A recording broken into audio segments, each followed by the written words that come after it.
exit signs will always show you the way. Please remain calm and follow these signs in an orderly manner. Now, for your specific location. If you are on the plenary floor, exits are at both ends, leading to the north and south wing lobbies.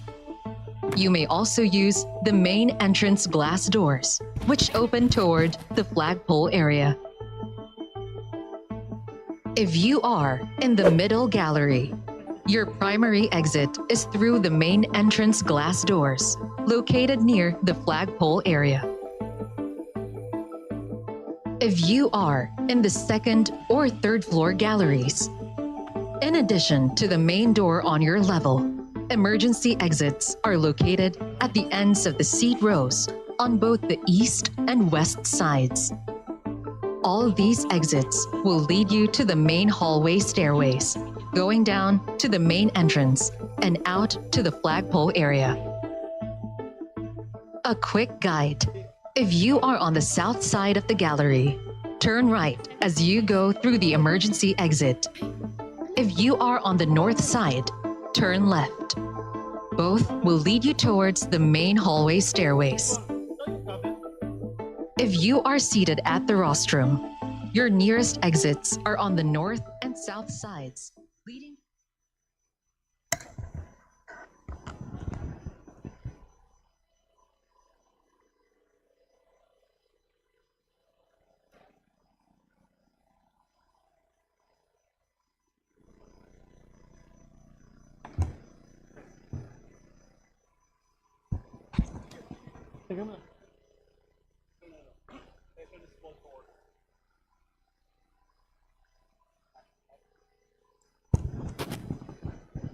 Good afternoon, mayang hapon, magandang hapon.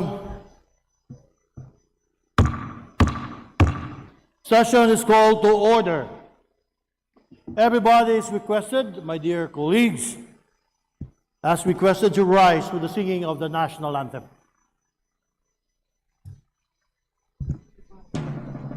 Bayang magiliw, perlas ng silanganan, alam ng puso, sa titik mo'y buhay.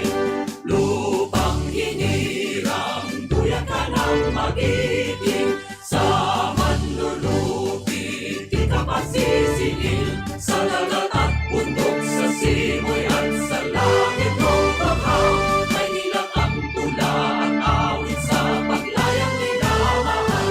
Ang kisap ng watawat mo'y tagumpay na nagdidinig.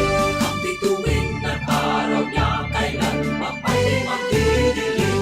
Lupa ng araw ng aming pagsikat, buhay ay langit sa piling mo. Aming ligaya na pag may mga ating at mamatay ng dahil sa'yo.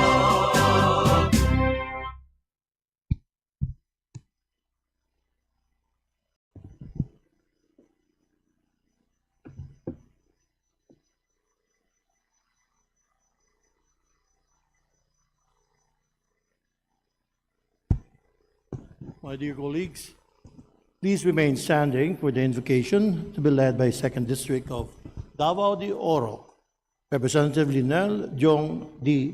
Sinesa. Let us put ourselves in the holy presence of the Lord. Heavenly Father, we come before you today with humble hearts and grateful spirit. We thank you for the gift of life, for the blessings that surround us, and for the opportunity to gather once again in this plenary hall on the assumption of our session this 4th day of May. We lift up to you our beloved country, the Philippines, and the Filipino people we are called to serve. In these challenging times, marked by rising costs, uncertainty, and division in our public life, we ask your guidance and a steady hand upon our nation. Grant us the wisdom and discernment to navigate the challenges and complexities of our time. Help us to make decisions that are just, responsive, anchored on the real needs of our people. Bless this assembly, and may our work be worthy of the trust given to us by the people. All this we ask in your most holy name. Amen. Amen. The Secretary General is directed to call the roll of members. Roll call of members.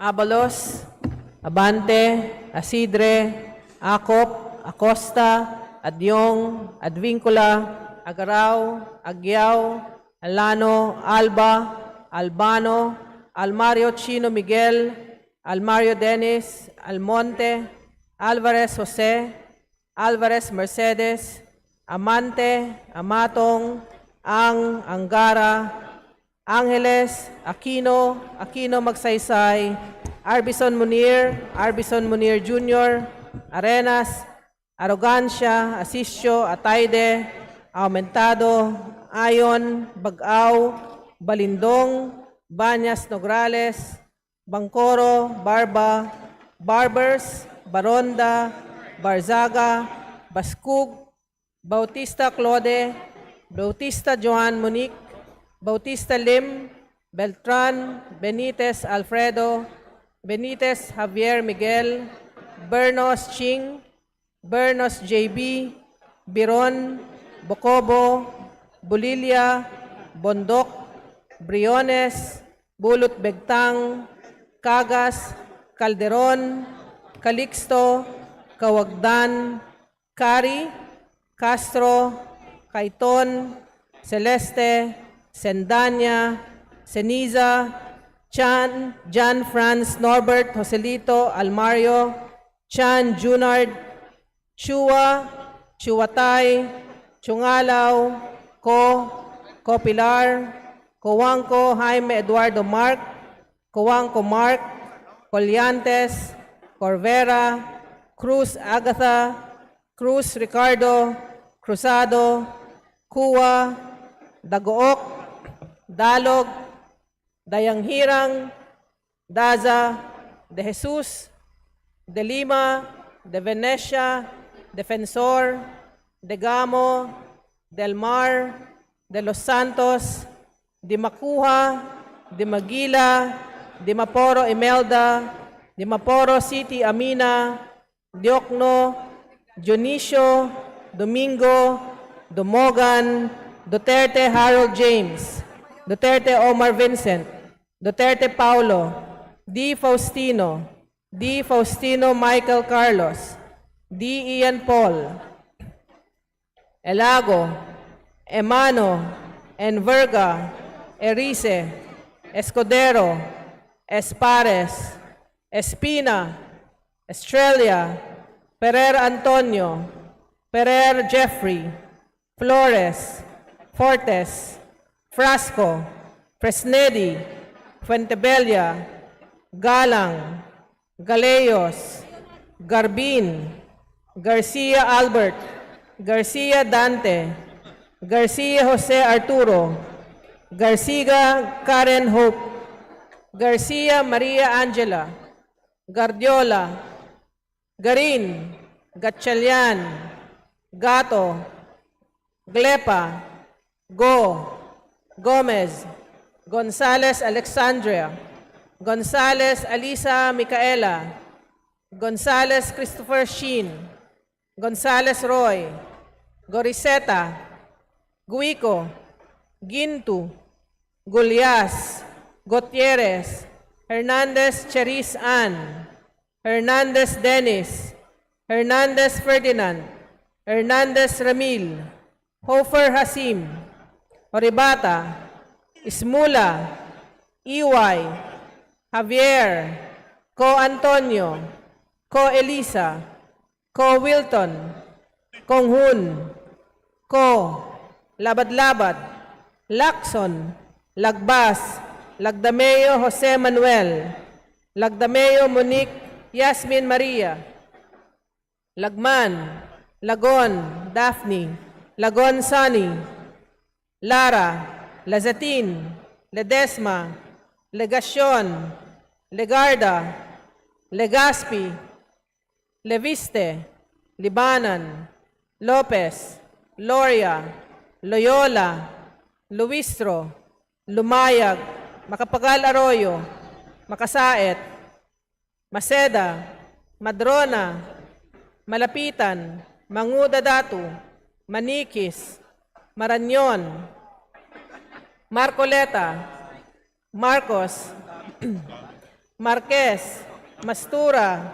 Matibag, Matugas, Mendoza, Mercado, Mercado Revilla, Miraflores, Momo, Montes, Nava, Nazal, Nisay, Nolasco, Waminal Henry, Owenal Sancho Fernando, Oducado, Olivares, Ongchuan, Ordanes, Oreta, Ortega, Uwano Dizon, Padiernos, Panaligan, Pancho, Panotes, Pascual, Perez, Pimentel, Plaza, Plato, Poe, Primicias Agabas, Umarel, Puno, Kimbo, Rama, Recto, Regencia, Remulia, Revilla Brian, Revilla Ramon Jolo, Ridon, Rivera, Robes, Rodriguez Idolio, Rodriguez Maximo, Rodriguez Rufus, Roman, Romualdez Andrew Julian, Romualdez Ferdinand Martin, Romualdez Yeda Marie, Romualdo, Romulo, Roque, Sagarbaria, Sakaluran, Salceda, Sally, Salvacion, Salvador, Salvame, San Fernando, Santos Maria, Alana Samantha, Santos Mark Anthony, Shimura, Singson Rochelle, Singson Ronald, Singson Mihan, Solon, Soriano, Suwan, Swansing Bella Vanessa, Swansing Micaela Angela, Suarez, Suntay, Talyado, Tan Ayman, Tan Joseph, Tan Keith Mika, Tan Reynolds Michael, Tan Samir, Tan Stephen James, Tan Chay, Tan Watko, Tariela, Teodoro, Tereng, Teves, Tiangco, Tieng, Tinio, Tolentino, Tuan, Tulfo Jocelyn, Tulfo Ralph Mike Wendell, Tupas, Chutor, T, Umali, Ungab, Uy De Carlo, Uy Roberto, Valeriano, Vargas, Vargas Alfonso, Veloso, Veloso Tuazon, Vergara, Villa, Villafuerte Michael Luis, Miguel Luis, Villafuerte Vincenzo Renato Luigi, Villanueva, Villarica, Violago, Yamsuan, Yap Arthur, Yap Christopherson, Yap Eric, Yap Jan Gisnel, Yatko, Inares, Yu Jazel Victoria, Yu Joseph Kim, Yulo, Zamora Maria Carmen, Zamora Isabel Maria, Zubiri.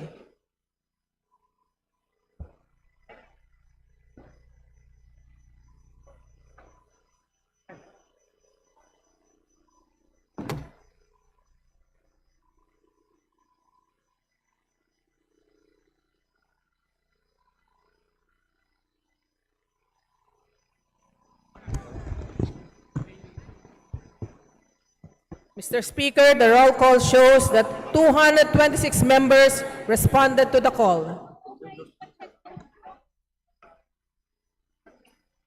With 226 members responding to the call, the chair declares the presence of a quorum.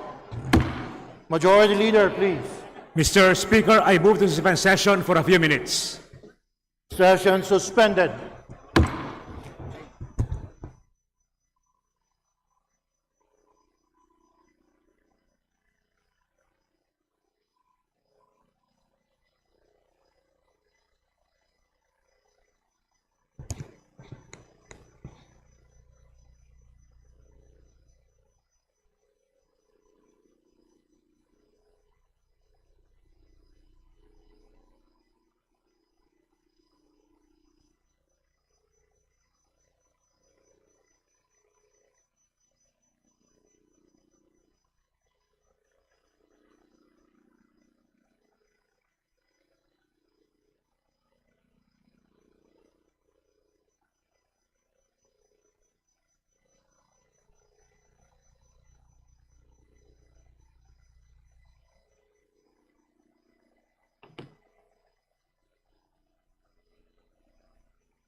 Journal daw po.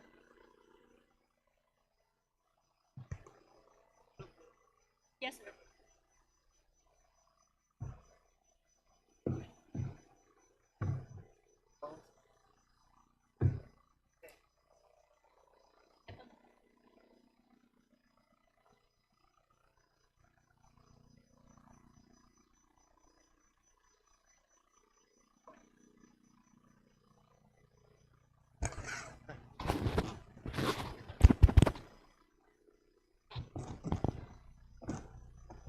Let's start.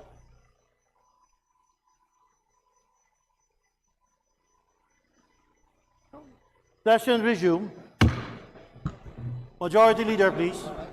Mr. Speaker, considering that copies of Journal number 33 dated March 16 to 18, 2026 were already distributed to the members, I move to dispense with the reading thereof and subsequently to approve the same. Thank you. Is there no objection? The chair hears none.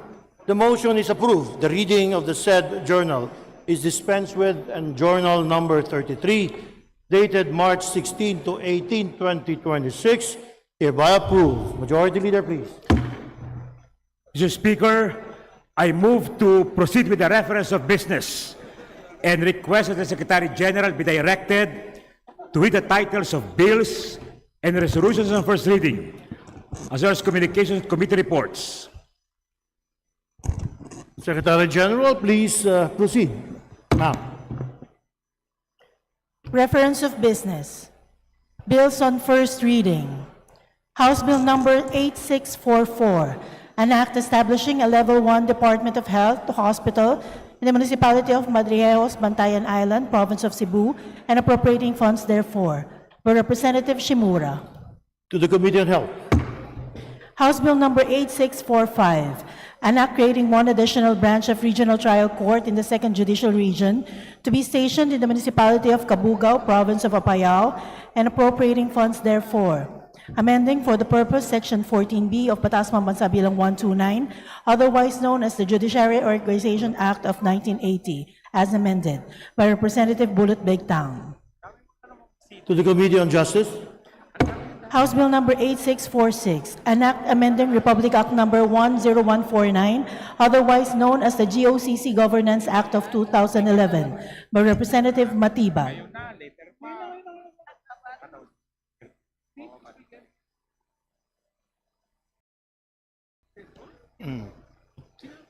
To the Committee on Government Enterprises and Privatization. Please proceed. House Bill number 8648, an act protecting Filipino consumers from arbitrary price increases of liquefied petroleum gas and promoting transparency in the Philippine downstream oil industry, amending for the purpose Sections 14, 19, and 24 of Republic Act number 8479, otherwise known as the Downstream Oil Industry Deregulation Act of 1998, by Representative Yap Eric. To the Committee on Energy. House Bill number 8649, an act mandating full disclosure of government expenditures through an open, secure, and technology-neutral digital platform with mechanisms for real-time public access, data integrity, and accountability in the use of public funds and for other purposes, by Representative Yap Eric. To the Committee on Information and Communications Technology. House Bill number 8650, an act disqualifying relatives of public officials within the fourth civil degree of consanguinity and affinity from all government contracts and providing penalties therefore, by Representative Yap Eric. To the Committee on Revision of Laws. House Bill number 8651, an act reforming the party list system, amending Republic Act number 7941, otherwise known as the Party List System Act, and for other purposes, by Representative Yap Eric. To the Committee on Suffrage and Electoral Reforms. House Bill number 8652, an act mandating the phased reduction of tollway fees on all expressways in the Philippines, providing mechanisms for implementation, funding, and review, and for other purposes, by Representative Kong Hoon. To the Committee on Transportation. House Bill number 8653, an act providing emergency relief to Filipino households and vulnerable sectors during extraordinary fuel price spikes and inflationary shocks, establishing mechanism for implementation, funding, and review, and for other purposes, by Representative Kong Hoon. To the Committee on Energy. House Bill number 8654, an act providing for a comprehensive and responsive civil registration and vital statistics system, amending for the purpose Republic Act number 3753 or the Philippine Civil Registry Act of 1930 and providing funds therefore. By Representative Digamo.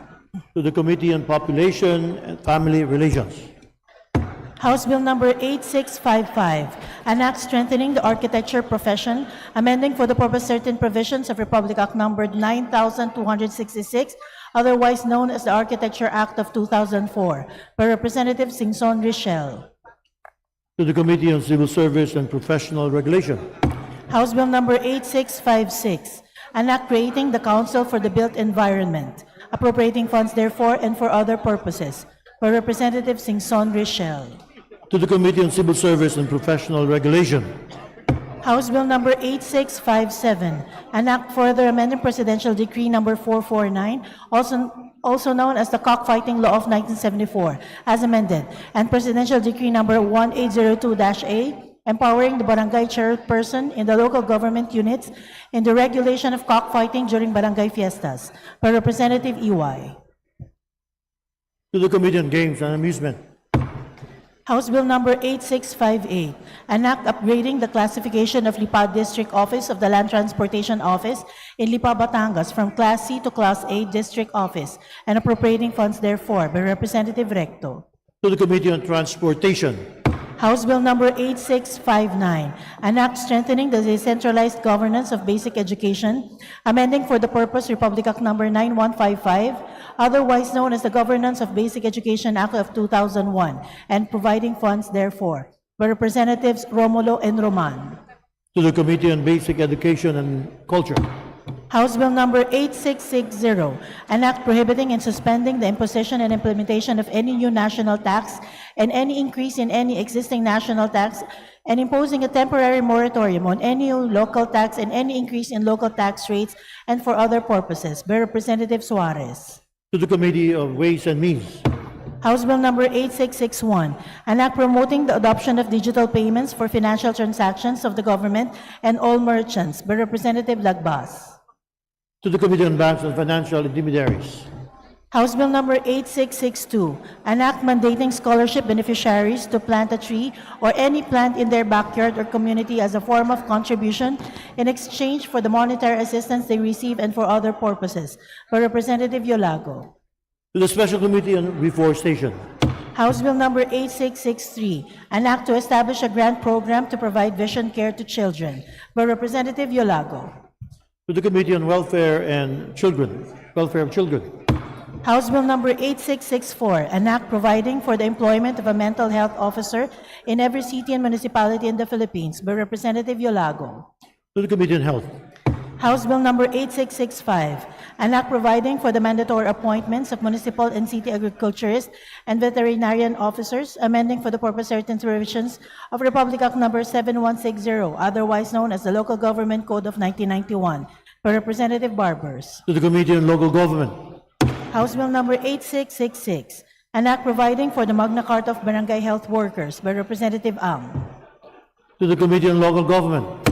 House Bill number 8667, an act increasing the asset threshold of barangay micro-business enterprises, amending for the purpose Republic Act number 9178, otherwise known as the Barangay Micro-Business Enterprises Act of 2002, by Representative Barbers. To the Committee on Micro, Small, Medium Enterprises Development. House Bill number 8668, an act mandating the construction of the Zamboanga Peninsula Expressway for the parallel railway system and appropriating funds therefore, by Representative Amatong. To the Committee on Transportation. House Bill number 8669, an act further amending Republic Act number 7277, otherwise known as the Magna Carta for Persons with Disability, as amended, and to provide for the lifetime validity of identification cards issued to persons with permanent disability, by Representative Soriano. To the Special Committee on Persons with Disabilities. House Bill number 8670, an act declaring a one-month tax holiday, exempting compensation income from income tax and for other purposes, by Representative Soriano. To the Committee on Ways and Means. House Bill number 8671, an act establishing safeguards for the use of social media by minors, promoting a safe and age-appropriate digital environment, and protecting minors from digital addiction and for other purposes, by Representative Soriano. To the Committee on Welfare of Children. House Bill number 8672, an act mandating law enforcement officers to use a body-worn camera during law enforcement operations, providing penalties for violations and appropriating funds therefore, by Representative Soriano and Tulfo Jocelyn. To the Committee on Public Order and Safety.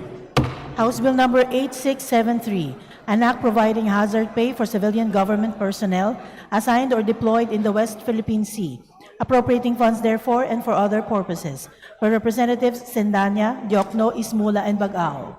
To the Special Committee on West Philippine Sea.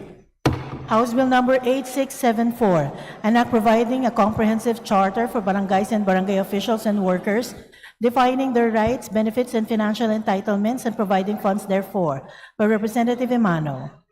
To the Committee on Local Government. House Bill number 8675, an act strengthening and revitalizing the Philippine banana industry and appropriating funds therefore, by Representative Emano. To the Committee on Agriculture and Food. House Bill number 8676, an act promoting enterprises and employment in the silver economy, creating incentives for age-inclusive companies and for other purposes, by Representative Gatchalian. To the Committee on Economic Affairs and Committee on Senior Citizens. House Bill number 8677, an act establishing inclusive technical, vocational education and training programs for learners with disabilities and for other purposes, by Representative Gatchalian. To the Committee on Higher and Technical Education. House Bill number 8678, an act establishing a national program for women's health access, strengthening preventive and primary healthcare services for women, and appropriating funds therefore, by Representative Gatchalian. To the Committee on Health. House Bill number 8679, an act strengthening community-based fire prevention and response mechanisms through the establishment of barangay fire brigades, fire safety training, and community fire resilience programs in all barangays and appropriating funds therefore, by Representative Gatchalian. To the Committee on Public Order and Safety. House Bill number 8680, an act strengthening consumer protection in cases of service interruptions and deficient performance by regulated consumer services, by Representative Gatchalian. To the Committee on Trade and Industry. House Bill number 8681, an act amending Republic Act number 9266, otherwise known as the Architecture Act of 2004, and for other purposes, by Representative Gatchalian. To the Committee on Civil Service and Professional Regulation. House Bill number 8682, an act providing for the conversion of F. Dolalia Street, Linguanan, in the city of Valenzuela, Metro Manila, into a national road and appropriating funds therefore, by Representative Gatchalian. To the Committee on Public Works and Highways. House Bill number 8683, an act providing for the conversion of Sapang Bacau Street, Lawang Bato, in the city of Valenzuela, Metro Manila, into a national road and appropriating funds therefore, by Representative Gatchalian. To the Committee on Public Works and Highways. House Bill number 8684, an act providing for the conversion of CJ Santos Malinta in the city of Valenzuela, Metro Manila, into a national road and appropriating funds therefore, by Representative Gatchalian. To the Committee on Public Works and Highways.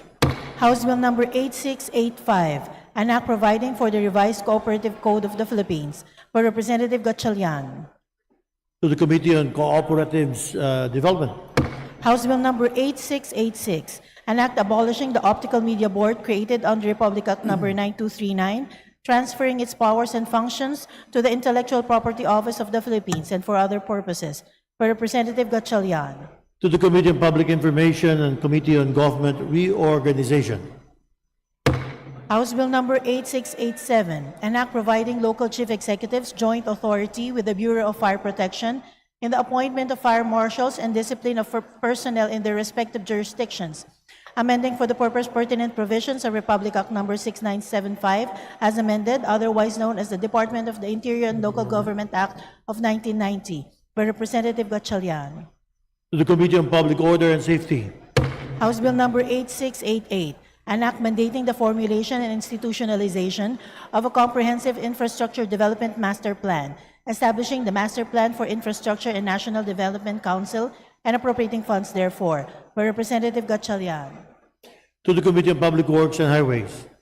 House Bill Number 8689, an act mandating the proper management, bundling, and removal of dangling and non-operational overhead utility wires and cables, and prescribing penalties therefore, by Representative Gatchalian.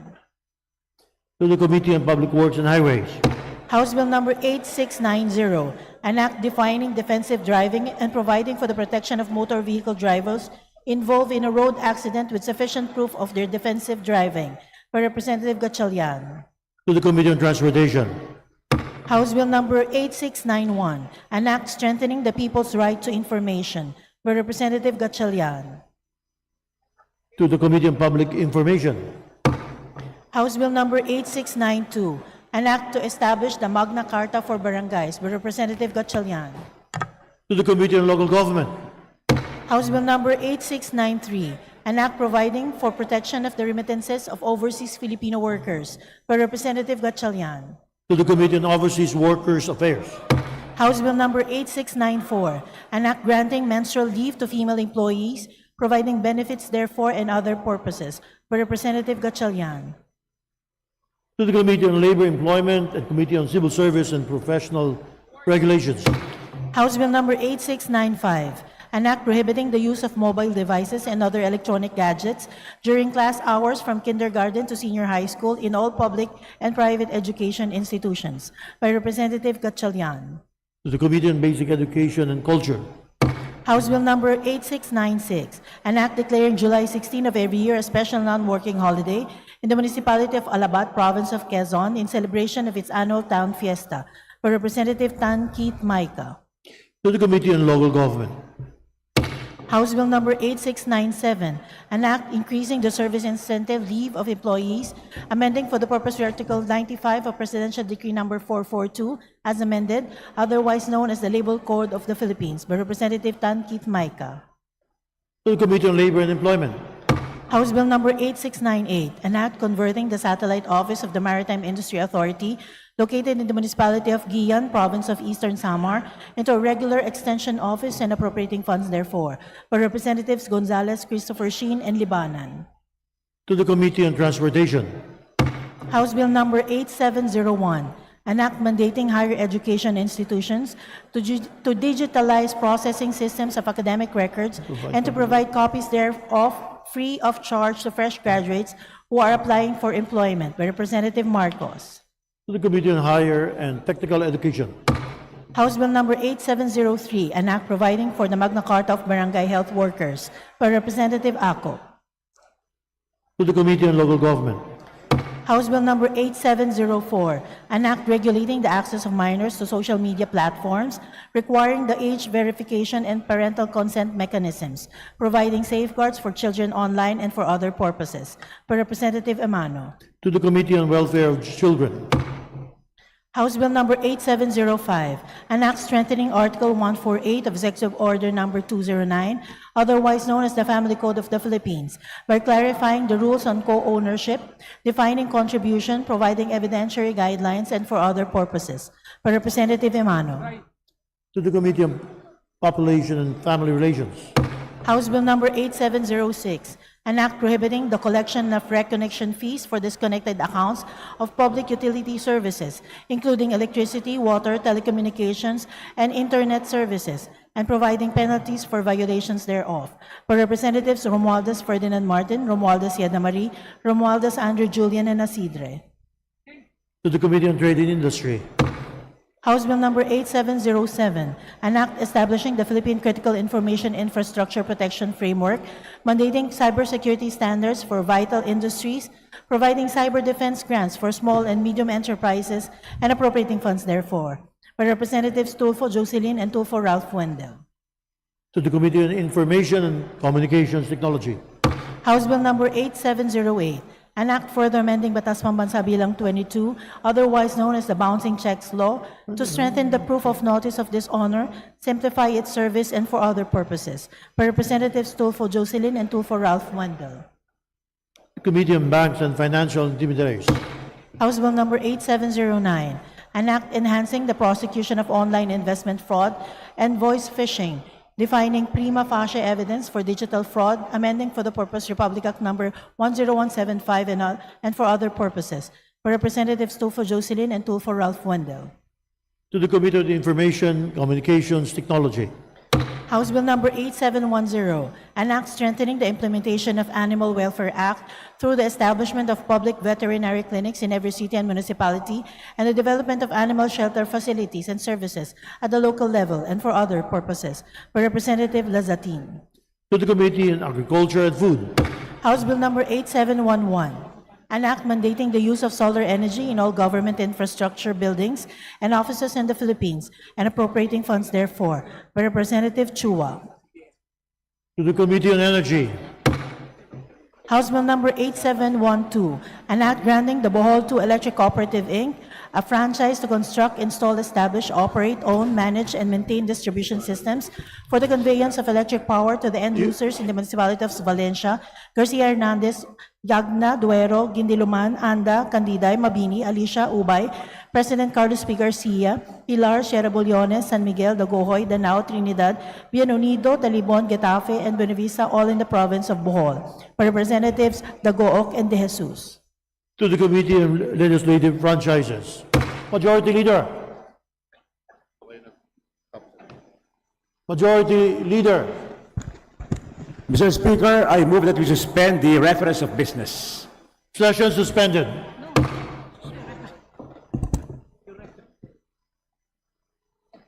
Okay na.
Sessions resumed. Majority Floor Leader.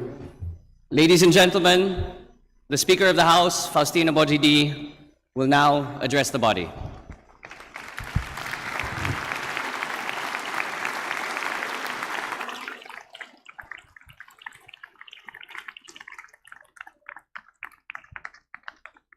Magandang araw sa inyong lahat, sa aking kapwang mambabatas at higit sa lahat, sa sambayan ng Pilipino na ating pong pinaglilingkuran. Sa araw na ito, hindi lamang natin muling binubuksan ang sesyon ng Kongreso. Sinasalubong natin ang panibagong yugto ng ating sama-samang paglalakbay bilang isang bansa. Hindi ito simpleng pagpapatuloy ng ating tungkulin.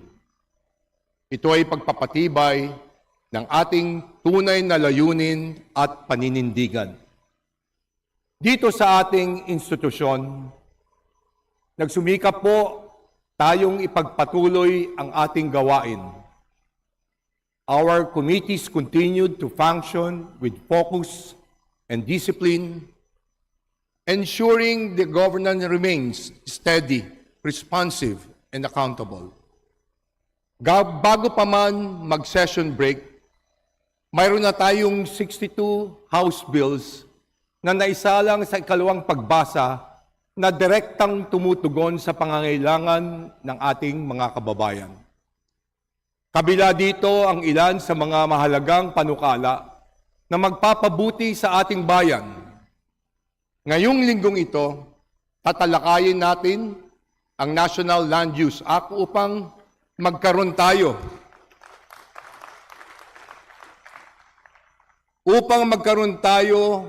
ng malinaw at pangmatagalang plano sa pagkamit ng ating lupa at likas yaman.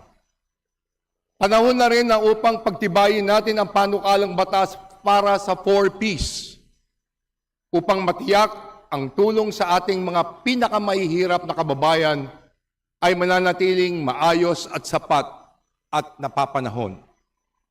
Para tugunan ang krisis sa dulot ng tensyon ng Middle East, agad nating binuo ang LEAD o Legislative Energy Action and Development Joint Committee na hindi lamang isang istruktura ng koordinasyon, kundi isang mas sistematiko at mas epektibong mga hakbang para makapagpasa ng mga batas na sasagot sa ating mga pinagdadaraanan. Alam naman natin na kapag tumaas ang langis, tumataas ang pamasahe, tumataas ang gastos ng mga manggagawa, tumataas ang presyo ng pagkain, at ang unang tinatamaan ay ang pamilyang Pilipino. Sa ilalim ng LEAD, pinag-isa natin ang mga pangunahing sektor: enerhiya, agrikultura, pagkain, transportasyon, paggawa, ekonomiya, ICT, at kalakalan. Hindi ito magkakahiwalay na hakbang. Ito ang pagsulong ng isang matibay na plano, isang malinaw na direksyon upang may sakatuparan natin ang layunin natin para sa isang ekonomiyang gumagana at nagbibigay ginhawa sa araw-araw ng buhay ng Pilipino. Ito ang serbisyong kailangan natin ngayon, hindi panandalian, kundi pangmatagalan. Bukod sa LEAD Joint Committee, nanatili pong aktibo ang iba pang mga committee, tulad ng Committee on Justice na tumutok sa impeachment hearings. We also strengthened our role in the region through our active participation in IPA engagement, demonstrating that the Philippines remains both responsive at home and relevant abroad. To our colleagues who step forward to take the lead in these key House activities, Deputy Speaker Rachel Arenas, House Justice Committee Chairperson Jean K. Luistro, and House Ways and Means Chairperson Miro Kimbo, kasama ang mga chairperson ng 13 committees na bumubuo ng LEAD Joint Committee. Maraming salamat po sa inyo. Thank you for your leadership, your diligence, your steadfast commitment to duty. Ito po ang diwa ng ating paglilingkod. Handa sa anumang hamon at laging nakatuon sa kapakanan ng bayan. Kaya para sa mga nagtatanim ng pagdududa sa isip ng taong bayan, nakikiusap po kami na itigil nyo na ang pagpakakalat ng fake news dahil hindi ito nakakatulong sa pagresolba sa mga problema ng ating bayan.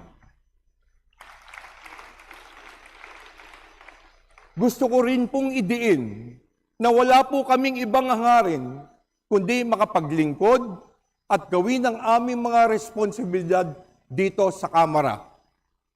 Gagawin namin ang aming mandato at tungkulin ng makatarungan na tapat sapagkat naniniwala kaming walang anumang katumbas ang prinsipyo at dangal.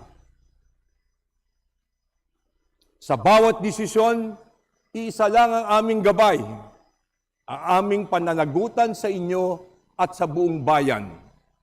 Our oath to uphold the welfare of our people and to ensure transparency and accountability in government.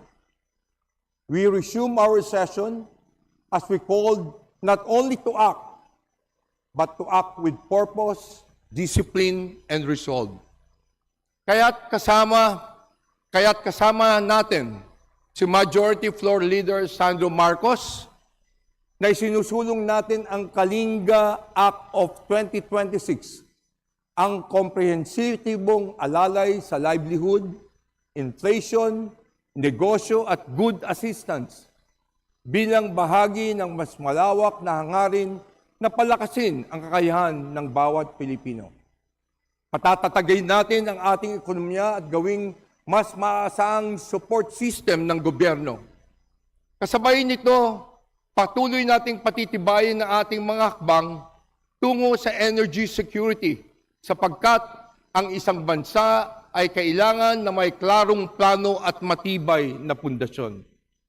At mga kasama, kung tunay nating nais palakasin ang tiwala ng taong bayan sa ating institusyon, ipasa natin ang anti-political dynasty.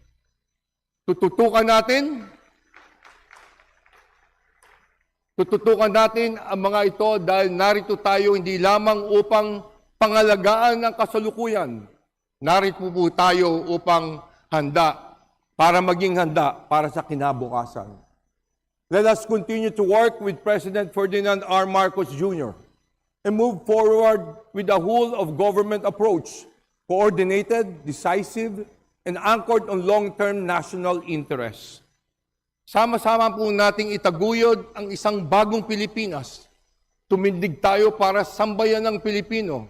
Kumilos tayo ng may tapang, may bilis, at may maliwanag na hangarin. Inuulit ko po, walang katumbas ang ating prinsipyo at dangal. Lalo na pag ang usapin ay pananagutan. When it comes to fulfilling our mandate and our duty to uphold the interests of our people, we will not compromise and we will not waver. So let us move forward with conviction, unity, and purpose. Maraming salamat po. Mabuhay ang kapulungan ng kinatawan. Mabuhay ang sambayan ng Pilipino.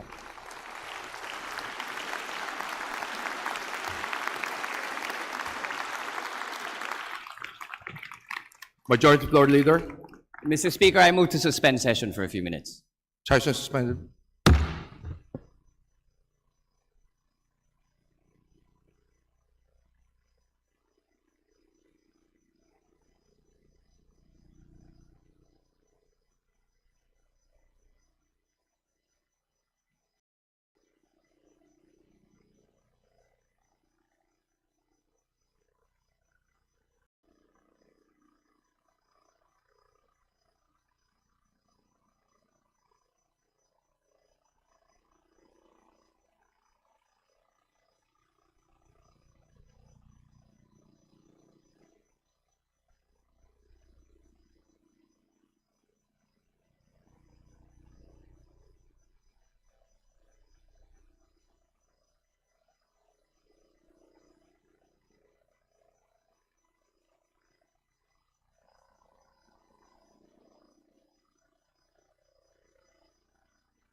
Session will now resume.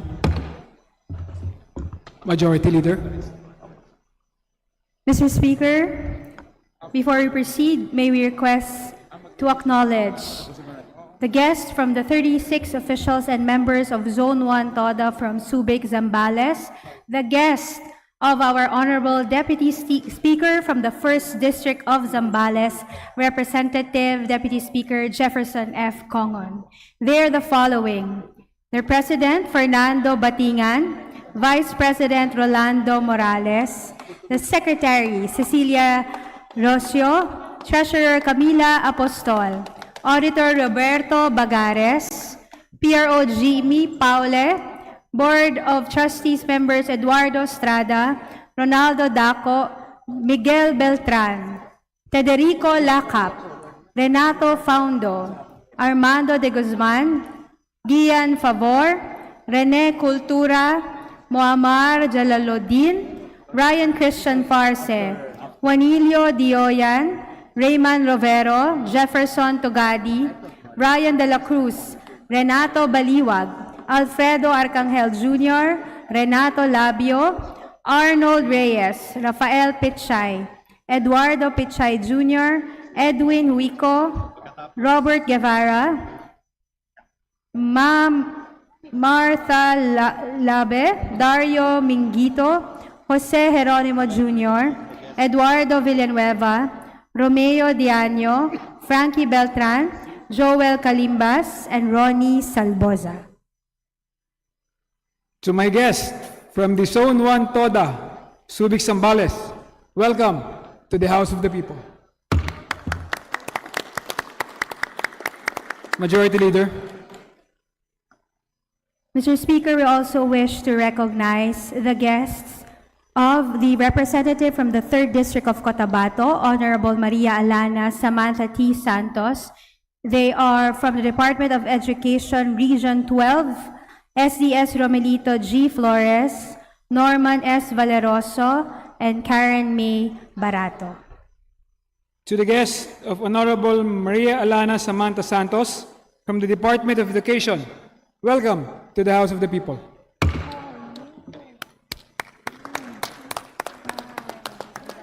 Majority Leader.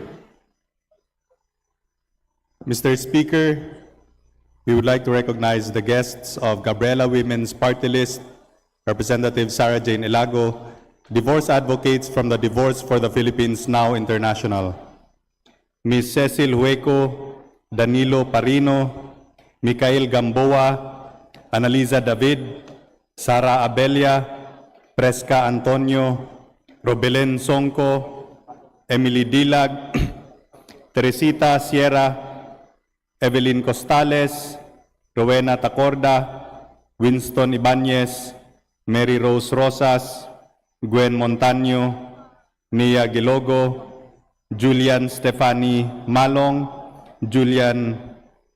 Andrea Kristen Azarcon, Carl Joseph Alcones, Alfonso Tuliao, Marife Lagrosa, Juvi Giltendes, Ruth San Pedro, Franz Robert Aquino, Joanna Rulian, John Michael Layson, Rick Gabriel Calaguas, Imelda Di Macali, Angeline Vinarao, Yiha Adike, John Mark Tolentino, Ruth Nicolas, Melanie Barameda, Shaina Derecho, Jerry Chris Mayuga, Wendy May Balangay, Jasmine Elcanto, Cedric Bulfa, Amalin Gayon, Jerome Ontal, Dustin James Cristobal, Justine Dianon, Dohira Cafe, Cyrene Sausa, Emmanuel Ison,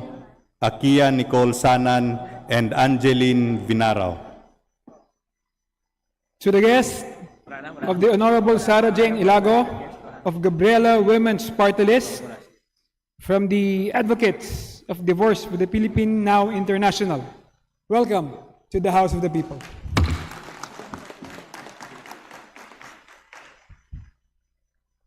Majority Leader. Mr. Speaker, we'd like to acknowledge the guests of Honorable Edwin L. Cruzado representative of the 1st District of Cotabato.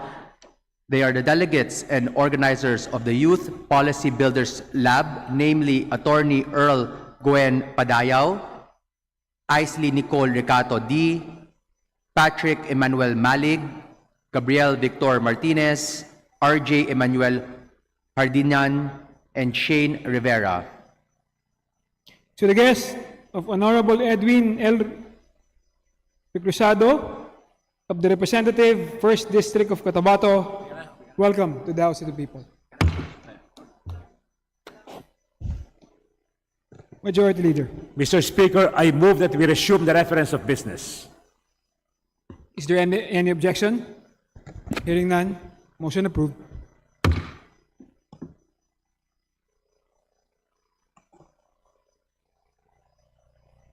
Reference of business, House Bill number 8713, an act requiring the recognition of healthcare proxies by all health service providers and appropriating funds therefore, by Representative Dimaporo City Amina.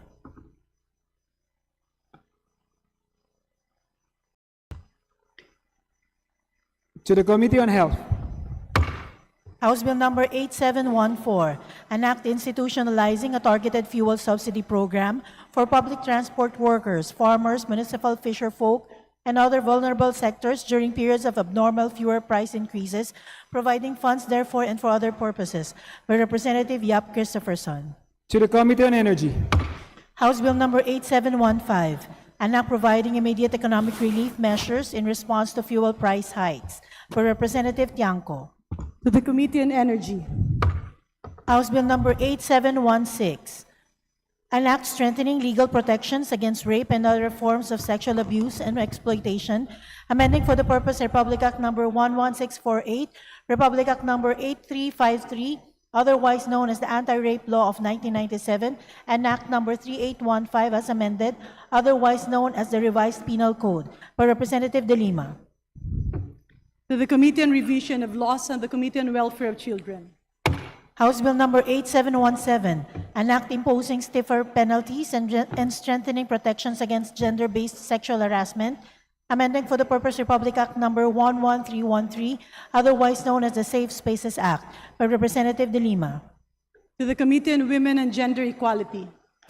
House Bill number 8718, an act upholding and promoting campus journalism and campus press freedom, repealing for the purpose Republic Act number 7079, entitled an act providing for the development and promotion of campus journalism and for other purposes, penalizing violations against campus press freedom and for other purposes, by Representative De Lima.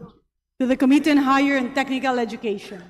House Bill number 8719, an act establishing a 10-kilometer municipal fishing buffer zone beyond municipal waters, protecting municipal fishing and artisanal fisher folks, amending for the purpose sections 4 and 18 of Republic Act number 8550, otherwise known as the Philippine Fisheries Code of 1998, as amended and for other purposes, by Representative Yap Eric.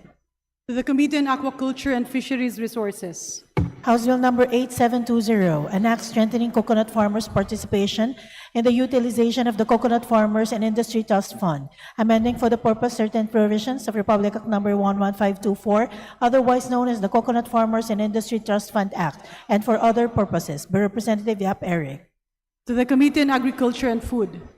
House Bill number 8721, an act mandating the establishment of fisherfolk resettlement areas by the Department of Agriculture, Department of Human Settlements and Urban Development, Department of Environment and Natural Resources, and local government units, amending for the purpose Section 108 of Republic Act number 8550, otherwise known as the Philippine Fisheries Code of 1998, as amended, by Representative Yap Eric. To the Committee on Aquaculture and Fisheries Resources. House Bill number 8725, an act providing for the conversion of JCT Loay Interior Road, Poblacion, Dagohoy, La Esperanza, Taming, Danao Road, located in the province of Bohol, into a national road and appropriating funds therefore, by Representative Aumentado. To the Committee on Public Works and Highways. House Bill number 8726, an act mandating the installation and utilization of solar energy systems in all government buildings and offices, providing funds therefore and for other purposes, by Representative Aumentado. To the Committee on Energy. House Bill number 8727, an act establishing comprehensive therapy and support centers for children with special needs, including attention deficit hyperactivity disorder and autism spectrum disorder in every province and highly urbanized city nationwide, and appropriating funds therefore, by Representative Aumentado. To the Committee on Health. House Bill number 8728, an act amending Republic Act number 7942, otherwise known as the Philippine Mining Act of 1995, and other pertinent laws to enhance the share of provincial government units in the income derived from large-scale quarrying operations. Per Representative Aumentado. To the Committee on Natural Resources. House Bill number 8729, an act establishing a Magna Carta for foresters and forest rangers, providing for salary standardization, benefits, hazard pay, and career development, and for other purposes. By Representative Aumentado. To the Committee on Natural Resources. House Bill number 8730, an act granting the Capiz Electric Cooperative, Inc. a franchise to construct, install, establish, operate, own, manage, and maintain distribution systems for the conveyance of electric power to the end users in the city of Rojas and municipalities of Cuartero, Dao, Dumarao, Dumalag, Ivisan, Hamindan, Maayon, Mambusaw, Panay, Panitan, Pilar, Pontevedra, President Rojas, Sapian, Sigma, and Tapaz, all in the province of Capiz. By Representative Beltran. To the Committee on Legislative Franchises. House Bill number 8731, an act reclassifying certain parcels of land of the public domain located in General Santos City as alienable and disposable lands. By Representative Banyas Nograles. To the Committee on Natural Resources. House Bill number 8732, an act mandating the stockpiling and accessibility of anti-venom in all regional hospitals and medical centers, appropriating funds therefore and for other purposes. By Representative Banyas Nograles.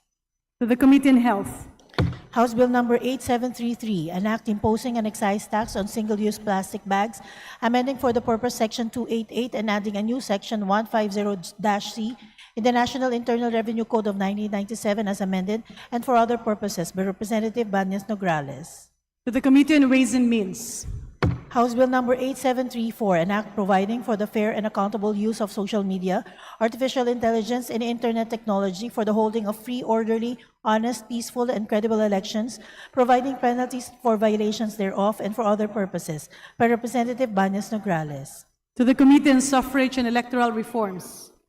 House Bill number 8735, an act amending Republic Act number 6770, otherwise known as the Ombudsman Act of 1989, to strengthen the Office of the Ombudsman by enhancing its investigatory powers, defining inordinate delay, increasing its budget allocation, enhancing human resources, and improving the recruitment and training of personnel, and for other purposes. By Representative Banyas Nograles. To the Committee on Justice. House Bill number 8736, an act further amending Section 450 of Republic Act number 7160 as amended by Republic Act of 9009 to include income from plantation-based industries and large-scale agriculture in the computation of municipal income for purposes of cityhood. By Representative Banyas Nograles. To the Committee on Local Government. House Bill number 8737, an act creating a system of partnership between local governments and civil society organizations through the establishment of a People's Council in every local government unit, prescribing its powers and functions. By Representative Odocado. To the Committee on Local Government. House Bill number 8738, an act integrating voter education in the junior and senior high school curricula. By Representative Odocado. To the Committee on Basic Education and Culture. House Bill number 8739, an act strengthening the Philippine Crop Insurance Corporation, repealing for the purpose Presidential Decree number 1467 as amended, entitled Creating the Philippine Crop Insurance Corporation, prescribing its powers and activities, providing for its capitalization and for the required government premium subsidy, and for other purposes. By Representative Odocado. To the Committee on Government Enterprises and Privatization. House Bill number 8740, an act declaring Mindanao as the food basket of the Philippines, providing for its sustainable agricultural development and for other purposes. By Representative Odocado. To the Committee on Agriculture and Food. House Bill number 8741, an act increasing the service incentive leave of employees, amending for the purpose Article 95 of Presidential Decree number 442 as amended, otherwise known as the Labor Code of the Philippines. By Representative Odocado. To the Committee on Labor and Employment. House Bill number 8742, an act instituting a national dam safety program, establishing the National Dam Safety Authority, penalizing violations therefore and for other purposes, by Representative Odocado. To the Committee on Public Works and Highways. House Bill number 8743, an act establishing the Philippine National Public Park System and appropriating funds therefore, by Representative Odocado. To the Committee on Tourism and the Committee on Natural Resources. House Bill number 8744, an act implementing the people's right to information and the constitutional policies of full public disclosure and honesty in the public service and for other purposes, by Representative Odocado. To the Committee on Public Information. House Bill number 8745, an act ordaining the promotion of social enterprises to alleviate poverty, establishing for the purpose the poverty reduction through social entrepreneurship program, and providing support, benefits, and appropriations therefore, by Representative Odocado. To the Committee on Micro, Small, and Medium Enterprise Development. House Bill number 8746, an act providing for a rural employment assistance program and appropriating funds therefore, by Representative Odocado. To the Committee on Labor and Employment.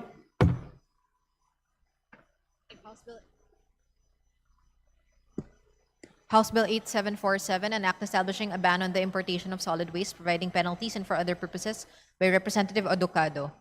To the Committee on Ecology. House Bill 8748, an act providing for a Magna Carta for dignified commuting, creating the National Office of Commuter Affairs, appropriating funds therefore and for other purposes, by Representative Odocado. To the Committee on Transportation. House Bill 8749, an act providing for the Magna Carta of Young Farmers, by Representative Odocado. To the Committee on Agriculture and Food. House Bill 8750, an act establishing job placement offices in public high schools to provide career services to the youth, appropriating funds therefore and for other purposes, by Representative Odocado. To the Committee on Basic Education and Culture. House Bill 8751, an act granting benefits and incentives to overseas Filipino workers investing in business in the Philippines, by Representative Odocado. To the Committee on Overseas Workers Affairs. House Bill 8752, an act defining and penalizing road rage, providing administrative sanctions and for other purposes, by Representative Olivares. To the Committee on Transportation. House Bill 8753, an act strengthening national defense against espionage, cyber espionage, and unauthorized foreign intelligence activities, protecting classified government information and critical information infrastructure, establishing a national framework for counter-espionage and cyber intelligence defense, prescribing penalties for violations and for other purposes, by Representative Olivares. To the Committee on Revision of Laws and the Committee on National Defense and Security. House Bill 8754, an act mandating the formulation and institutionalization of a comprehensive infrastructure development master plan, establishing the Master Plan for Infrastructure and National Development Council and appropriating funds therefore, by Representative Olivares. To the Committee on Public Works and Highways. House Bill 8755, an act strengthening the regulation of online transactions involving health products, expanding the powers of the Food and Drug Administration under Republic Act No. 9711 and enhancing Republic Act No. 11967, imposing liability on digital platforms and for other purposes, by Representative Olivares. To the Committee on Health. House Bill 8756, establishing safeguard for the use of social media by minors, promoting a safe and age-appropriate digital environment and protecting minors from digital addiction and for other purposes, by Representatives Galang, San Fernando, Hernandez, Charis, Ann, Lacson, Odocado, and Daza. To the Committee on Welfare of Children. House Bill 8757, an act separating the Oslob National High School located in Barangay Lagunde, Municipality of Oslob, Province of Cebu, from its mother unit, the Santander National High School, converting it into an independent national high school and appropriating funds therefore, by Representative Galeos. To the Committee on Basic Education and Culture. House Bill number 8758, establishing a mechanism for the temporary suspension of toll fees during periods of high global oil prices and for other purposes, by Representative Olivares. To the Committee on Transportation. House Bill 8759, strengthening and expanding the professional rights and work incentives of public school teachers, amending Republic Act No. 4670 to be known as the Expanded Magna Carta for Public School Teachers, by Representative Lacson. To the Committee on Basic Education and Culture. House Bill 8760, an act providing a fuel subsidy for municipal fisherfolk, appropriating funds therefore and for other purposes, by Representative Ginto. To the Committee on Aquaculture and Fisheries Resources. House Bill 8761, an act establishing a National Science High School in Barangay Santa Isabel, Municipality of Dinalupihan, Province of Bataan, to be known as the Bataan National Science High School, Dinalupihan, and appropriating funds thereof, by Representative Garcia Maria Angela. To the Committee on Basic Education and Culture. House Bill 8762, an act prohibiting the manufacture, importation, distribution, sale, advertisement, and use of electronic nicotine and non-nicotine delivery systems, including electronic cigarettes, vapes, and heated tobacco products, imposing liability on online platforms, strengthening border control measures, establishing strict liability in protected places, and providing penalties therefore, by Representative Garcia Maria Angela. To the Committee on Trade and Industry and the Committee on Health. House Bill 8763, an act strengthening the high-value crops development program by institutionalizing strategic and targeted agro-industrialization, promoting sustainable agroforestry and efficient utilization of marginal lands, building a robust bioeconomy and agricultural innovation system, creating for the purpose the Office of the Undersecretary for Agro-Industrialization, Bioeconomy and Innovation under the Department of Agriculture, amending for the purpose RA number 7900 and appropriating funds therefore, by Representatives Alba and Veloso Tuazon. To the Committee on Agriculture and Food. House Bill 8764, an act segregating Lot 3 and Lot 4 of Barangay Quillas, Baguio City from military reservation under Proclamation number 2405, converting them into alienable and disposable public land and declaring the same open for the disposition to bona fide qualified applicants and/or applicants under Republic Act number 730 or Republic Act number 10023 by Representative Domogan. To the Committee on Natural Resources. House Bill number 8765, an act amending Republic Act number 7581, otherwise known as the Price Act, as amended by Republic Act number 10623 to include gasoline and diesel as prime commodities and for other purposes, by Representatives Tino, Elago, and Co. To the Committee on Energy. House Bill 8766, an act regulating the downstream petroleum industry, repealing Republic Act number 8479, otherwise known as the Downstream Oil Industry Deregulation Act of 1998, and for other related purposes, by Representatives Tino, Elago, and Co. To the Committee on Energy. House Bill 8767, an act mandating employers to provide a personal finance education program, amending for the purpose Presidential Decree number 442 as amended, otherwise known as the Labor Code of the Philippines, by Representative Acop. To the Committee on Labor and Employment. House Bill number 8768, an act providing sick leave and vacation leave benefits to all employees, amending for the purpose Article 95 of Presidential Decree number 442 as amended, otherwise known as the Labor Code of the Philippines, by Representative Acop. To the Committee on Labor and Employment. House Bill 8769, an act instituting a national minimum wage system, amending for the purpose Presidential Decree number 442, otherwise known as the Labor Code of the Philippines as amended, by Representative Acop. To the Committee on Labor and Employment. House Bill 8770, an act establishing the National Strategic Fuel Reserve and the Targeted Fuel Relief Program and providing funds therefore, by Representative Suntay. To the Committee on Energy. House Bill 8771, an act amending certain provisions of Republic Act number 9482, otherwise known as the Anti-Rabies Act of 2007, to strengthen rabies prevention, promote responsible pet ownership, and prescribe penalties for non-compliance, by Representative Chuatay. To the Committee on Local Government. House Bill number 8772, an act establishing a mechanism for the institutionalization of the construction of disaster-resilient evacuation centers in every city nationwide and defining the most disaster-prone areas of the country, providing funds therefore and for other purposes, by Representative Chuatay. To the Committee on Disaster Resilience.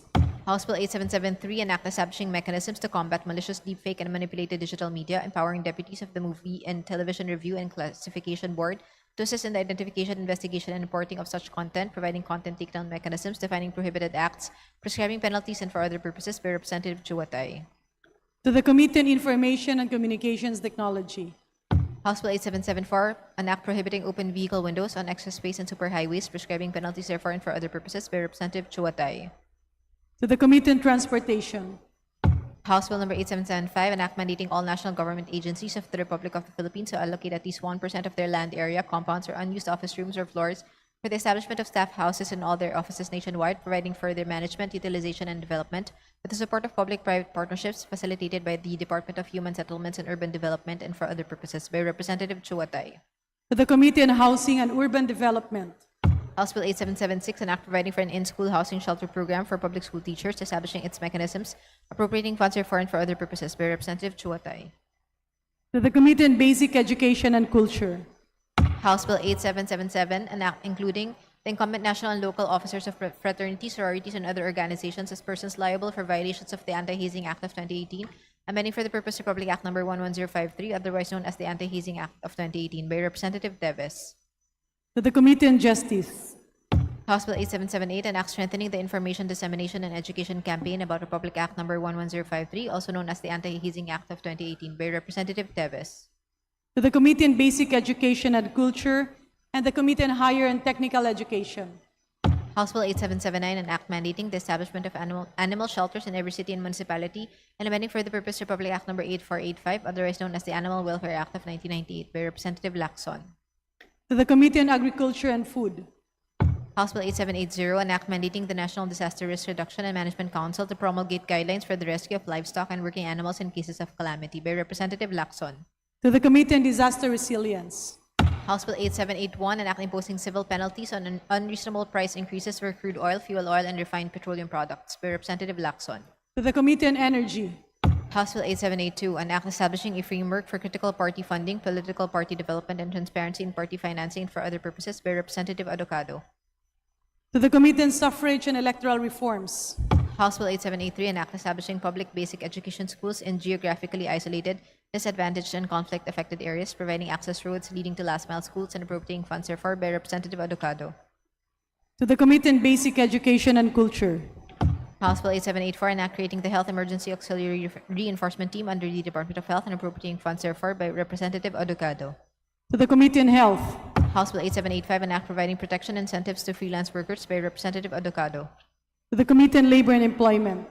House Bill 8786, an act establishing green lanes for strategic investments, by Representative Adocado. To the Committee on Trade and Industry. House Bill 8787, an act strengthening the regulatory powers of the National Food Authority to support the rice industry and ensure consumer protection through adequate supply and a stable price of rice, amending for the Purpose Republic Act No. 8178, otherwise known as the Agricultural Tarification Act, as amended, by Representative Adocado. To the Committee on Agriculture and Food. House Bill 8788, an act strengthening Philippine disaster risk financing, institutionalizing a Philippine disaster risk financing insurance strategy for public infrastructure assets, and appropriating funds therefore, by Representative Adocado. To the Committee on Disaster Resilience. House Bill 87810, an act strengthening the regulation of campaign finance, updating campaign expenditure limits, enhancing disclosure requirements, and for other purposes, by Representative Adocado. To the Committee on Suffrage and Electoral Reforms. House Bill 8790, to ensure that the party list system is reserved for the marginalized and underrepresented, amending Republic Act No. 7941 or the Party List System Act, by Representative Adocado. To the Committee on Suffrage and Electoral Reforms. House Bill No. 8791, an act providing comprehensive support and benefits for children with critical illnesses and for other purposes, by Representative Adocado. To the Committee on Health. House Bill 8792, an act amending the Omnibus Election Code by inserting a new section after Article 9, Section 68 to clarify the status of natural-born Filipino citizens with dual citizenship and for other purposes, by Representative To the Adocado. Committee on Suffrage and Electoral Reforms. House Bill 8793, an act providing priority employment opportunities for barangay officials who have completed their terms of office in local government units and national government agencies subject to civil service eligibility and for other purposes, by Representative Adocado. To the Committee on Civil Service and Professional Regulation. House Bill 8794, an act mandating the adoption of a digital by default rule in the delivery of government services, providing penalties for non-compliance and for other purposes, by Representative Adocado. To the Committee on Information and Communications Technology. House Bill 8795, an act establishing a universal financial account system for all Filipinos, creating the Universal Financial Account Authority and providing funds and mechanisms for implementation, by Representative Adocado. To the Committee on Banks and Financial Intermediaries. House Bill 8796, an act establishing an efficient small claim system through digitalization and AI-assisted case management, creating the enabling framework and for other purposes, by Representative Adocado. To the Committee on Justice. House Bill 8797, an act abolishing the Optical Media Board, repeating for the Purpose Republic Act No. 9239, otherwise known as the Optical Media Act of 2003, and transferring its powers and functions to the Intellectual Property Office of the Philippines and for other purposes, by Representative Plato. To the Committee on Public Information and the Committee on Government Reorganization. House Bill 8798, an act creating the Bureau of Agriculture Cooperative under the Department of Agriculture, appropriating funds for and for other purposes, by Representative Plato. To the Committee on Agriculture and Food. House Bill 8799, an act providing for a health maintenance organization for public school teachers and appropriating funds therefore, by Representative Yap Eric. To the Committee on Basic Education and Culture. House Bill number 8800, an act standardizing the retirement benefits of justices, judges, and judiciary officials conferred with judicial rank, salary, and privileges, amending for the Purpose Republic Act No. 910 as amended and appropriating funds therefore, by Representative Yap To the Eric. Committee on Justice. House Bill number 8801, an act providing for additional maternity leave to women with postpartum depression, expanding for this purpose the coverage of Republic Act No. 11210, otherwise known as the 105-day expanded maternity leave law and for other purposes, by Representative Yap Eric. To the Committee on Civil Service and Professional Regulation, the Committee on Labor and Employment. House Bill 8802, an act providing free medical and dental services to indigent children and for other purposes, by Representative Yap Eric. To the Committee on Health. House Bill 8803, an act providing for the monthly subsidy of parents of children with disability and providing funds therefore, by Representative Yap Eric. To the Special Committee on Persons with Disabilities. House Bill 8804, an act mandating an accident and life insurance coverage for construction workers by Representative Yap Eric. To the Committee on Labor and Employment. House Bill 8805, an act establishing a National Cancer Center to be known as the National Cancer Center of the Philippines and appropriating funds therefore by Representative Yap Eric. To the Committee on Health. House Bill 8806, an act providing monthly maintenance medication support for senior citizens and providing penalties therefore by Representative Yap Eric. To the Committee on Senior Citizens. House Bill 8807, an act strengthening startup development and enhancing fiscal incentives for private sector participation, amending for the purpose Republic Act Number 11337, otherwise known as the Innovative Startup Act by Representative Yap Eric. To the Committee on Trade and Industry. House Bill 8808, an act strengthening the national preparedness and response to the public health emergencies, establishing a medical reserve corps under the Department of Health, appropriating funds therefore and for other purposes by Representative Yap Eric. To the Committee on Health. House Bill 8809, an act increasing the penalties for the refusal of hospitals and medical clinics to administer appropriate initial medical treatment and support in emergency or serious cases, amending for the purpose Batas Pamansa Bilang 702, otherwise known as the Anti-Hospital Deposit Law, as amended and for other purposes by Representative Yap Eric. To the Committee on Health. House Bill 8810, an act mandating all correctional, custodial, and detention facilities to implement a contraband detection and control system and providing penalties for possessing, introducing, or aiding and abetting the entry of contraband inside such facilities by Representative Yap Eric. To the Committee on Justice. House Bill 8811, an act strengthening the implementation of Republic Act 7600 as amended by Republic Act Number 10028 by requiring the establishment of lactation stations in rural health units and barangay health station centers and providing for DOH standard human milk banks and for other purposes by Representative Lazatin. To the Committee on Health. House Bill 8812, an act strengthening energy supply stability, ensuring system resilience, and institutionalizing a rules-based national energy emergency framework pursuant to Executive Order Number 110, Series of 2026 by Representative Olivares. To the Committee on Energy. House Bill 8813, an act allowing accessory dwelling units and microhomes in residential lots nationwide, simplifying permits, providing incentives to homeowners and builders, promoting modular housing technologies, and accelerating affordable housing supply and appropriating funds therefore by Representatives Villaferte Vincenzo Renato Luigi, Villaferte Miguel Luis, Horibata, and Redon. To the Committee on Housing and Urban Development. House Bill 8814, an act establishing a comprehensive framework for the development, promotion, and protection of the Philippine ube industry, declaring ube as a national priority crop, creating the Philippine Ube Industry Council, providing for quality standards and geographic indication for protection, appropriating funds therefore and for other purposes. By Representatives Villaferte Vincenzo Renato Luigi, To the Villaferte Committee Miguel on Luis, Horibata, Agriculture Redon. and Food. House Bill 8815, an act institutionalizing a national economic resilience framework, creating the National Economic Resilience Council and the Bayanihan Economic Stabilization Fund, and providing mechanisms for national emergency response and protection for other purposes by Representative Benitez Javier To the Miguel. Committee on Economic Affairs. House Bill 8816, an act granting a temporary 30-day grace period for the payment of residential electric bills of lifeline consumers, low-income households, and micro, small, and medium enterprises during a declared national energy emergency, prohibiting disconnection during the grace period, prohibiting the imposition of interest, penalties, and other charges thereon and for other purposes by Representative Degamo. To the Committee on Energy. House Bill 8817, an act penalizing the malicious and deliberate dissemination of false information that undermines public order and national security, strengthening regulations on fake news through digital platforms and for other purposes by Representative Ataide. To the Committee on Public Information and the Committee on Information and Communications Technology. House Bill 8818, an act providing targeted subsidies for fuel, electricity, and food security to vulnerable sectors during a declared state of energy emergency or similar crisis and for other purposes by Representative Hernandez Chariz Ann. To the Committee on Social Services. House Bill 8819, an act further strengthening the government service insurance system by Representatives Tino Elago and Co. To the Committee on Government Enterprises and Privatization. House Bill 8820, an act mandating a maximum of 4 teaching loads for public school teachers by Representatives Tino Elago and Co. To the Committee on Basic Education and Culture. House Bill 8821, an act institutionalizing automatic socio-economic relief, market stabilization, logistics continuity, labor protection, and energy contingency measures during a declared national energy emergency, including fuel supply disruption, loss, insufficiency, or severe disruption of electrical power, providing for mandatory grace periods for certain loans, rents, and utilities, a temporary moratorium on certain foreclosure, repossession, and similar adverse actions, emergency assistance to affected households and displaced workers, targeted support for transport, agriculture, fisheries, MSMEs, mining and construction enterprises, establishing an energy emergency relief fund for other purposes by Representative Nazal. To the Committee on Social Services. House Bill 8822, an act declaring the existence of a national energy emergency arising from the global crisis and from a national policy in connection therewith, and authorizing the President of the Republic of the Philippines for a limited period and subject to restrictions to exercise powers necessary and proper to carry out the declared national policy and for other purposes by Representative Mercado Revilla. To the Committee on Energy. House Bill 8823, an act institutionalizing the Filipino Values Initiative, establishing the Institute of Filipino Values and Ethicology within the National Commission for Culture and the Arts, and promoting the integration of Filipino values across society and for other purposes, by Representatives Mercado Revilla, Revilla Brian, and Revilla Ramon Jolo.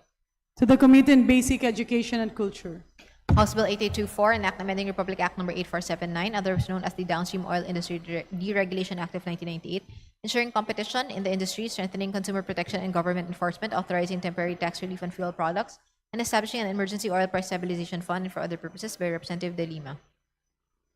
To the Committee on Energy.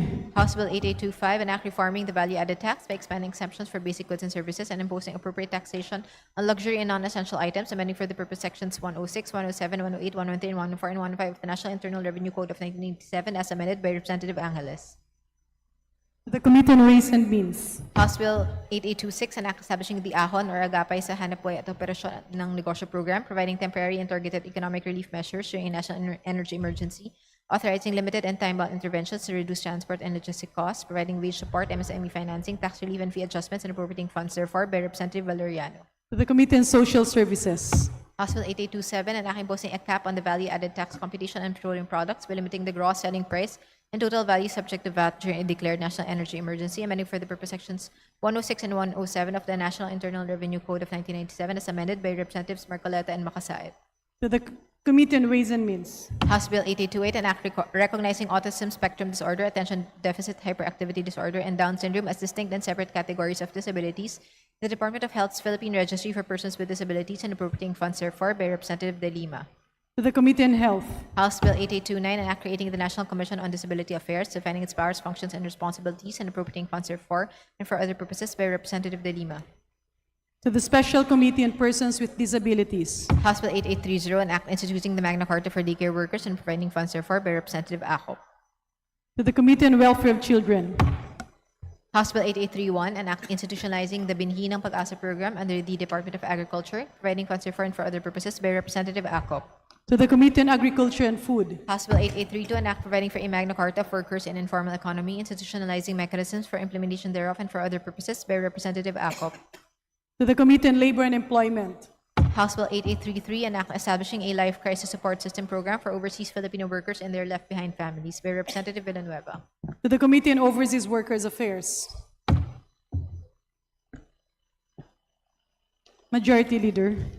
Madam Speaker, in view of the directive of Speaker Faustino Boji G.D. III to consolidate government action and craft a comprehensive legislative response to the escalating Middle East crisis with a focus on immediate relief, economic stability, and long-term resilience, I move to create the Ad Hoc Committee on Legislative Energy Action and Development with the following jurisdiction: all matters relating to the study, review, monitoring, coordination, as well as the formulation of legislative and policy measures necessary to prevent, mitigate, and respond to the actual or potential effects of crisis affecting energy, oil, or supply, transportation, agriculture, food security,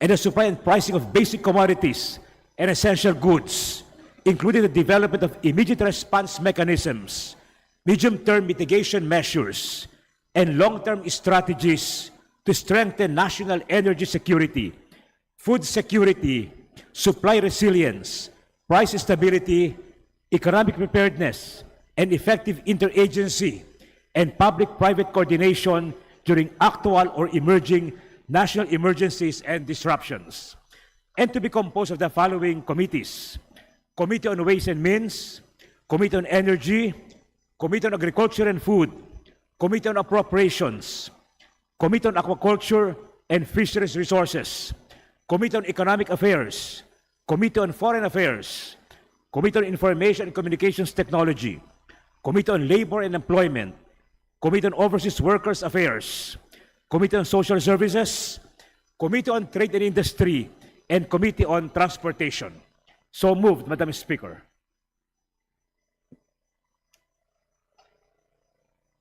Is there any objection? The chair hears none. The motion is approved. Majority Leader. Madam Speaker, in view of the creation of the ad hoc committee on legislative energy action and development, I move to elect the chairperson of the Committee on Ways and Means as chairperson of the said ad hoc committee, and the chairpersons of the following committees as co-chairpersons thereof: Committee on Energy, Committee on Agriculture and Food, Committee on Appropriations, Committee on Aquaculture and Fisheries Resources, Committee on Economic Affairs, Committee on Foreign Affairs, Committee on Information and Communications Technology, Committee on Labor and Employment, Committee on Overseas Workers Affairs, Committee on Social Services, Committee on Trade and Industry, and Committee on Transportation. Is there any objection? The chair hears none. The motion is approved. Majority Leader. Madam Speaker, I move to suspend session for a few minutes. Session suspended.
Session resumed.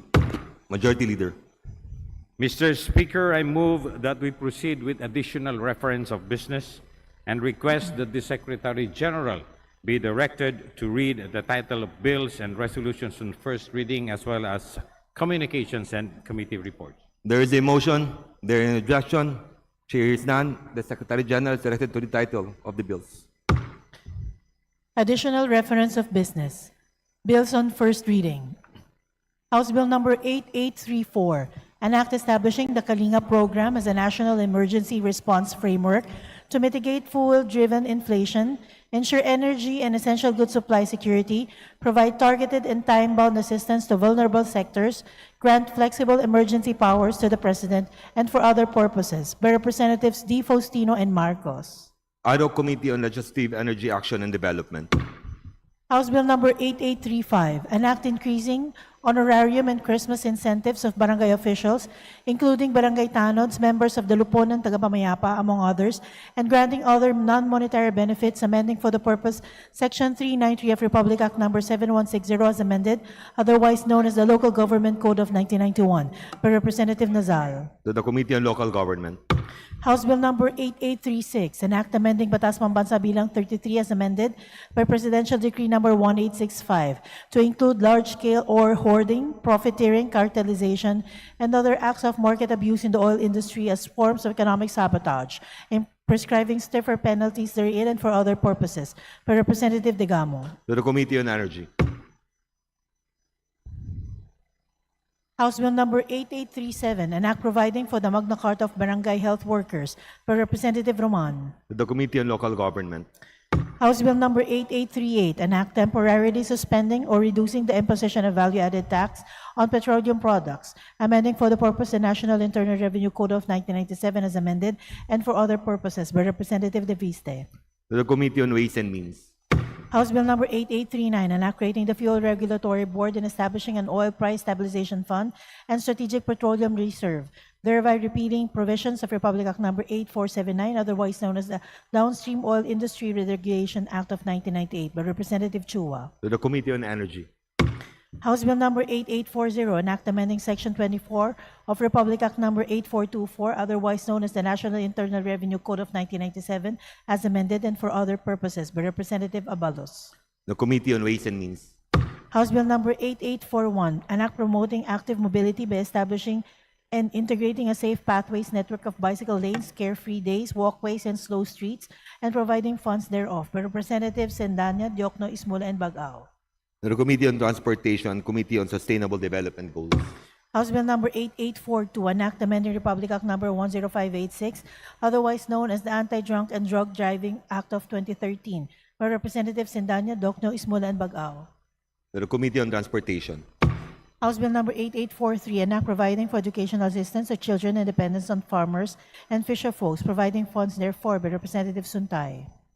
To the Committee on Agriculture and Food and the Committee on Aquaculture and Fisheries Resources. House Bill number 8844, an act expanding the coverage of Telecommuting Act and providing incentives for telecommuting employees, amending for the purpose Republic Act Number 111565, otherwise known as the Telecommuting Act, and for other purposes by Representative Suntay. The Committee on Labor and Employment. House Bill Number 8845, an act preserving the traditional and indigenous sports and games of the Philippines by Representative Benitez Javier Miguel. To the Committee on Youth and Sports Development. House Bill Number 8846, an act creating the Aklan Piña Conservation and Innovation Center in the Municipality of Calibo, Aklan, defining its purposes and providing for its organization, management, programs, and funding by Representative Benitez Javier Miguel. To the Committee on Agriculture and Food. House Bill Number 8847, an act declaring the Verde Island Passage in the provinces of Batangas, Marinduque, Occidental Mindoro, Oriental Mindoro, and Romblon a protected area with a category of protected seascape under the National Integrated Protected Area System to be referred as the Verde Island Passage Protected Seascape, providing for its management and appropriating funds therefore by Representative Benitez Javier Miguel. To the Committee on Natural Resources. House Bill Number 8848, an act establishing the Seal of Good Cultural Governance for local government units, providing incentives therefore and for other purposes by Representative Benitez Javier Miguel. To the Committee on Local Government.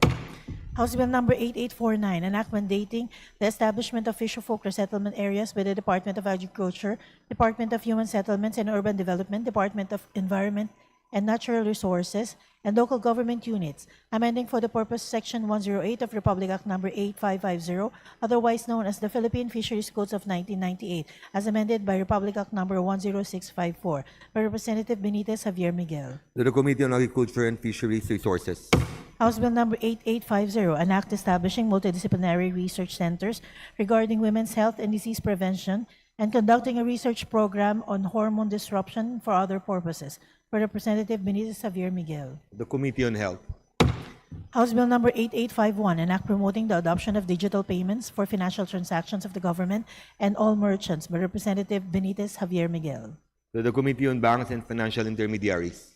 House Bill Number 8852, an act creating the Negros Island Region Development Authority, defining its powers and functions, providing funds therefore and for other purposes, by Representative Benitez Javier Miguel. To the Committee on Government Enterprises and Privatization. House Bill Number 8853, an act strengthening the conservation and protection of Philippine cultural heritage, amending for the purpose Presidential Decree Number 1096, otherwise known as the National Building Code of the Philippines, by Representative Benitez Javier Miguel. To the Committee on Public Works and Highways.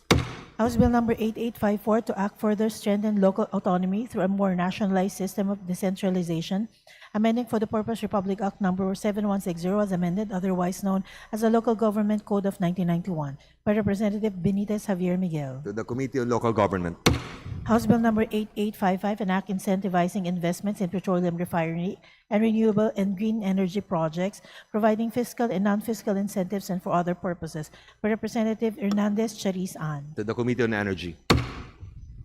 House Bill Number 8856, an act creating the Joint Congressional Commission on Justice System Reform, defining its powers and functions, providing funds therefore and for other purposes, by Representative Odocado. To the Committee on Justice.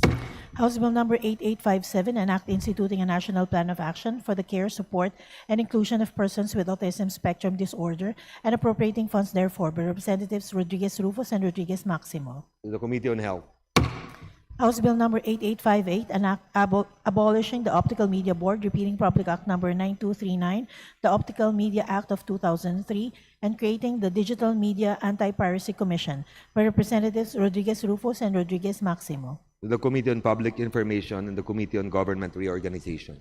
House Bill Number 8859, an act amending Republic Act Number 10699, or the National Athletes and Coaches Benefits and Incentives Act, by Representatives Rodriguez Rufus and Rodriguez Maximo. To the Committee on Youth and Sports Development.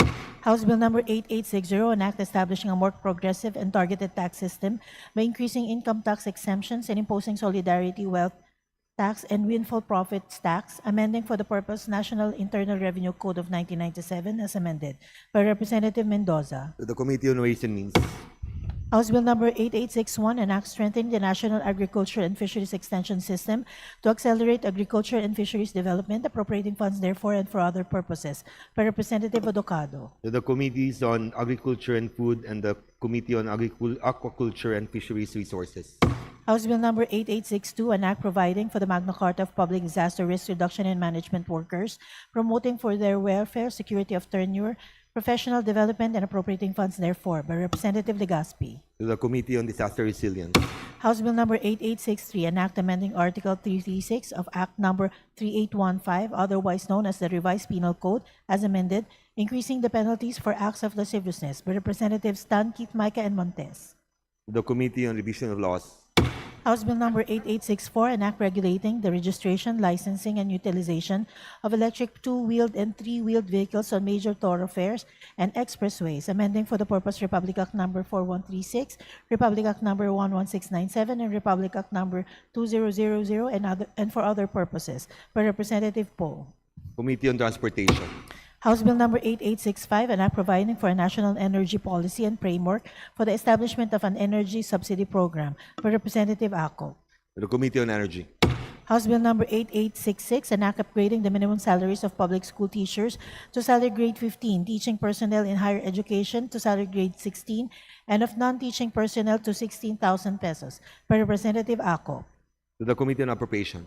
House Bill number 8867, an act creating the Environmental Health Administration as attached agency of the Department of Health, defining its powers and functions, appropriating funds therefore and for other purposes by Representative Ako. To the Committee on Health.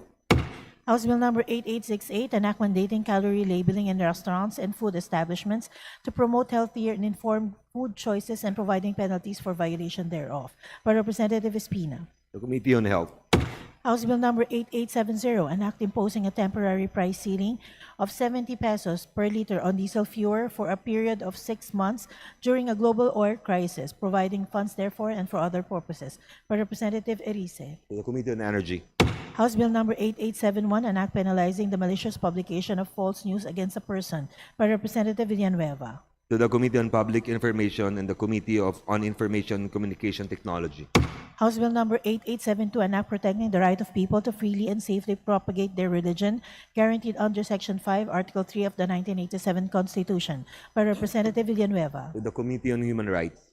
House Bill number 8873, an act establishing a School of Medicine in the Bohol Island State University in the city of Tagbilaran, province of Bohol, and appropriating funds therefore by Representative Yap Arthur. To the Committee on Higher and Technical Education.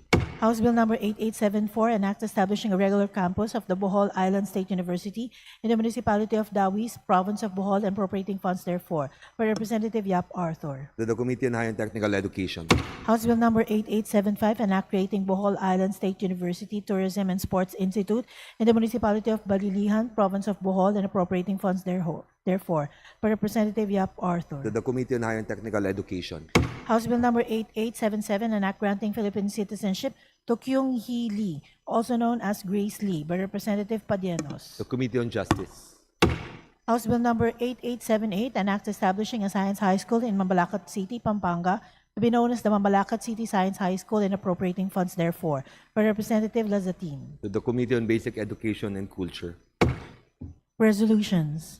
House Resolution number 894, a resolution respectfully appealing to the Honorable Chairperson and the members of the Committee on Justice to expedite the resolution of the impeachment case against Vice President Sara Duterte, even during recess, to enable the House to concentrate on urgent matters arising from the Middle East crisis, including but not limited to the rising prices of fuel and other petroleum products, increased food prices and other basic commodities, higher transportation costs, retrenchment, and wage disparities, by Representative Tiangco.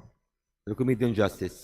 House Resolution number 899, resolution directing the Committee on Indigenous Cultural Communities and Indigenous Peoples to conduct an inquiry in aid of legislation on the National Commission on Indigenous Peoples mandate to conduct effective and genuine consultation with indigenous peoples before revising the 2012 Free, Prior, and Informed Consent Guidelines by Representatives Ismola, Diokno, Sendanya, and Bagao. The Committee on Rules. House Resolution number 900, resolution directing the Committees on Women and Gender Equality, Information and Communications Technology, Welfare of Children, and Public Order and Safety to conduct an inquiry in aid of legislation into the continuing proliferation of online sexual abuse or exploitation of children and child sexual abuse or exploitation materials, and into digital sexual exploitation and other forms of technology-facilitated gender-based violence affecting women and girls, with the end view of strengthening legal, institutional, and technological safeguards against such acts, by Representatives Matibag, Lagman, and Zamora Isabel Maria. The Committee on Rules.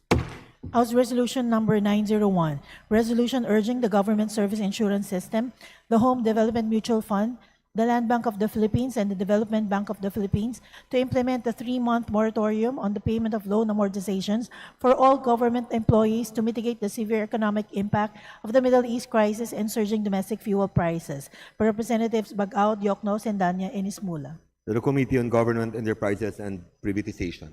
House Resolution Number 902, resolution urging the executive through the Department of Foreign Affairs to actively engage the negotiations for a legally binding instrument under the United Nations Human Rights Council to regulate transnational corporations with respect to human rights. By Representatives Ismula, Diokno, Sendanya, and Bagao. To the Committee on Foreign Affairs.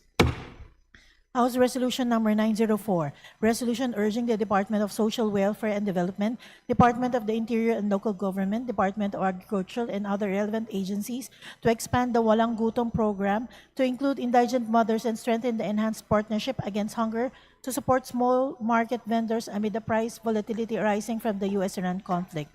By Representatives Ismula, Diokno, Sendanya, and Bagao. To the Committee on Social Services. House Resolution 907, a resolution urging the temporary suspension of airport and seaport fees and charges amid rising global fuel prices to mitigate travel and cargo shipping costs, support tourism, and protect jobs and livelihoods.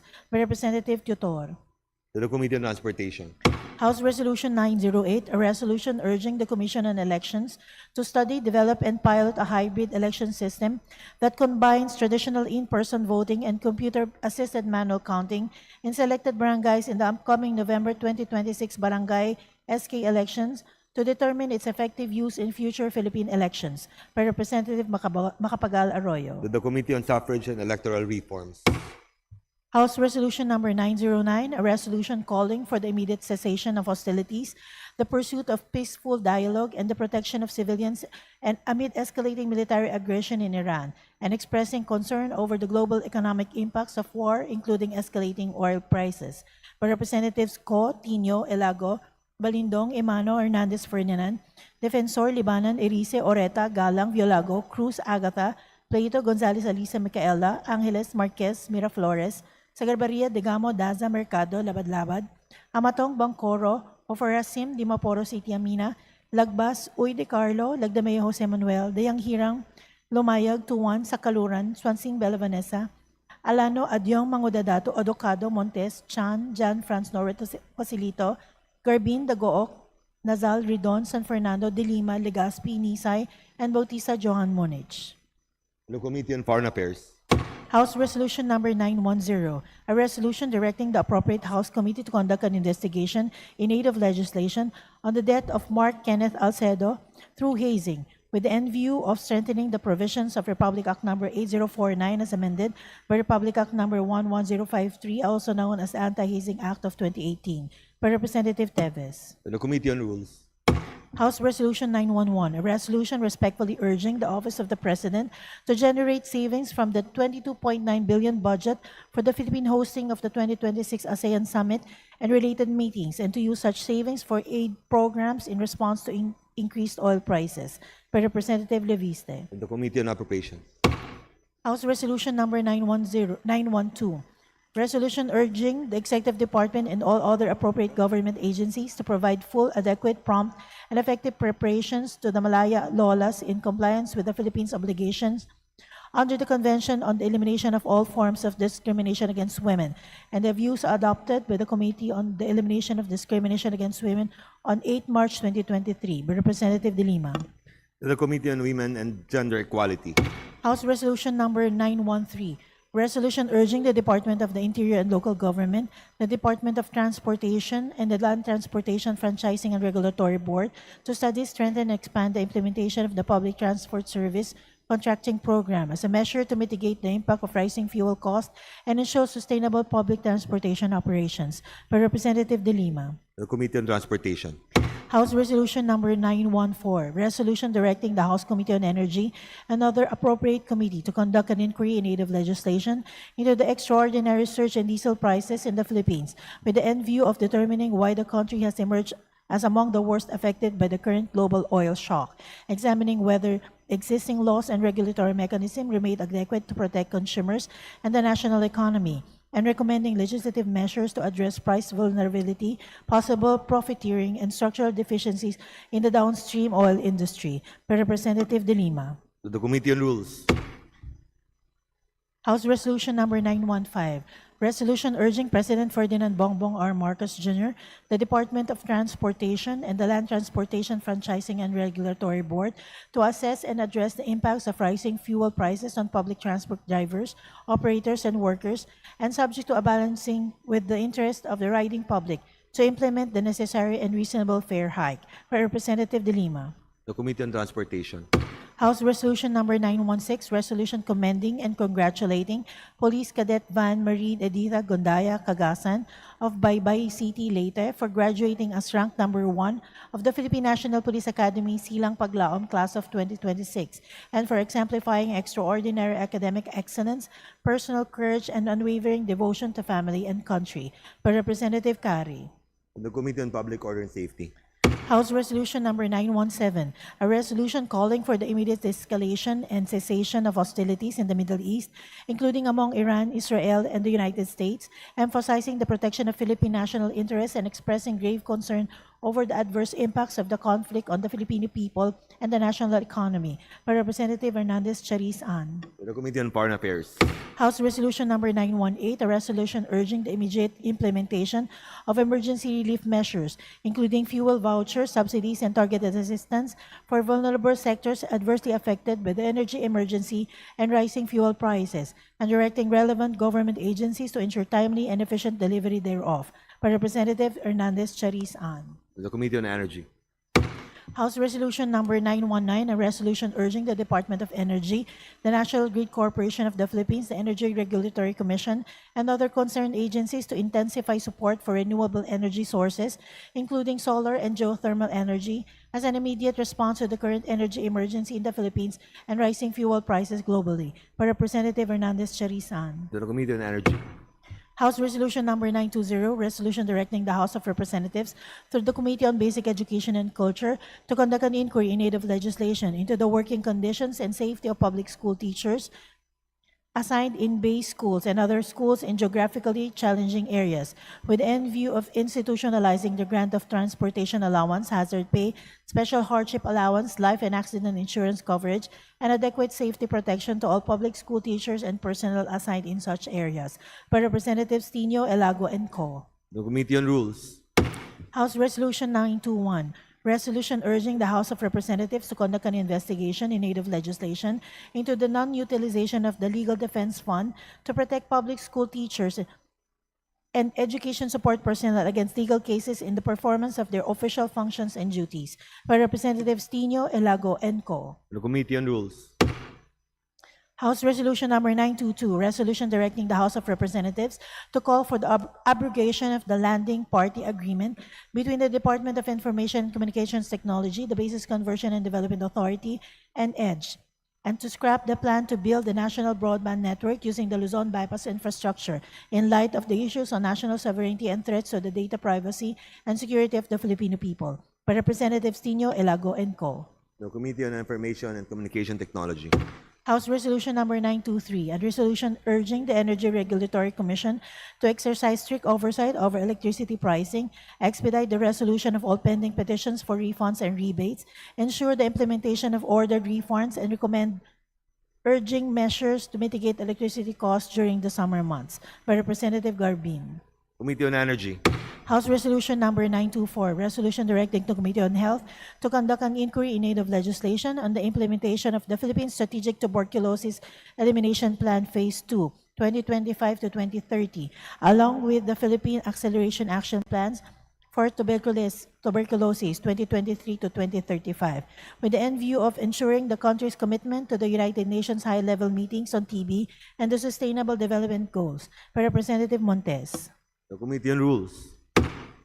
House Resolution Number 925, resolution directing the Committee on Health to conduct an investigation in aid of legislation on the perennial issue of overstock, unused, and expired drugs, medicines, and medical supplies by the Department of Health, with the objective of reviewing the existing measures in the procurement of drugs, medicines, and medical supplies in the country, instituting reforms, and protecting and promoting the right to health of the Filipinos, by Representative Montes. Committee on Rules.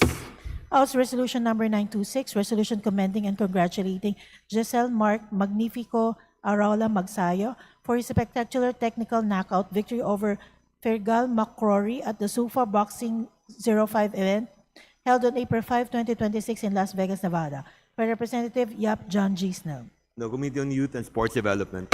House Resolution Number 927, resolution directing the House Committee on Natural Resources to conduct an investigation in aid of legislation into the reported environmental, health, and socioeconomic impacts of mining operations in the municipality of Aroroy, Masbate, with the end view of strengthening regulatory oversight, ensuring corporate accountability, and safeguarding the welfare of affected families. By Representative De Lima. Committee on Rules. House Resolution Number 928, a resolution urging the Energy Regulatory Commission to expedite the resolution and implementation of pending power rebates and refunds, and urging the national government to consider temporary reductions in the value-added tax on electricity and import tariffs on bunker fuel used for power generation in order to mitigate the impact of rising energy costs in Filipino consumers. By Representative Tutor. Committee on Energy. House Resolution Number 929, resolution congratulating Police Lieutenant Trixia Ray Libiran Ahose, a constituent of the 5th Legislative District of Bulacan, for her exemplary academic performance and for graduating as top 9 of the Philippine National Police Academy Silang Paglaom Class of 2026. By Representative Cruz Agata. The Committee on Public Order and Safety. House Resolution Number 930, resolution commending and congratulating the Pinoy P-pop girl group Beanie for making history as the first Filipino pop group to perform at the Coachella Valley Music and Arts Festival 2026 and recognizing their contribution to the global promotion of Filipino talent and culture. By Representative Benitez Javier Miguel. To the Special Committee on Creative Industries. House Resolution Number 931, resolution congratulating and commending Patrick Gerard Lee for winning the bronze medal in the men's C5 scratch race at the Asian Para-Track Cycling Championships and recognizing his contribution to Philippine sports. By Representative Villanueva. To the Committee on Youth and Sports Development. House Resolution Number 932, a resolution urging the Energy Regulatory Commission to order the temporary suspension of electricity disconnections for households with unpaid bills during the national state of energy emergency and encouraging public utilities to provide flexible or installment payment arrangements for affected consumers. By Representative Hernandez Chariz Ann. Committee on Energy.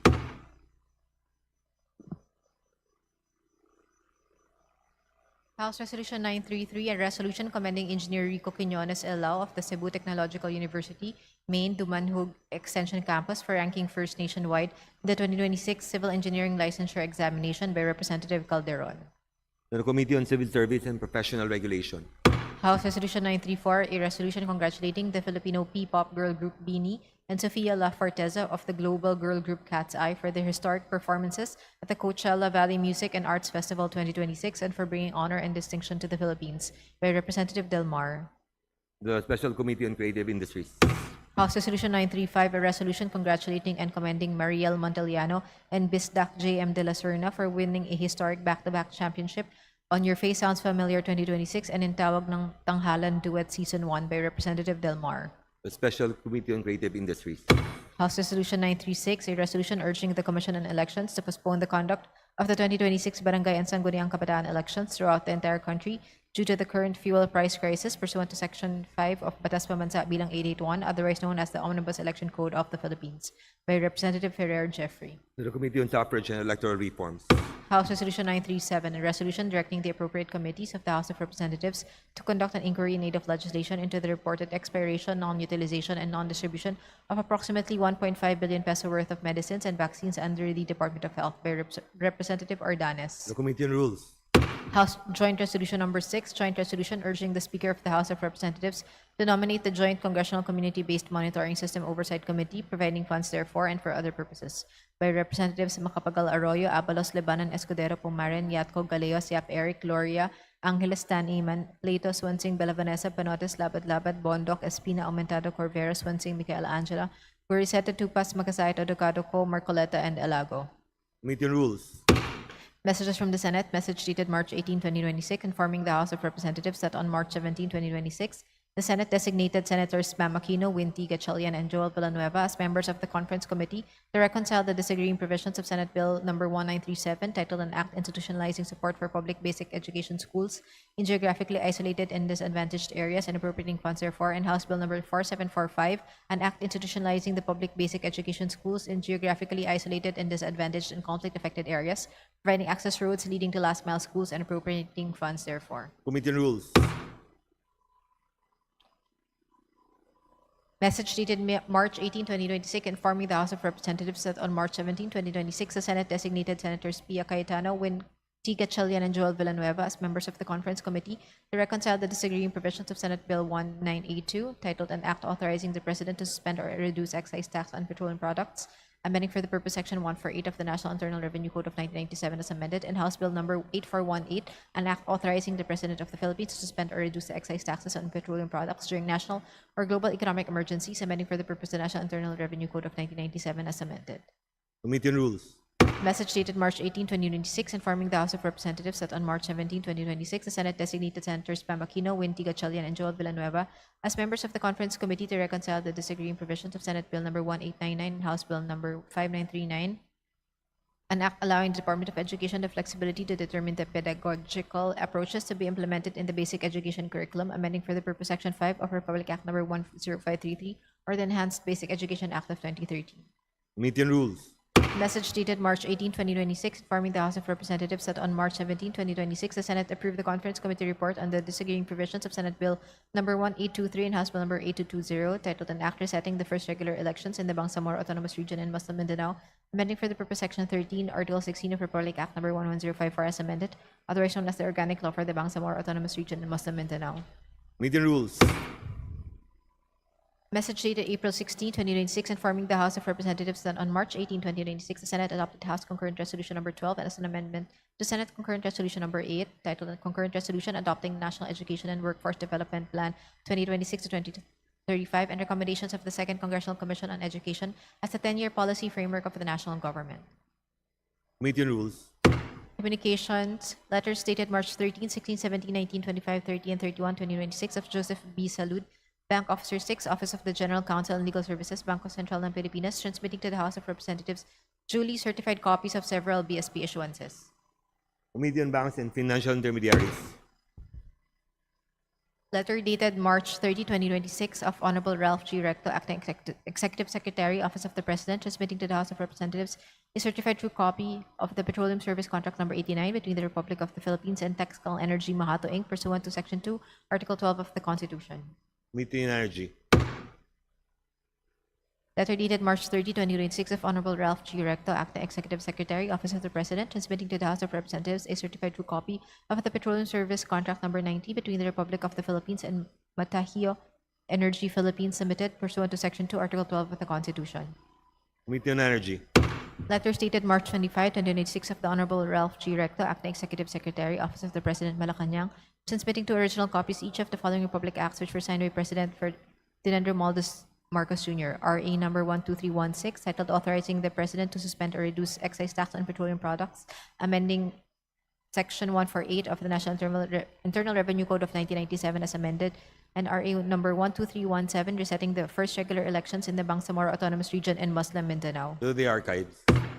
Report dated March 24, 2026 of Honorable Attorney Chelo E. Velicari Garofil, Secretary General, House of Representatives, on copies of the following enrolled bills which were returned to the Senate on even date and to be transmitted to the Office of the President for His Excellency's consideration and signature pursuant to Section 18H, Rule 6 of the Provisional Rules of the House of Representatives. Senate Bill number 1982 and House Bill number 8418, authorizing the President to suspend or reduce excise tax on petroleum products, amending for the purpose Section 148 of the National Internal Revenue Code of 1997. And consolidated version of Senate Bill number 1823 and House Bill number 8220, resetting the first regular elections in the Bangsamoro Autonomous Region and Muslim Mindanao.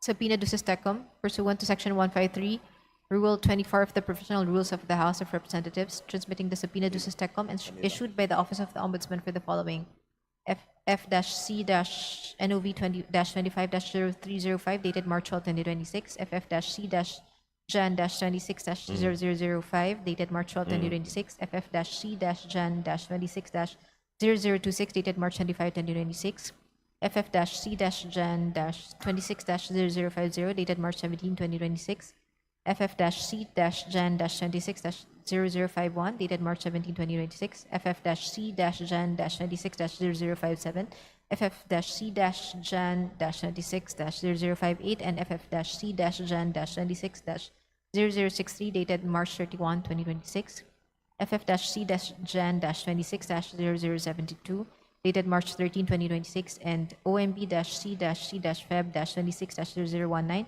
and OMB-C-A-Feb-26-0021 dated March 13, 2026.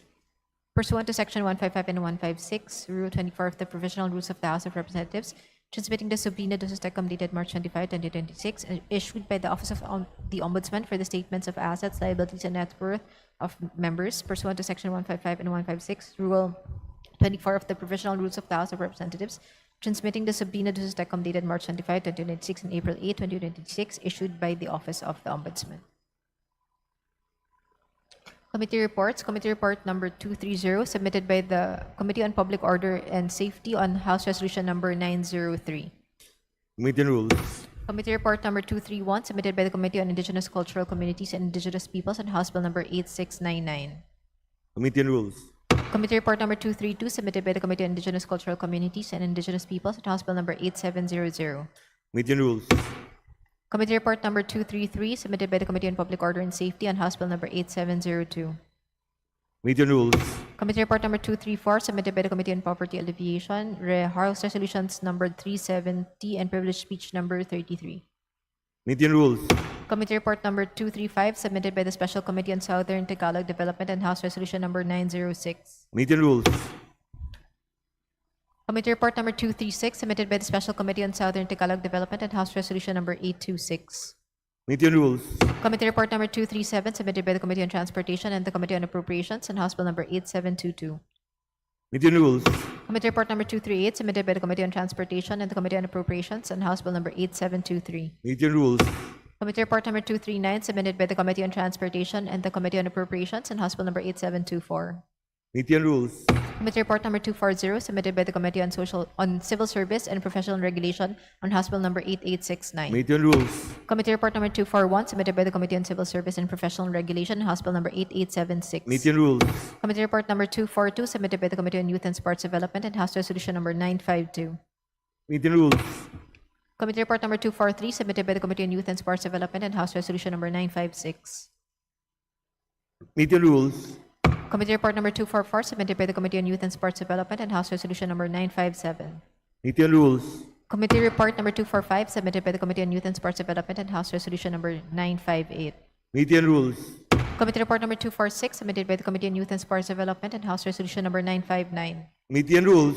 Committee report number 247, submitted by the Committee on Youth and Sports Development and House Resolution number 960. Committee on Rules. Committee report number 248, submitted by the Committee on Youth and Sports Development and House Resolution number 963.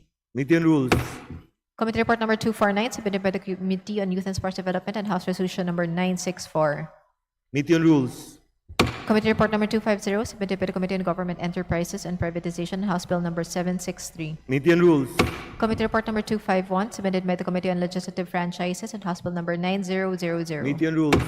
Committee report number 252, submitted by the Committee on Legislative Franchises and House Bill number 9001. Committee on Rules. Committee report number 253, submitted by the Committee on Legislative Franchises and House Bill number 9002. Committee on Rules. Committee report number 254, submitted by the Committee on Legislative Franchises and House Bill number 9003. Committee on Rules. Committee report number 255, submitted by the Committee on Legislative Franchises and House Bill number 9004. Committee on Rules. Committee report number 256, submitted by the Committee on Legislative Franchises and House Bill number 9005. No Committee on Rules. Committee report number 257, submitted by the Committee on Legislative Franchises and House Bill number 9010. No Committee on Rules. Committee report number 258, submitted by the Committee on Labor and Employment regarding House Resolutions number 326, 370, and 491. No Committee on Rules.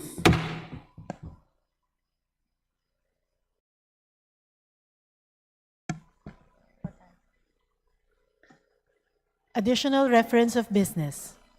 Resolutions. House Resolution Number 938, resolution expressing the profound condolences of the House of Representatives on the passing of the Honorable Salvador Body Britannico, former representative, assemblyman, and distinguished statesman, to the spouse, Dr. Mayalita Linda Britannico, and their children, by Representative Baronda. Committee on Rules. House Resolution Number 939, resolution urging the Department of Foreign Affairs to invite the United Nations Special Rapporteur on the promotion and protection of human rights and fundamental freedoms while countering terrorism in aid of legislation in light of reported abuse and misuse of counterterrorism and terrorism financing laws, by Representative De Lima. Committee on Foreign Affairs. House Resolution Number 940, a resolution expressing the deepest condolences of and heartfelt sympathy of the House of Representatives on the demise of award-winning Filipina actress Sue M. Prado and honoring her life, artistic legacy, and extraordinary contributions to the Philippine independent cinema, by Representative Olivares. Committee on Rules. House Resolution Number 941, a resolution expressing the deepest sympathy and sincere condolences of the House of Representatives on the passing of Ms. Lucille Jean Olasman Jershovich, by Representative Olivares. Committee on Rules. House Resolution Number 942, resolution commending and congratulating Linda P. Johnson for being sworn as the first Filipina mayor of Cerritos, California, USA, by Representative Olivares. Committee on Rules. House Resolution Number 943, resolution commending and congratulating Filipino boxer Pedro Taduran for his successful defense of his IBF minimum weight world title against Mexican contender Gustavo Perez, by Representative Olivares. The Committee on Games and Amusement. House Resolution Number 944, a resolution expressing the profound sympathy and sincere condolences of the House of Representatives on the demise of Sister Eva Fidela Maamo, Ramon Magsaysay awardee, and honoring her life of selfless service to the Filipino people, by Representative Olivares. Committee on Rules. House Resolution Number 945, resolution urging the Philippine Sports Commission to adopt and implement an expedited disbursement mechanism for national sports associations to ensure the timely release of approved funds for athletes participating in international competitions and related activities, by Representative Gomez. The Committee on Youth and Sports Development.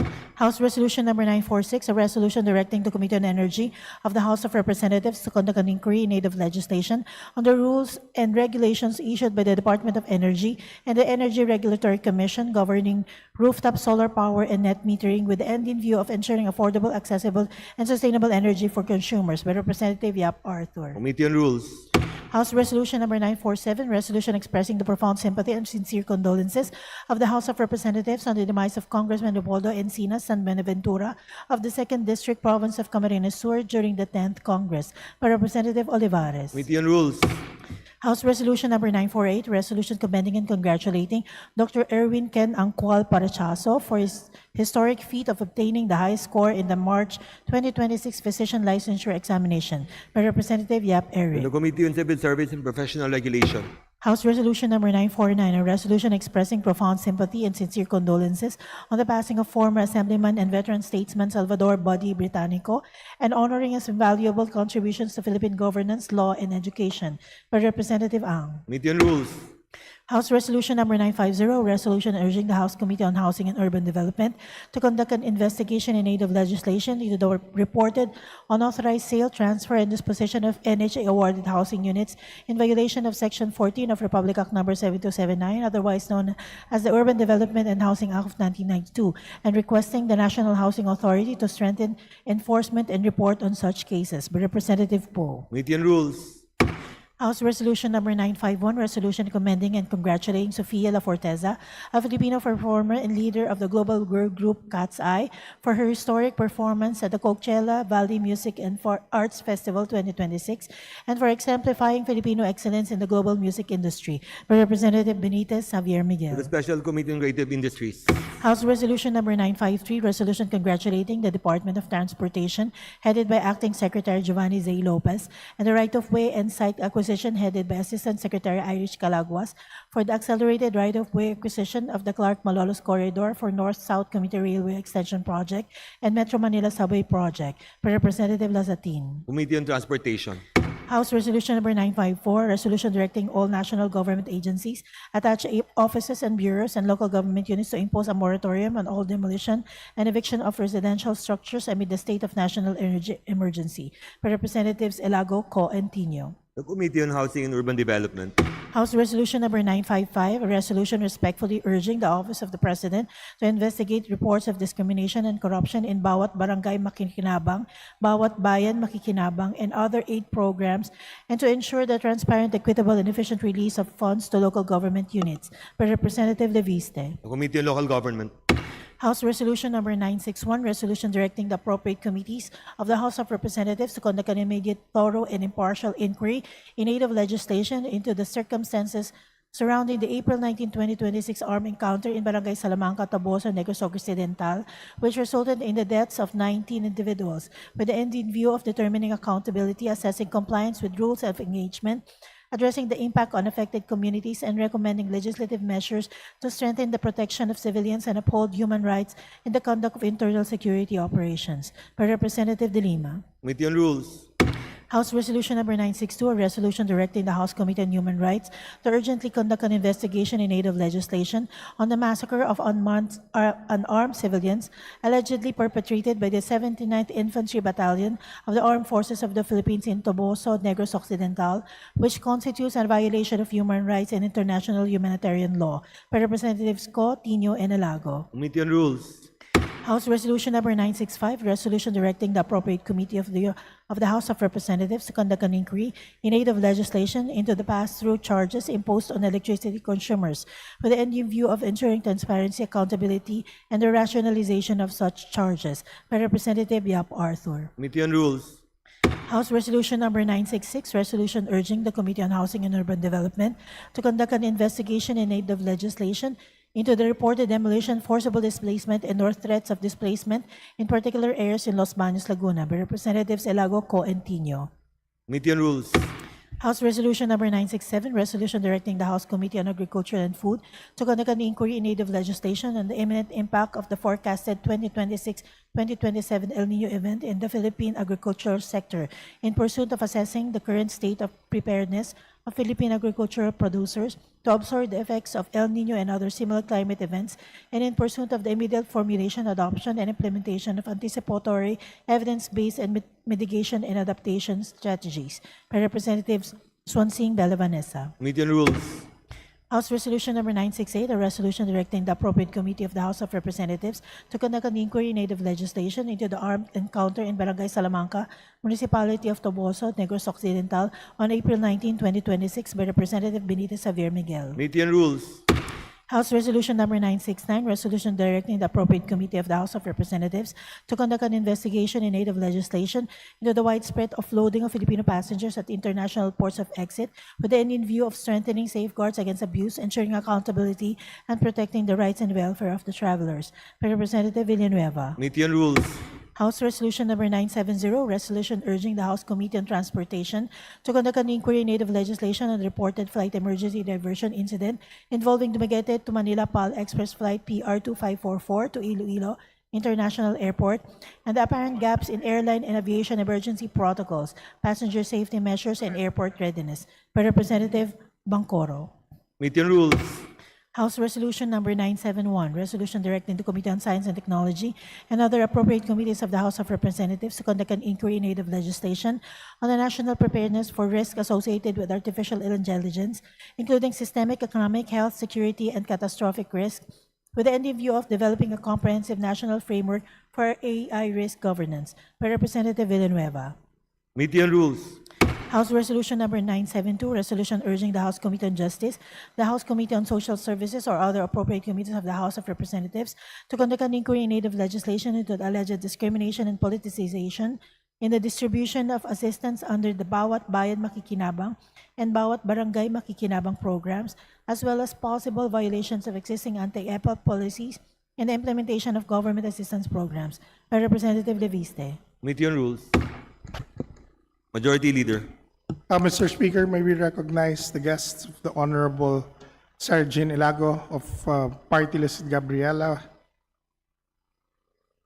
They are the workers from the Kowloon House West Chapter Glow Rain KMU in the plenary, namely Reginald San Martin, Tori John Ancheta, Jessa Montesa, Weller Rose Tejada, Sami Bacolor, Remitivo Lapore, Maulen Lazaro, Victoria Mirando, Francis Licuanan, John Michael Carlos, and Bernard Di Maunahan, Mr. To Speaker. the guest of Representative Sara El Lago, representatives and workers from Kowloon House West Chapter, welcome to the House of Representatives. Majority Leader. Mr. Speaker, pursuant to our rules, today being a Monday, I move to open the privilege hour. There is a motion to open the privilege hour. There is an objection. Here is none. Motion is carried. Majority Leader. Mr. Speaker, I move to recognize the gentleman from Party List APEC, the Honorable Sergio C. Dagook, to avail of the privilege hour. There is an objection. Chair hears none. The Honorable Dagook is hereby recognized. You have the floor, sir. Thank you, Mr. Speaker. Thank you, Majority Leader. Mr. Speaker, distinguished colleagues, magandang gabi po sa ating lahat. As representative in the power sector, I rise today on a matter of collective privilege. For the past few months, we have seen the same cycle of unpredictable generation cost spike, spiraling fuel pass-through cost, the charge upon charge, and the inevitable shock when Filipino families receive their monthly electric bills. Mr. Speaker, in a heavily regulated industry such as the energy sector, we have the unique ability to give technical explanations for every movement in the prices of electricity. But beyond this, there is a more painful reality. For the ordinary Filipino, the cost of power is no longer justifiable, no matter how true and sophisticated the explanation is. The cost of electricity is now a direct threat for food security, tax on small businesses, and a barrier to our national productivity. Mr. Speaker, we often hear that our electricity rates are among the highest in Southeast Asia. We are told it is the nature of the beast because we are an archipelago reliant on imported fuel. While those may be true, they have become convenient excuses for systemic inefficiency and the lack of urgency to address the matter. Mr. Speaker, the public is asking two important questions.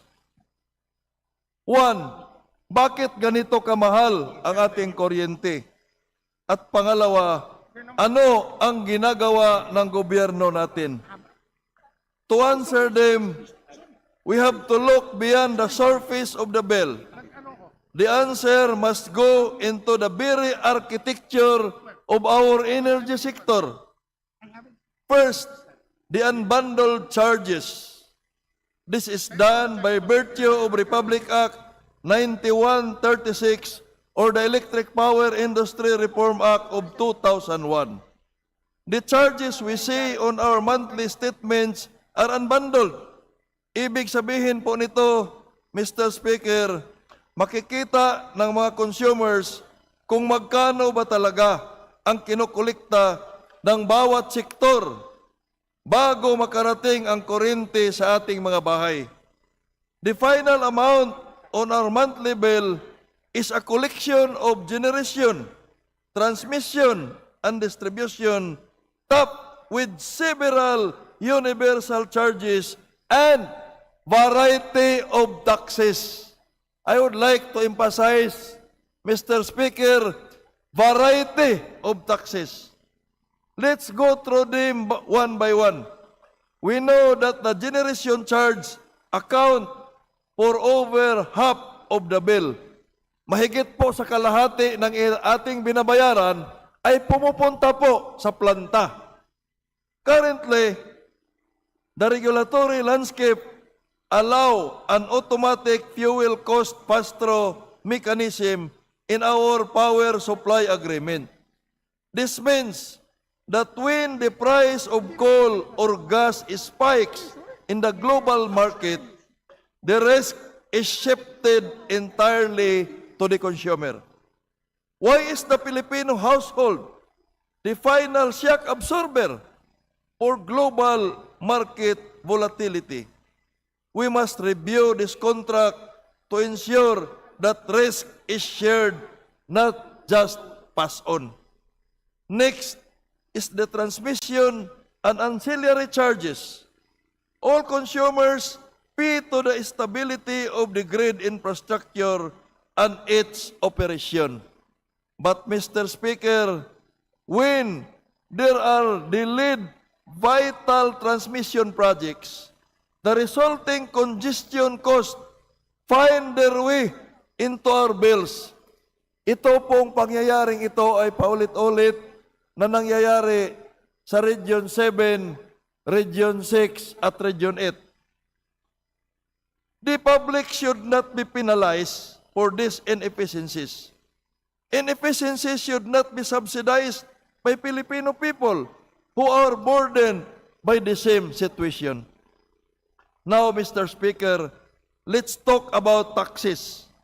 The electric power industry is among those industries with multiple charges and taxes levied on the consumers. Initially, Home EPIRA was enacted in 2001. The sale of power generation is value-added tax zero.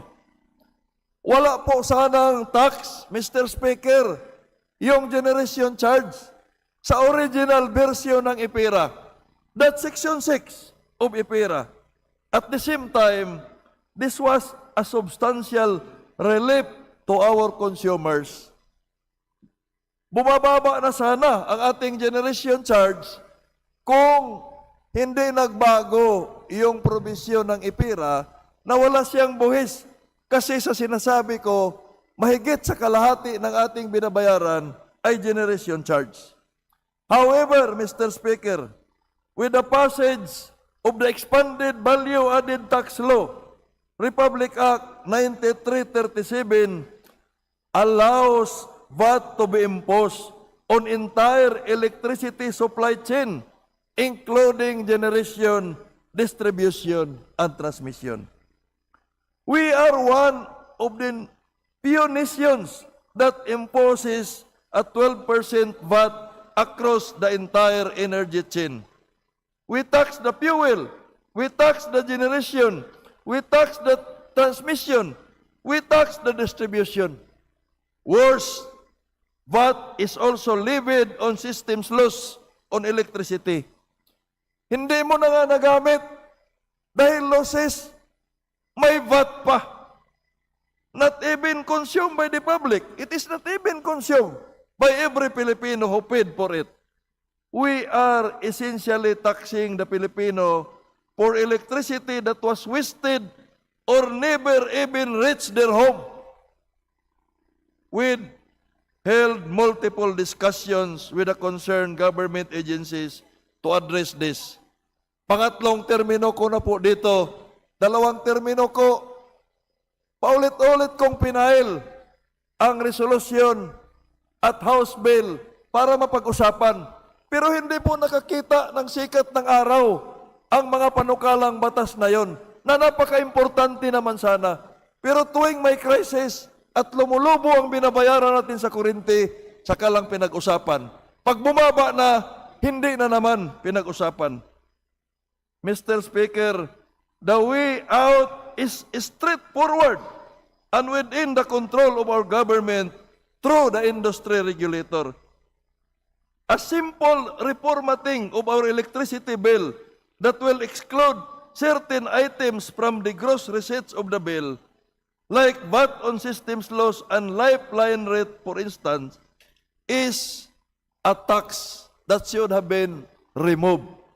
Kasi, ang sabi lang naman ng BIR, during those discussions in the 18th at 19th Congress, kaya lang naman nila tinatax yung systems loss dahil sa format ng ating electric bill, nakapaloob siya sa gross receipts.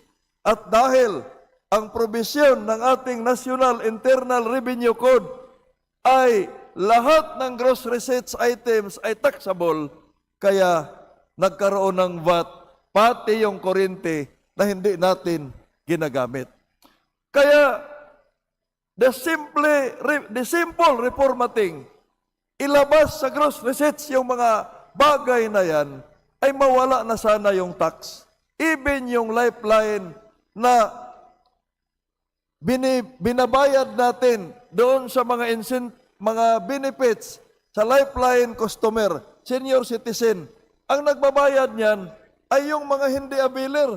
Pero yung kanilang bayad, sila na nga ang sumalo sa sana punduhan ng gobyerno yung mga benefits na yan, tinatax pa sila doon sa kanilang dinodonate para magkaroon ng discount ang senior citizen at yung mga lifeline customers.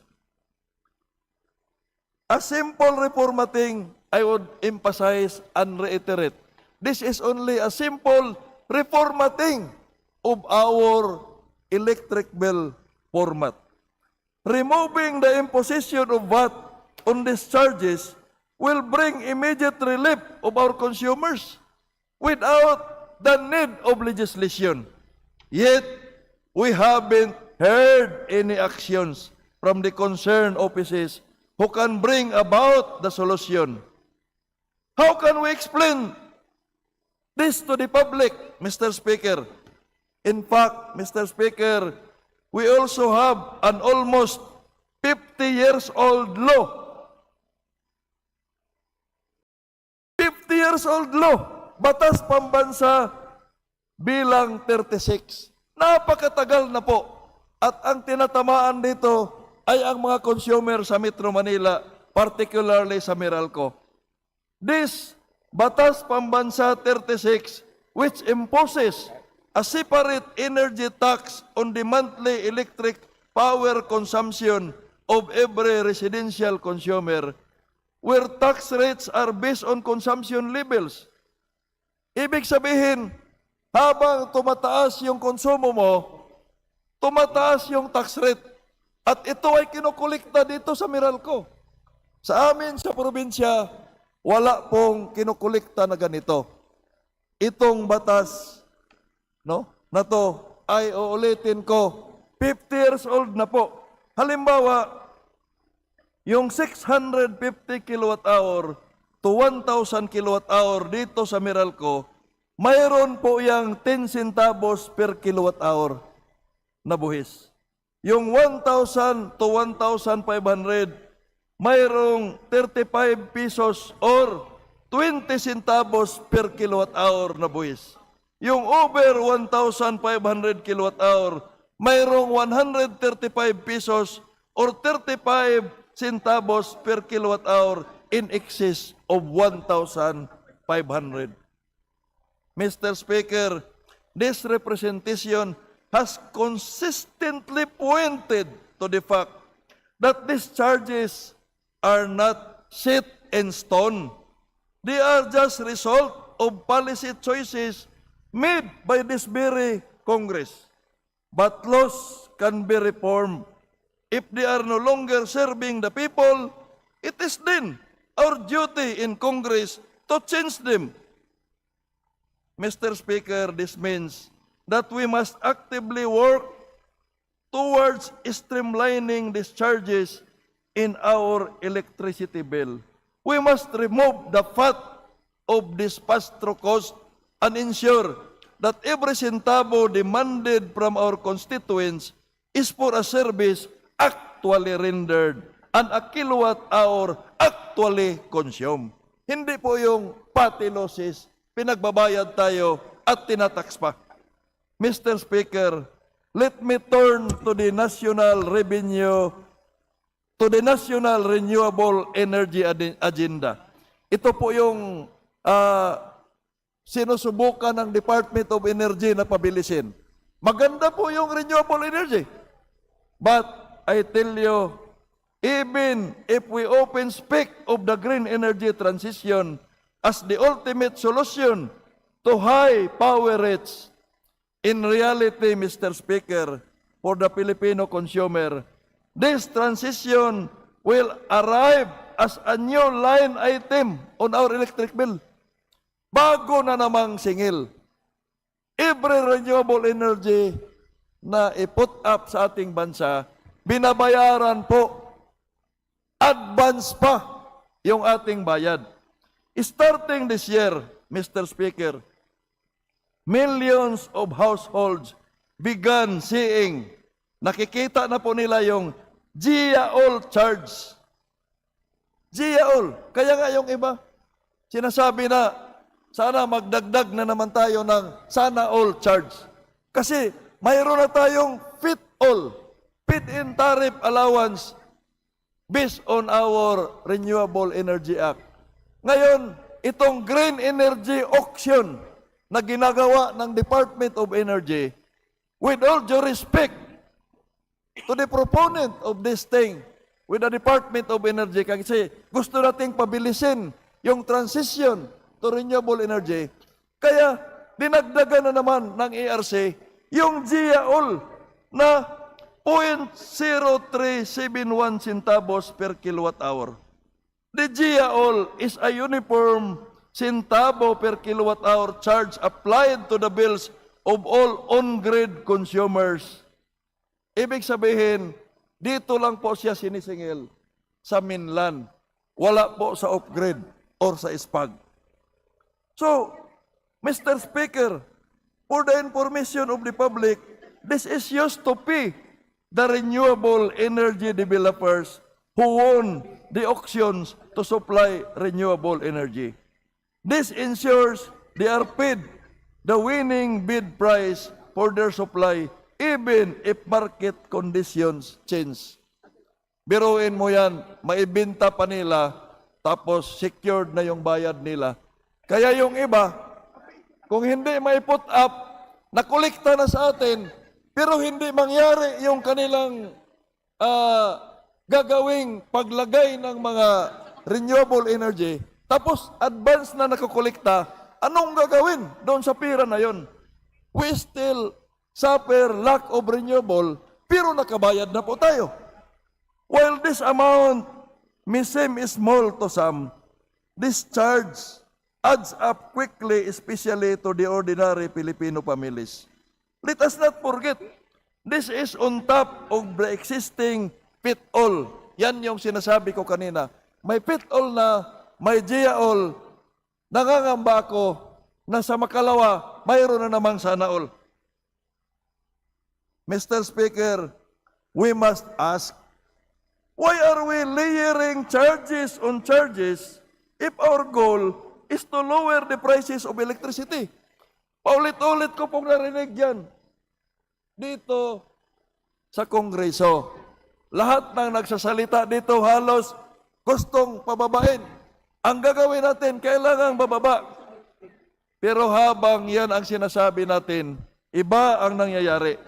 We are moving towards massive energy projects, but the green energy auction reserve prices are rising. In the latest auctions, we have seen ceiling prices as high as 11 pesos. Kaya, let us manage the expectation of the public. Ang daming magpo-post sa social media na kaya gusto natin ng renewable para bababa ang presyo ng kuryente. Paano bababa? Dito nga sa benchmark, 11 pesos na per kilowatt hour. If we are not careful, we are locking the next generation into decades of high-cost contracts under the guise of being green. Yung mga apo ko, yung mga apo ninyo, at yung mga anak ng mga apo natin ay magbabayad hanggang sa kanilang generation sa mga ganitong programa ng ating pamahalaan. Further, Mr. Speaker, the Department of Energy is awarding thousands of megawatts in green energy auction contracts. But where is the grid readiness? Ang ibig sabihin, yung transmission line, nakahanda ba sila na i-integrate itong mga ito? Kasi kung hindi, hindi rin natin nagagamit to. Nagbabayad lang tayo. Another cost is pag in-upgrade yung grid natin ni NGCP, tayo na naman ang magbabayad ng transmission charge. Dalawa na yung binabayaran natin. Pangatlo, dahil intermittent ang mga to, hindi mo magagamit 24/7, mangungontrata na naman ang NGCP ng ancillary, mga planta na coal-fired o diesel. Tatlo na ngayon yung binabayaran natin. Ngayon, kung lagyan ng battery yung mga solar plants na yan para hahaba yung kanyang pag-dispatch ng kuryente, magbabayad na naman tayo dahil napakamahal po yung battery. At 11 years lang po yan magagamit. Kaya 4 na year yung binabayaran natin. How can we reduce the cost of electricity kung ganito yung programa natin? Mr. Speaker, I am not against renewable energy. Pero sana pagplanuhin nating mabuti, huwag sabay-sabay, huwag nating pilitin. Kasi every step of the way, may cost ang ordinary Pilipino. The Green Energy Auction Program must not become a green-colored version of the same pass-through charges we have fought to streamline for decades. We need to audit these auction prices and ensure that least cost mandate to translated into reality on the ordinary consumer's bill. Kasi ang kanilang sinisisi, yung mga distribution utility. Kasi yes, distribution utility ang nangungulikta. Pero kolektor lang po ang distribution utility dito. At habang tumataas yung cost na yan, lumalaki yung nakukolekta ng gobyerno dahil sa 12% fixed rate na VAT, kagaya ng fuel. Habang tumataas yung presyo ng fuel, lumalaki din po yung VAT collection ng BIR. Lastly, Mr. Speaker, more than a year into the 20th Congress, our primary tool for energy accountability is the Joint Congressional Energy Commission. Ito po yung oversight committee ng power industry. But until now, it remains unutilized in the face of this interminable crisis. From the EPIRA or Republic Act 9136 to the Renewable Energy Act or RA 9513 and from the Energy Efficiency and Conservation Act, Republic Act 11285, this Congress has been handed a tool to protect the Filipino consumers when they most need it. Ito po yung Joint Congressional Energy Commission. The GCEC as a permanent statutory body designed and empowered for long-term oversight of our energy policies to hold both the regulator and the regulated accountable is still staying silent amidst the suffering of the Filipino people.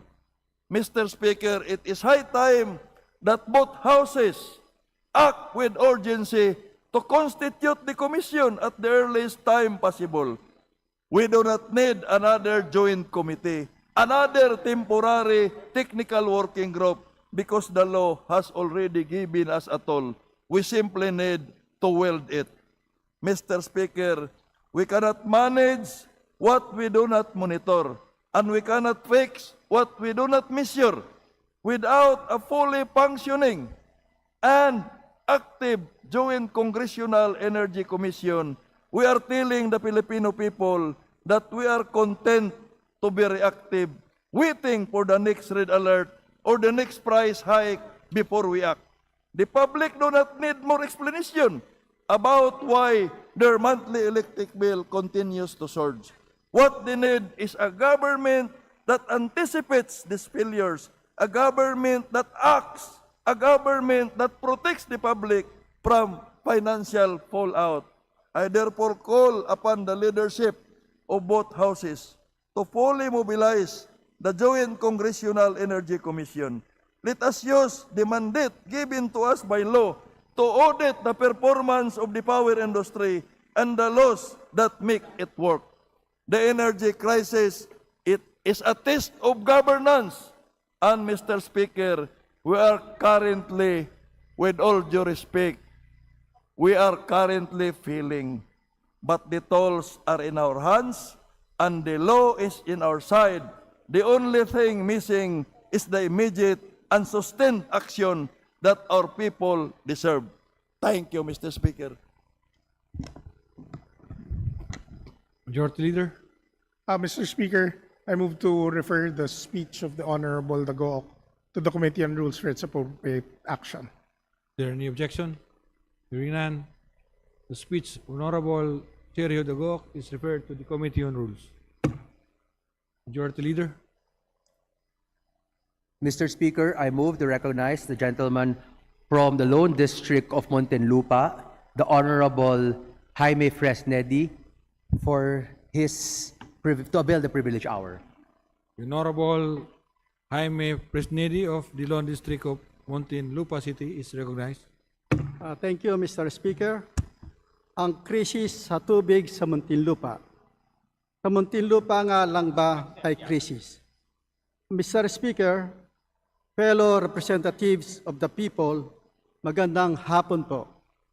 Tumatayo po ako ngayon hindi para magtalakay ng komplikadong polisiya. Tumindig ako ngayon upang talakayin ang isang bagay na napakahalaga sa buhay ng tao. Ito ay ang tubig. Tubig bilang inumin, tubig bilang panluto, tubig para sa kalinisan at kalusugan, tubig na nagbibigay buhay, tubig hindi dapat pinagkakait, tubig na hindi dapat pinag-aagawan, tubig na karapatan ng bawat Pilipino. Sa amin sa Muntinlupa, taon-taon na lang, lalo na pagdating ng tag-init, pare-pareho ang reklamo. Ito ay ang di maasahang serbisyo ng tubig sa mga kabahayan.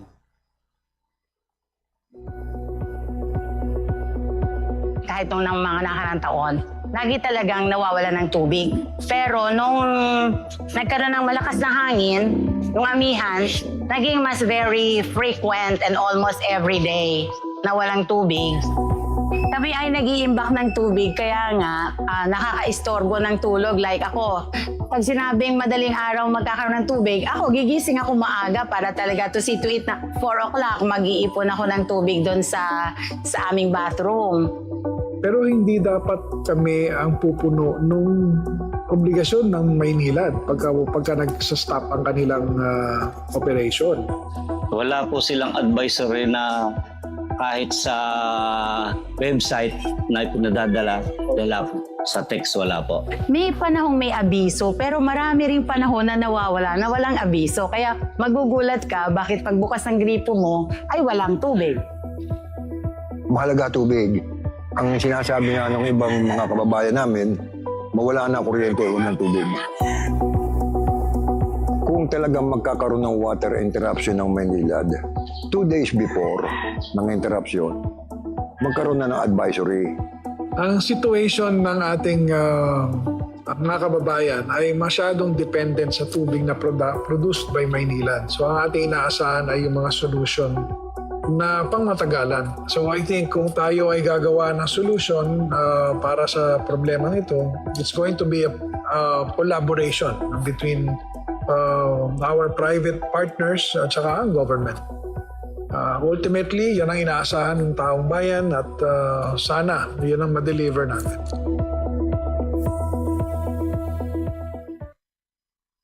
Paputol-putol, may amoy, kulay kalabang at ang pinakamasaklap, walang tubig. Ginoong Speaker, ito ang kadalasang idinadaing ng ating mga kababayang Muntinlupeño kapag dumarating ang tag-init. May mga nanay na nagsasabing, kailangan kong maglaba na madaling araw kasi doon lang may tubig. May maliliit na negosyo tulad ng mga car wash at laundry shops na napipilitang magsara pansamantala. Tanong nila, paano kami makakagawa ng trabaho kung walang tubig? May mga pamilya na napipilitang gumastos pa, bumibili ng mga drum, galon o di kaya'y maraming balding pang-ipon ng tubig, dagdag na gastusin sa karakarampot na nga nilang kita. Ginoong Speaker, hindi na po ito isolated cases. Ito ay paulit-ulit na nangyayari taon-taon.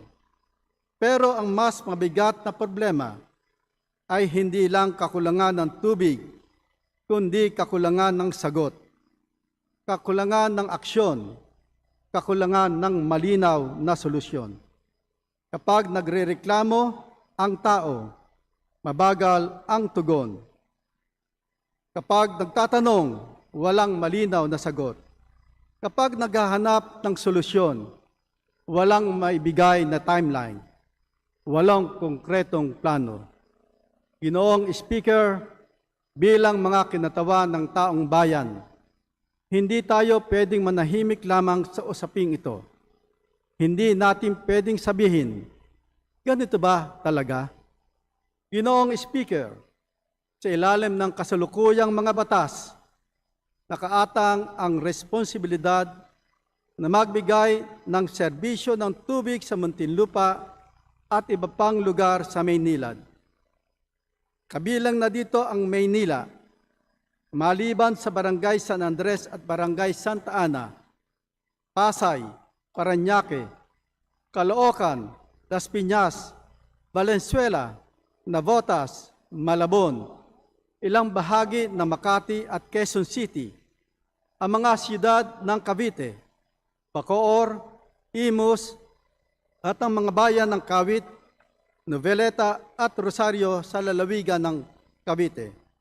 Mr. Speaker, may mahabang kasaysayan ang pagsasabatas para sa isang mabisa at sustainable water system sa ating mga kalunsuran. Noong 1995, bilang tugon sa lumalalang problema sa tubig, isinabatas ang National Water Crisis Act o Republic Act No. 8041. Ang batas na ito ang nagbigay daan sa privatization ng operasyon ng water facilities sa nasasakupan ng MWSS. Mr. Speaker, Section 6 of Republic Act 8041 enabled the Philippine government to enter into negotiated contract for the financing, construction, repair, rehabilitation, improvement and operation of water facilities and projects related to increasing water supply, its treatment and its distribution to industrial and household consumers. Mula sa probisyong ito, iniluwal ng Water Crisis Act ang concession agreements sa pagitan ng MWSS at ng dalawang water concessionaires, ang Manila Water Company, Inc., para sa East Zone at ang Maynilad Water Services, Inc., para sa West Zone ng Metro Manila. Mr. Speaker, aside from the concession agreement, Republic Act No. 11600 likewise grants Maynilad a franchise to establish, operate, and maintain a waterworks system and sewerage and sanitation services in the West Zone area of Metro Manila and the province of Cavite. Mr. Speaker, Section 1 of said law provides that Maynilad is granted a franchise, and I quote, to establish, operate, and maintain for commercial purposes and in the public interest, a waterworks system to ensure an uninterrupted and adequate supply and distribution of potable water for domestic, commercial, and other purposes, and for the establishment and maintenance of sewerage system and sanitation services in West Zone service area of Metro Manila and the province of Cavite, under a concession from the Metro Manila Waterworks and Sewerage End of quote. Ginoong Speaker, pagman naipaubaya na ng MWSS sa mga concessionaires ang responsibilidad sa paghatid ng sapat na supply ng mainom na tubig sa Kalakhang, Maynila at mga karatik na lugar. Hindi ibig sabihin nito na absueldo na ang MWSS sa usaping ito. According to Article 12, Paragraph 12.1 of the Concession Agreement, the MWSS through the Regulatory Office is mandated, among others, to monitor and enforce standards of service to customers and any agreed improvements in these standards. It is likewise tasked to conduct inquiries on matters relating to water supply, sewerage, and sanitation services. Ang tanong, Ginoong Speaker, nagagampanan ba ito ng MWSS? Kung susumahin ang MWSS bilang regulatory body, ay tungkuling protektahan ang mga consumer mula sa di makatarungang singil at mababang kalidad na serbisyo. Gayon din, binibigyan insentibo ng MWSS ang mga concessionaires hindi lang para kumita, kundi para mamuhunan para sa isang mabisang water service system na magbibigay kaginhawahan sa mga consumer. Mr. Speaker, the realities on the ground would lead one to surmise that the responsibilities of Maynilad and MWSS remain to be on paper only. Otherwise, Muntinlupa and other areas being serviced by Maynilad will not be experiencing what we are going through right now. Sa kasamaang palad, Ginoong Speaker, the expectations does not meet reality. Ginoong Speaker, malinaw na may krisis sa tubig sa Muntinlupa.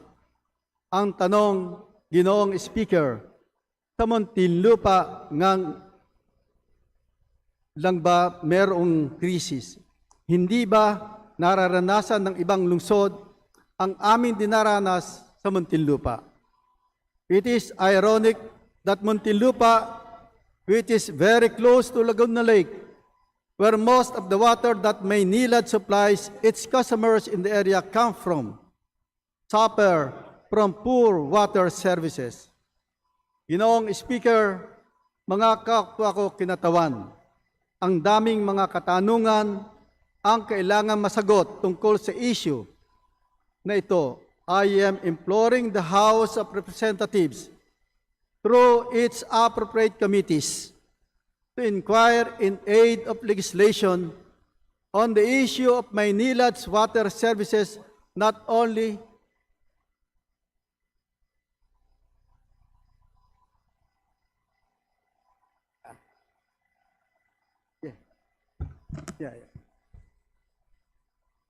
Session suspended.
Session resumed. Honorable Presneri, please continue. Mr. Speaker, according to Article 12, Paragraph 12.1 of the Concession Agreement, the MWSS, through the Regulatory Office, is mandated, among others, to monitor and enforce standards of service to customers and any agreed improvements in these standards. It is likewise tasked to conduct inquiries on matters relating to water supply, sewerage, and sanitation services. Ang tanong, Ginoong Speaker, nagagampanan ba ito ng MWSS? Kung susumahin ang MWSS bilang regulatory body, ay tungkuling protektahan ang mga consumer mula sa di makatarungang singil at mababang kalidad na serbisyo.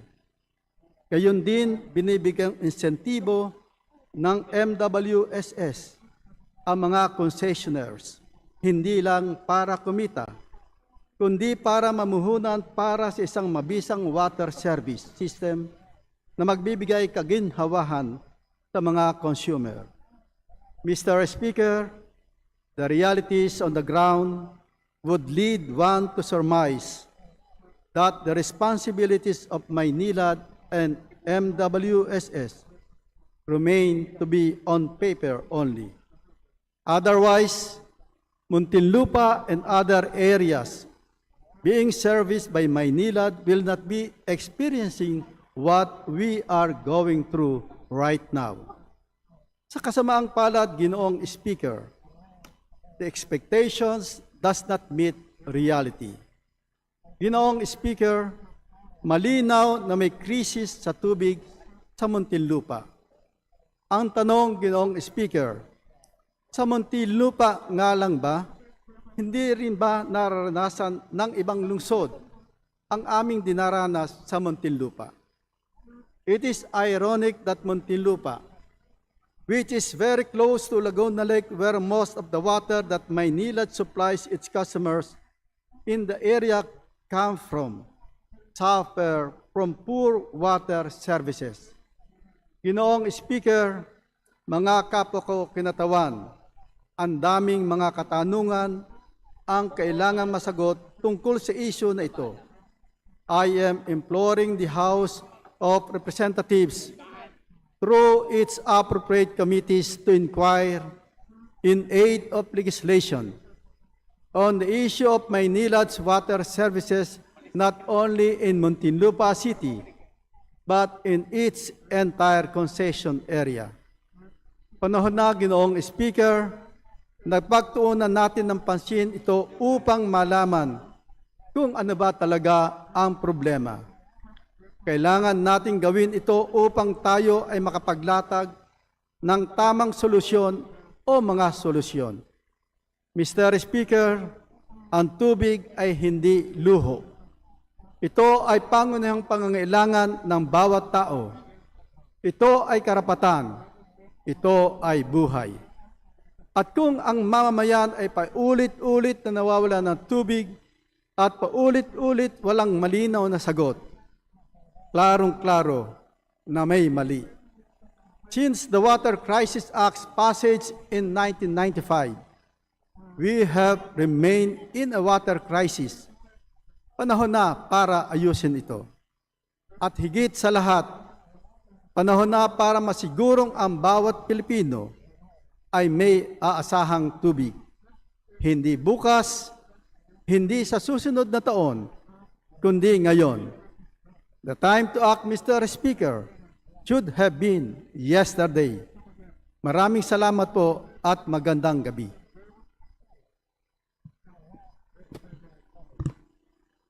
Majority Leader.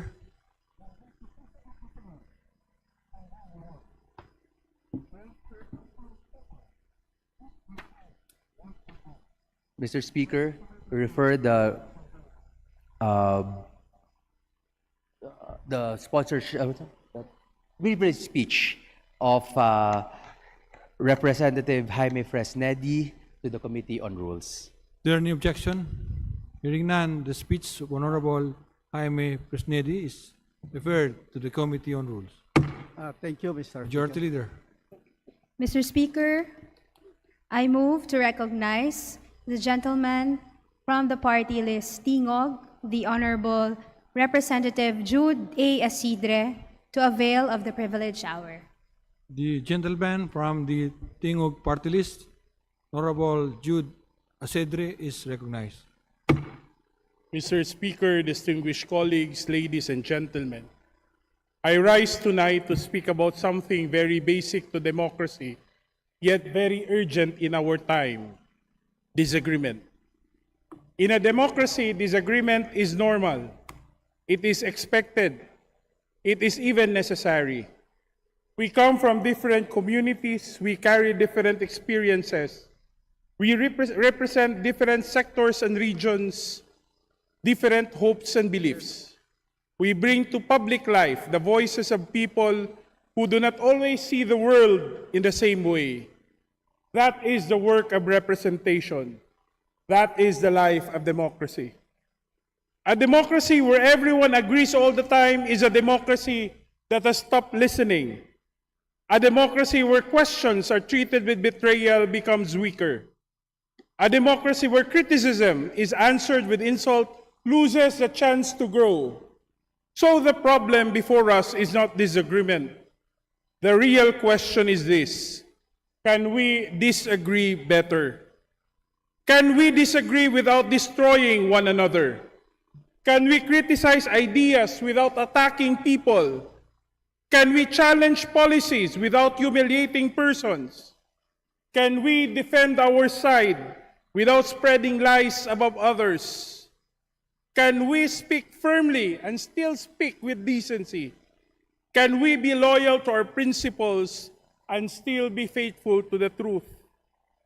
Mr. Speaker, this question has become more urgent because of what we see every day outside Congress, in our communities, and most especially on social media. Social media has become one of the largest public squares of our generation. It is where the people learn the news. It is where issues are explained, debated, and often distorted. It is where public anger gathers speed. It is where reputations can be built, broken, or buried in a matter of hours. The internet moves fast, but real people are still behind every moment. Behind every post, there is a person. Behind every comment, there is a conscience. Behind every viral issue, there is a life that can be wounded. Behind every edited clip, every screenshot, every accusation, every insult, every fabricated story, there may be a family forced to suffer the consequences. And that is why we must ask ourselves, what kind of public square are we building? Today, too much of social media rewards the worst in us. Negativity spreads faster than nuance. Anger travels faster than context. Lies move faster than corrections. Insults get more attention than explanation. A cruel post can be celebrated as courage. A malicious rumor can be disguised as truth. A personal attack can be framed as accountability. A fake story can be repeated so many times that the people begin to believe it. This is dangerous because when lies become normal, truth becomes harder to defend. When hatred becomes entertainment, dignity becomes easier to forget. When negativity becomes the language of politics, democracy becomes smaller. And when people are reduced to enemies, we lose the ability to listen. Mr. Speaker, peace agreement itself can help democracy. It can challenge bad ideas. It can improve policies. It can expose weakness in arguments. It can push leaders to do better. It can remind government that power must always be questioned. Every meaningful movement in history improved because people were willing to disagree even with their own side. Progress does not come from everyone agreeing. It comes from people pushing their own side to do better. It comes when ideas are challenged, better policies emerge, and extremes are softened. But disagreement becomes harmful when it is fueled by hatred. Disagreement becomes dangerous when it is built on lies. Disagreement becomes destructive when it forgets the person. That is where we are today. We do not simply disagree on issues. We often attack identities. We do not simply question arguments. We often question motives. We do not simply challenge positions. We often destroy reputations. We do not simply debate. We often dehumanize. And when this becomes the daily rhythm of social media, our people become exhausted. They begin to think public life is only noise. They begin to believe politics is only fighting. They begin to lose trust not only in their leaders, but in one another. This is why we must ask again, can we disagree better? To disagree better means we critique ideas, not people. It means we ask questions before we accuse. It means we listen before we label. It means we verify before we share. It means we correct falsehoods without becoming cruel. It means we hold people accountable without turning their pain into content. It means we remember that the person across from us is still something worth understanding. We spend so much time asking, to whom do we owe our political loyalty, that sometimes we forget to ask, what kind of person are we? That question matters because a person is more than a vote. A person is more than a political color. A person is more than a party. A person is more than a headline. A person is more than the worst things said about them online. We talk about politics like it's the biggest difference between people. But in truth, much of our common life depends on simpler and deeper things. Do we listen? Do we show respect? Do we try to understand? Do we show up for our neighbors? Do we keep our word? Do we tell the truth even when a lie benefits our side? This is where democracy is tested. Not only in elections, not only in Congress, not only in courts, democracy is also tested in the comment section, in the group chat, in the post we share at midnight, in the rumor we repeat, and in the insult we choose to write or refuse to write. It is tested in whether we can still see the human being behind the screen. Mr. Speaker, we must also be honest about the role of social media platforms. These platforms are not passive spaces. They shape what people see. They decide what rises and what disappears. They influence what receives attention, what becomes viral, and what becomes part of public conversation. And too often, the systems reward outrage. They reward anger. They reward conflict. They reward the content that keeps people scrolling, reacting, fighting, and returning for more. We cannot allow platforms to profit from hate while society pays the price. We cannot allow algorithm to amplify lies while truth struggles to catch up. We cannot allow coordinated attacks, fake accounts, deepfakes, malicious edits, harassment, and disinformation networks to poison democratic conversation. We cannot accept a digital culture where cruelty is treated as strategy and falsehood is treated as content. Social media companies, Mr. Speaker, must be held accountable. They must act faster against fake news scams, coordinated harassment, and digital abuse. They must be more transparent about how harmful content spreads. They must provide better tools for users to report lies, threats, impersonation, and manipulation. They must recognize that they are not merely hosting conversations, they are shaping the public square. And when a company shapes the public square, it carries public responsibility. But Mr. Speaker, accountability cannot stop with platforms. We must also hold ourselves accountable because no algorithm can force us to lie. No platform can force us to insult.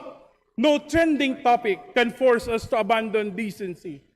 But we still choose. We choose what to share. We choose what to believe. We choose what to amplify. We choose whether to mock or to understand. We choose whether to correct or to attack. We choose whether to become citizens or spectators of cruelty. Every time we share without checking, we help lies travel. Every time we laugh at humiliation, we help hatred grow. Every time we attack the person instead of the idea, we weaken democracy. Every time we stay silent before a lie because it benefits our side, we damage the truth. Every time we treat fake news as harmless because it serves our political interest, we make our country more vulnerable. And that is the hardest part. It is easy to demand accountability from others. It is harder to admit our own participation in the culture we now criticize. But if we want a better public space, a better public square, we must begin with ourselves. We must ask ourselves, do my words help build a better public conversation? Do my posts help others understand the issue more clearly? Do the things I share add truth or do they add confusion? Do my reactions protect the dignity of another person? Do have I the courage to correct my own side when my own side spreads lies? Do I choose respect even when anger is easier?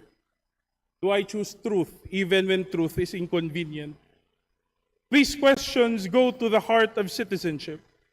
They remind us that democracy is shaped by daily choices, not just by elections and laws. They remind us that conscience must guide even the smallest word we post, share, and repeat. And they remind us that leadership begins wherever we have influence, even in a comment, a message, or a conversation. Mr. Speaker, we need to also recover the value of internal disagreement. When people feel they cannot question their own side, doubts go underground and conversations disappear. Silence does not create unity. It creates pressure. A party, a movement, a community, or a country becomes stronger when people can speak honestly within it. When disagreement is allowed within groups, it reduces the need to fight across them. When allies can correct allies, we grow. When friends can challenge friends, we mature. When leaders can listen to criticism without anger, institutions become stronger. Loyalty should never require blindness. Unity should never require silence. Support should never require surrendering the truth. The strongest movements are not those where everyone claps at every decision. The strongest movements are those where people can speak, listen, correct, and improve together. That is disagreeing better. Mr. Speaker, outside these walls, our partisan differences are also being watched and copied. The way we treat people who belong to another political camp shapes the way our communities talk, argue, and live together. When politics becomes a license to insult, the damage reaches beyond elections.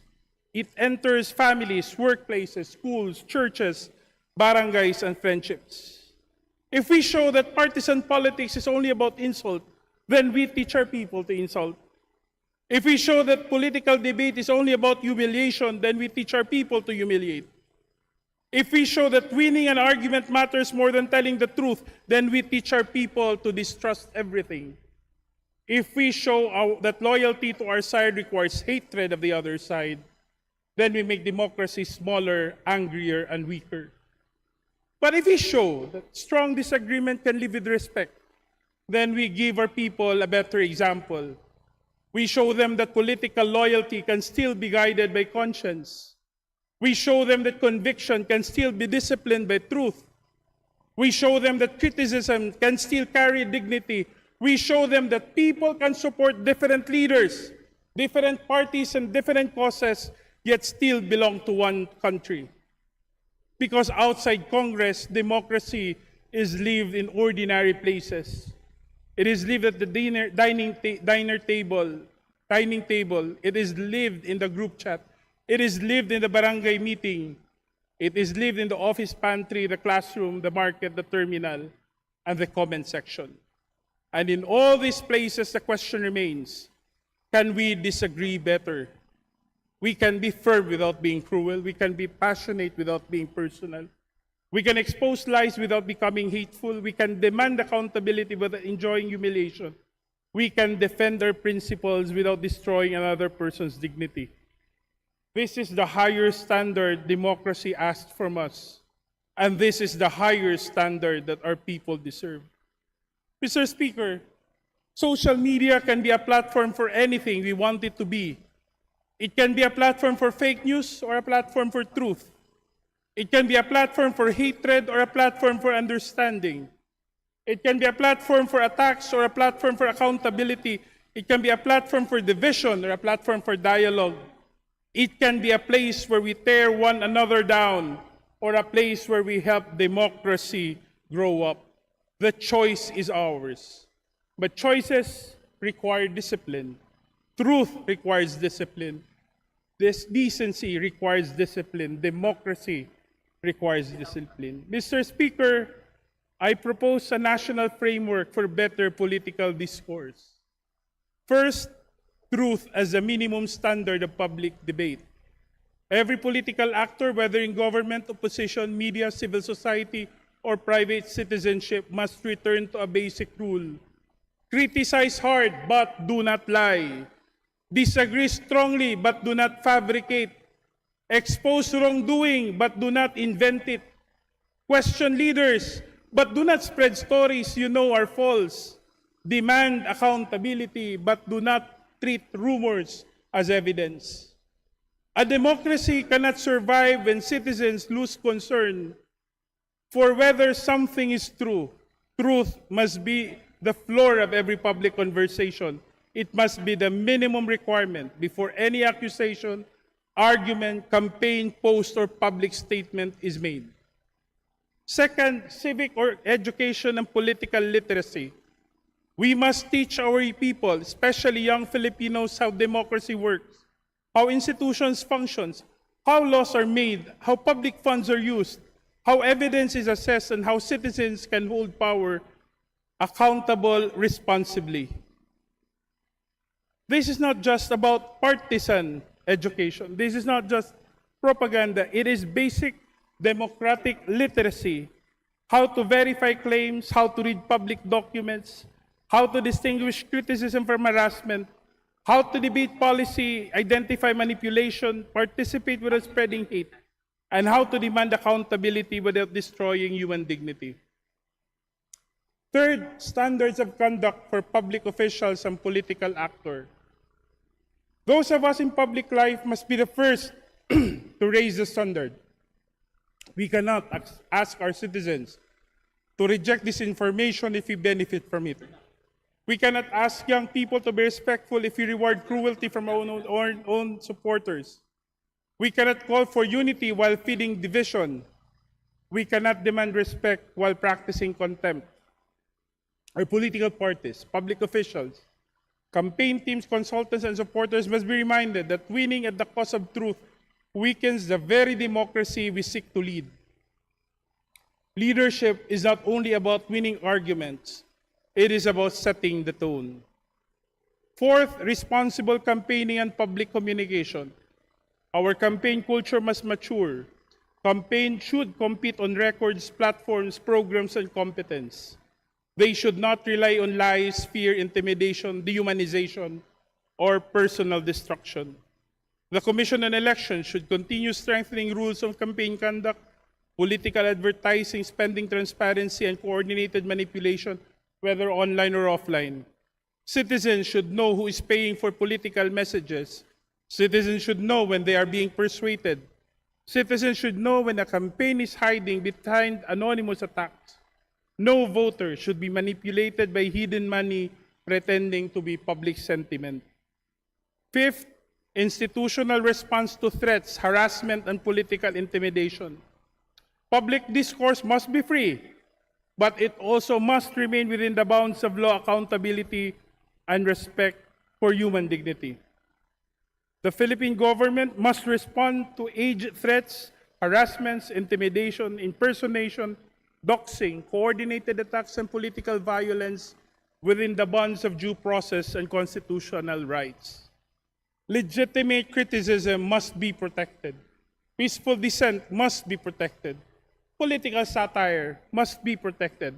Hard questions must be protected. But threats are not debate. Harassment is not accountability. Violence is not speech. Intimidation is not democracy. Lastly, responsible media and public platforms. Media organizations, commentators, influencers, community leaders, and civic organizations shape public discourse, and they carry a public responsibility. It doesn't mean they must stop criticizing government.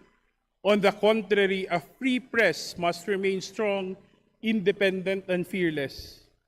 But public commentary must be anchored on facts, context, fairness, and accountability. The goal should not be to inflame for attention. The goal should be to inform the public so that citizens can decide wisely. Mr. Speaker, our democracy does not need a public square filled with perfect agreement. It needs a public square strong enough for honest disagreement. It needs citizens brave enough to speak the truth. It needs leaders humble enough to listen. It needs platform responsible enough to protect people. It needs a nation mature enough to say we can debate, we can question, we can criticize, we can oppose, and still refuse to hate. That is the challenge before us. To end, Mr. Speaker, democracy does not collapse in a single moment. It erodes slowly.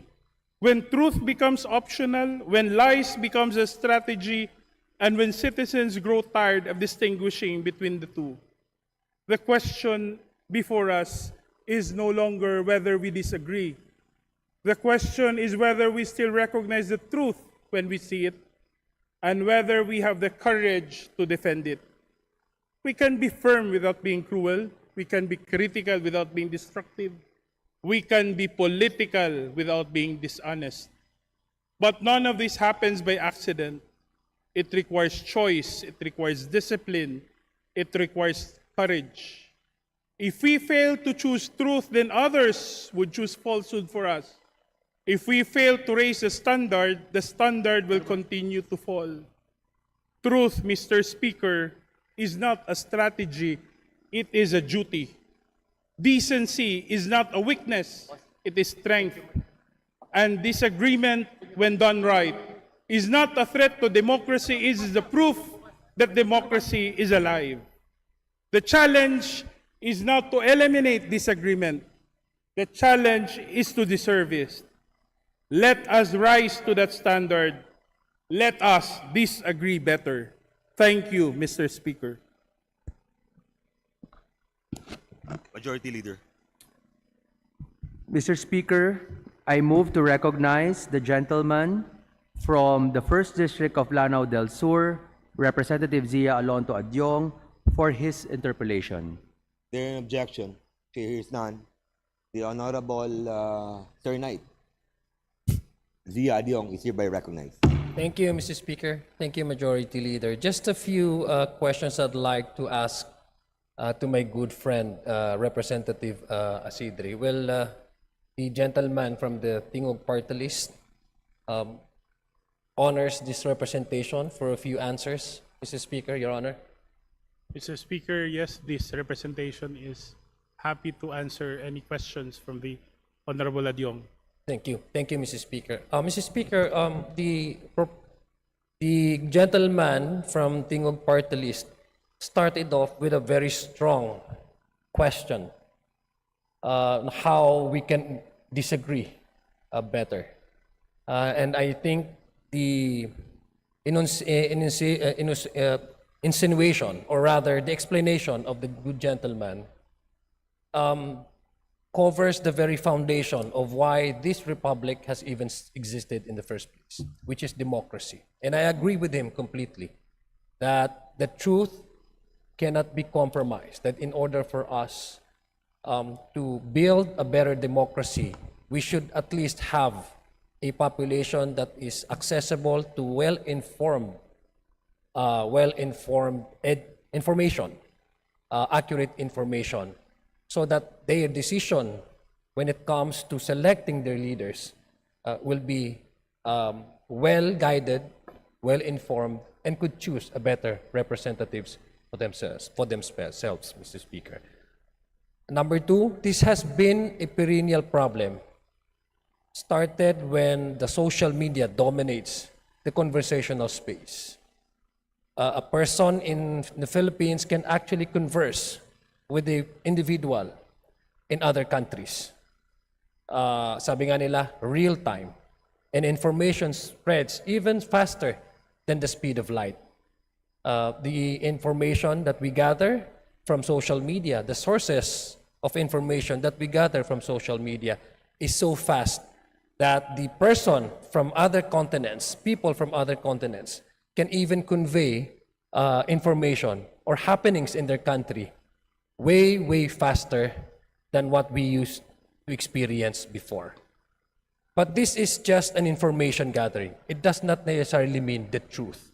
And that's why I laud the good gentleman from Tingog Party List for coming up, standing up, and reminding us of the very important issues, the elephant in the room, I would say. That conversation should be based on truth and justice, I would presume.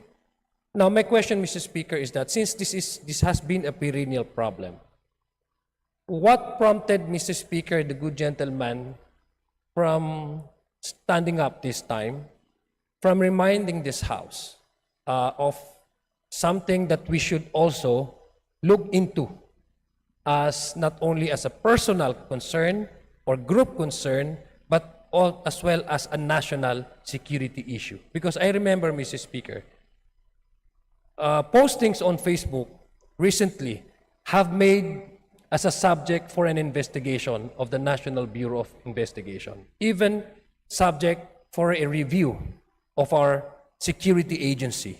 And there have been quite a number of arrests and inquiries that took place in recent days. What then was the reason behind the gentleman's delivery of this particular subject matter in his privilege speech? Mr. Speaker, distinguished colleague, this presentation was prompted by recent events which point out to the increasing toxicity and negativity in social media. We know this has been there for the longest time, but in recent weeks and months, we've seen the extent of the damage that such irresponsible criticisms on social media, even fake news and all this harmful content can do so to destabilize not only our democratic system or democratic life, but even the very foundations upon which the Filipino society is founded upon. And I think it beckons us, especially as we resume for this session, to be reminded that the quality of our political discourse actually reflects the quality of our politics. We already see the trajectory where we are leading ourselves. So it would be most helpful to confront the issue in the eye and tell ourselves that we, not only us in this Congress, but I believe every Filipino deserves a better kind of politics, to a better kind of political discourse. One that does not shy away from disagreement, as I said, but one that doesn't takes advantage of disagreements to destroy and to inflict harm on the quality of life, of political life as we know it. Yeah, okay. Mr. Speaker, for during the previous Congress, there was really an attempt. There was an attempt by this House, by this institution, to find solution on the propagation of fake news, which actually borders to strengthening our national security. If I may remind the good gentleman, and I'm pretty sure that he recalls this quite well, that we had formed a tri-committee to essentially discuss about how we can address, formulate policies, and then come up with the legislation so that we can address the propagation of fake news that is now dominating the social media spaces. And so, Mr. Speaker, there were quite a number of issues that were brought out. Number one, social media does not depend in itself, for its purpose, at least the way it was designed, does not concern itself with factual information, but it actually concerns itself with the rate of viewership and the likes and the share, so that it can also reach a point where it can be monetized. And that's number one problem. That's why we also invited BIR, whether such platforms can actually be policed through taxation. That's number one policies. Number two policies is because some of the vloggers that we invited hide behind the constitutional provision of the freedom of speech. That whenever they post something or accuse, not really accuse, but criticize some policies or personalities for that matter, they always use the constitutional guarantee of freedom of speech so that they may insulate themselves from a possible lawsuit. Because we have cyber libel cases that one can actually use in order to run after those who are spreading lies and destroying a person's reputation. My question now, Mr. Speaker, is this. Because we already have the cyber libel law, we also have the libel law. But the way I understand it and the way I listen to the speech of the good gentleman, still, even despite with all these cases, the social, the postings of fake news have continuously rising, despite the fact that there have been cases of investigation and arrest and filing of charges. Meaning to say, these are not deterrent. How can we now, Mr. Speaker, I'd like to ask the gentleman, if he has other proposals for us to probably strengthen the deterrent measures in order to not only police our social media space, but to make our laws responsive to those whose only intention is to create chaos, not just destroy the reputation of an individual, but ultimately to create anarchy and chaos in our society. Probably, Mr. Speaker, using some individual or group in order to spread lies. How, with the presence of these policies, these laws already being existing, anti-cyber bullying, the cyber law, libel, Mr. Speaker, what are other possible ways in order to strengthen policing in social media, Mr. Speaker, and how is this gentleman see the possibility of maybe amending certain laws so that we can be more responsive in trying to address these concerns and to make the law more, to give our laws a better grasp, Mr. Speaker, in holding those who have been spreading lies, destroying essentially the very essence of our democracy, which is based in truth and justice for their own selfish end, Mr. Speaker, Your Honor. Mr. Speaker, allow me to highlight 3 points. First is, for the longest time, we have started to believe that social media is just consequent of algorithms, of virality, and all these intangibles, so to speak. But what we've realized recently is that even this, what is perceived to be intangible, have real and offline consequences. And that's something that we need to confront. I know in many countries, restrictions have now are being now studied, are being considered as to the need to stop anonymity in social media accounts, so that in the end, accountability can be imputed to users instead of looking at how messages of how content can be manipulated, especially if with the use of amplifiers or trolls.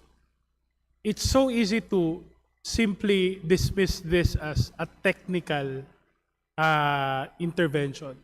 But I think it's very important to emphasize that there is real damage, there is real harm, and that as a government, we have the responsibility to prevent those harm from continuing and to ensure that social media and the internet continues to be a safe space.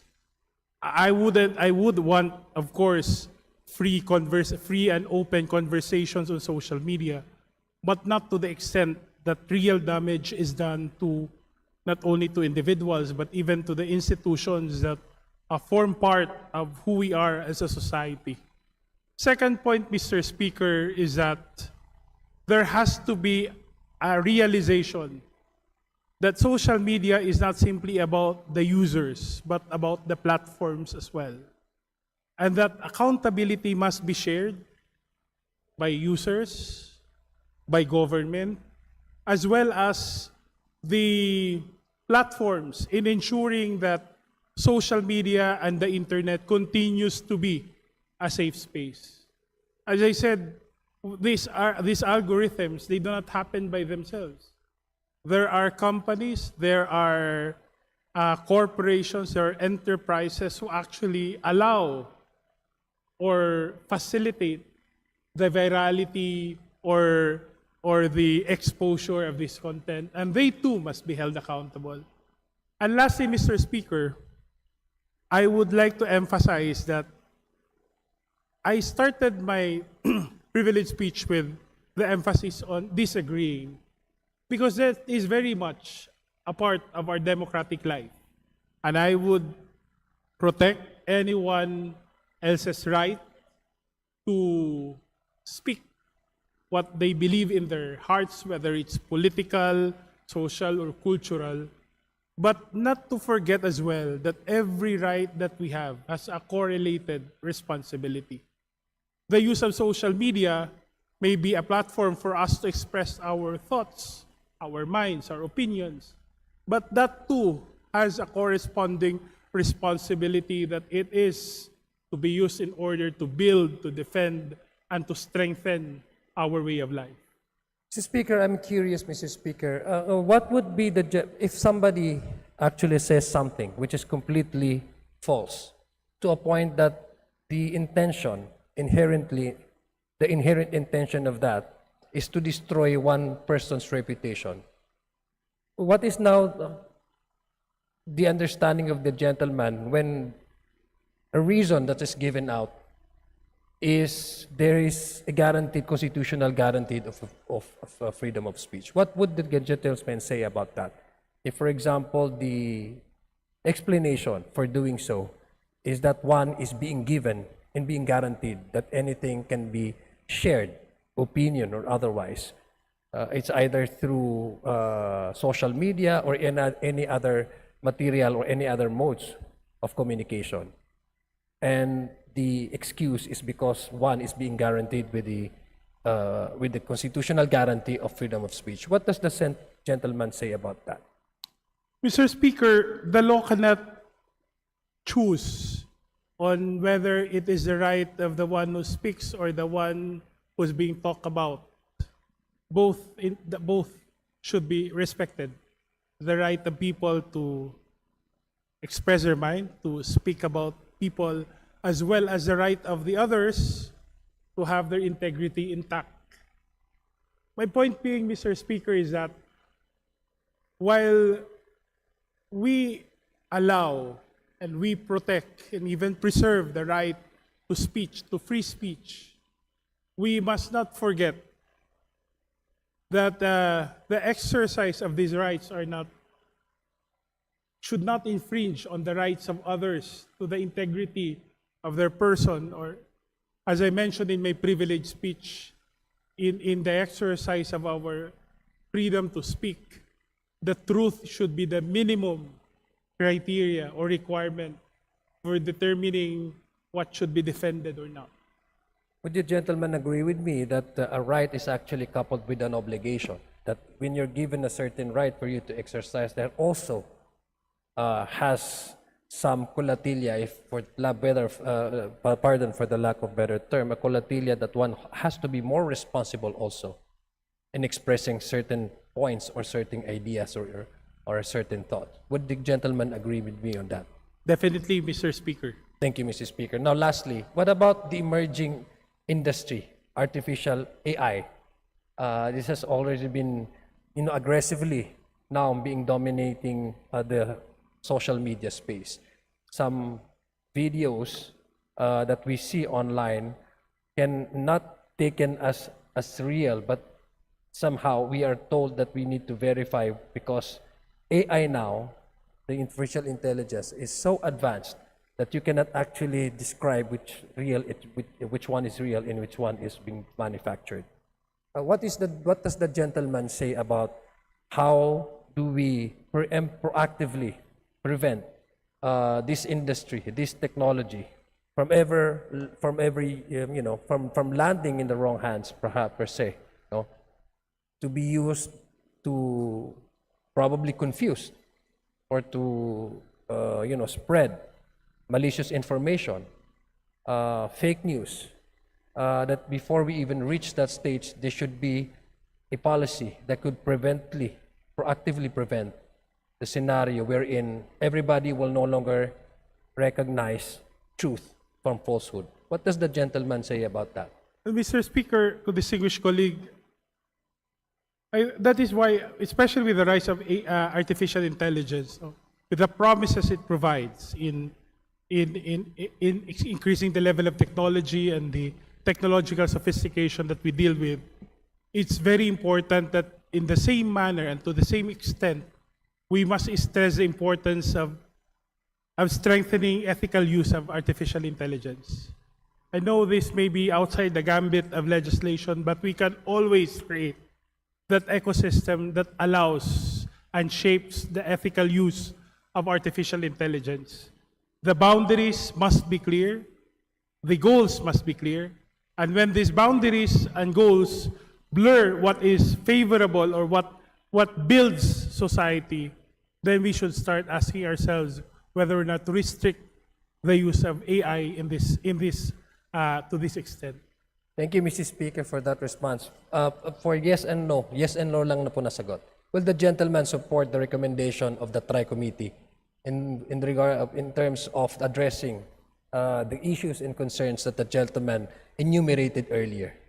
Mr. Speaker, this representation will be most supportive of such an effort, Mr. Speaker. Thank you, Mr. Speaker, and thank you for the gentleman from Team Party List for the opportunity to ask him questions. Maraming salamat po. Majority Leader. Mr. Speaker, I move to refer the speech of Honorable Jude Asidre of Tingog Party List to the Committee on Rules for its appropriate action.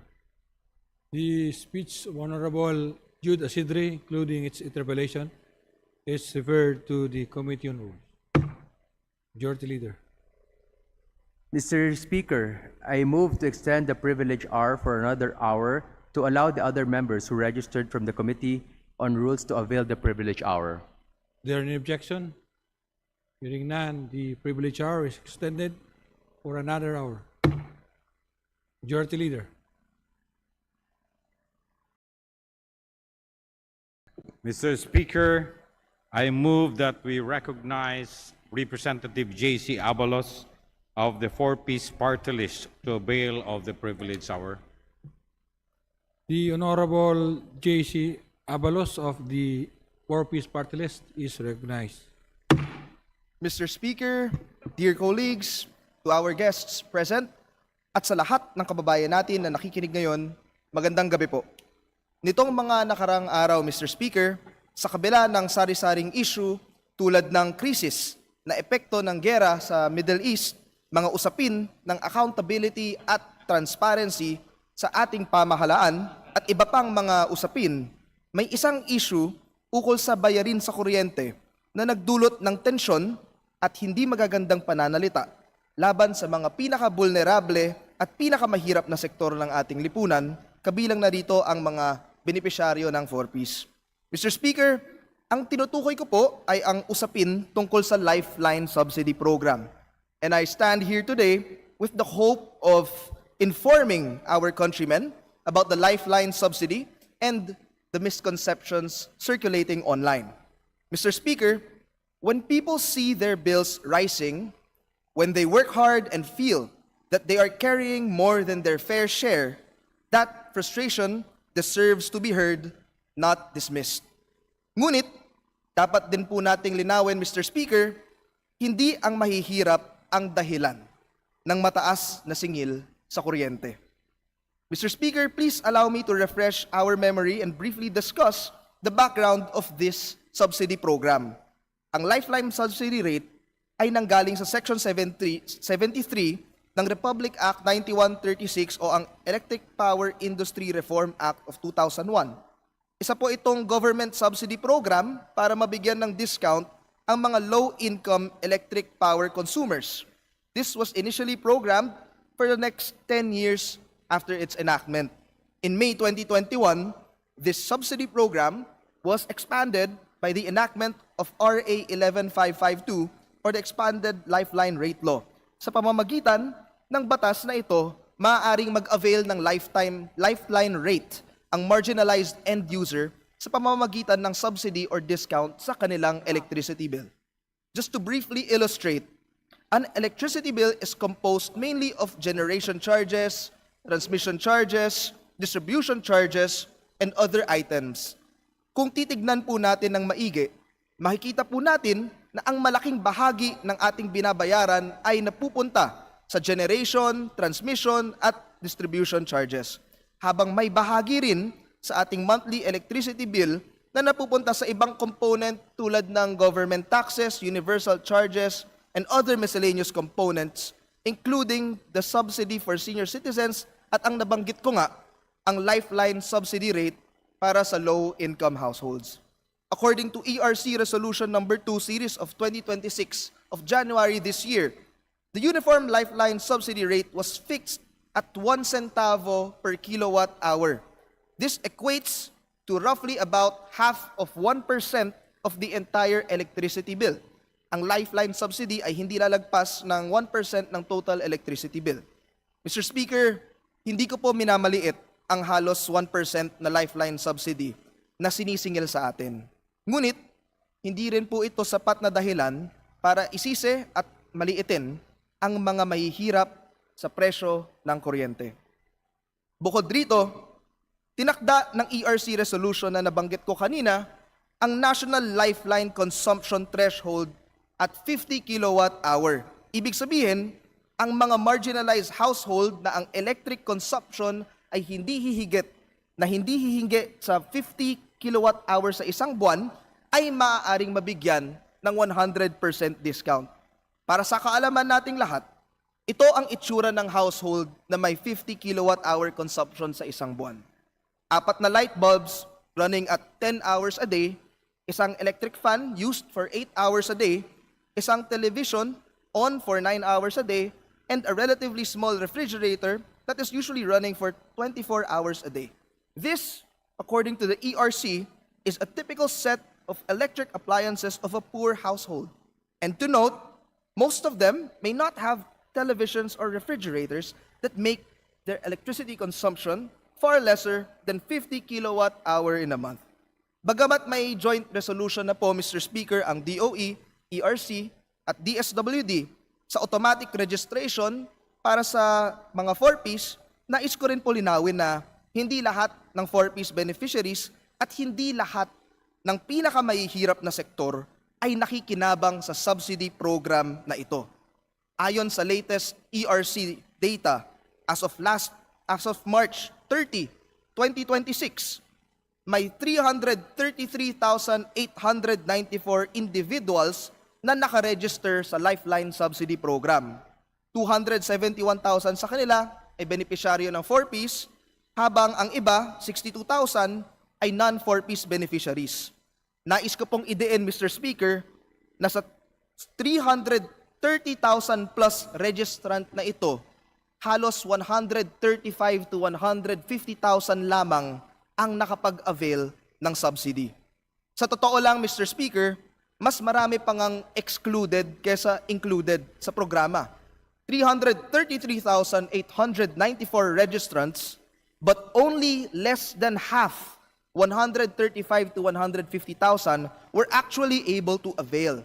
Given these numbers, Mr. Speaker, I do not think collections are efficiently utilized yet, considering that the tripartite resolution was only issued this year. Mahalaga rin po, Mr. Speaker, na maunawaan rin natin ang obstacles sa implementation. Napakahalagang maintindihan natin ang mga realidad na dinadanasan ng ating mga pinakamahihirap na kababayan kung bakit hindi simple ang pag-avail sa programa.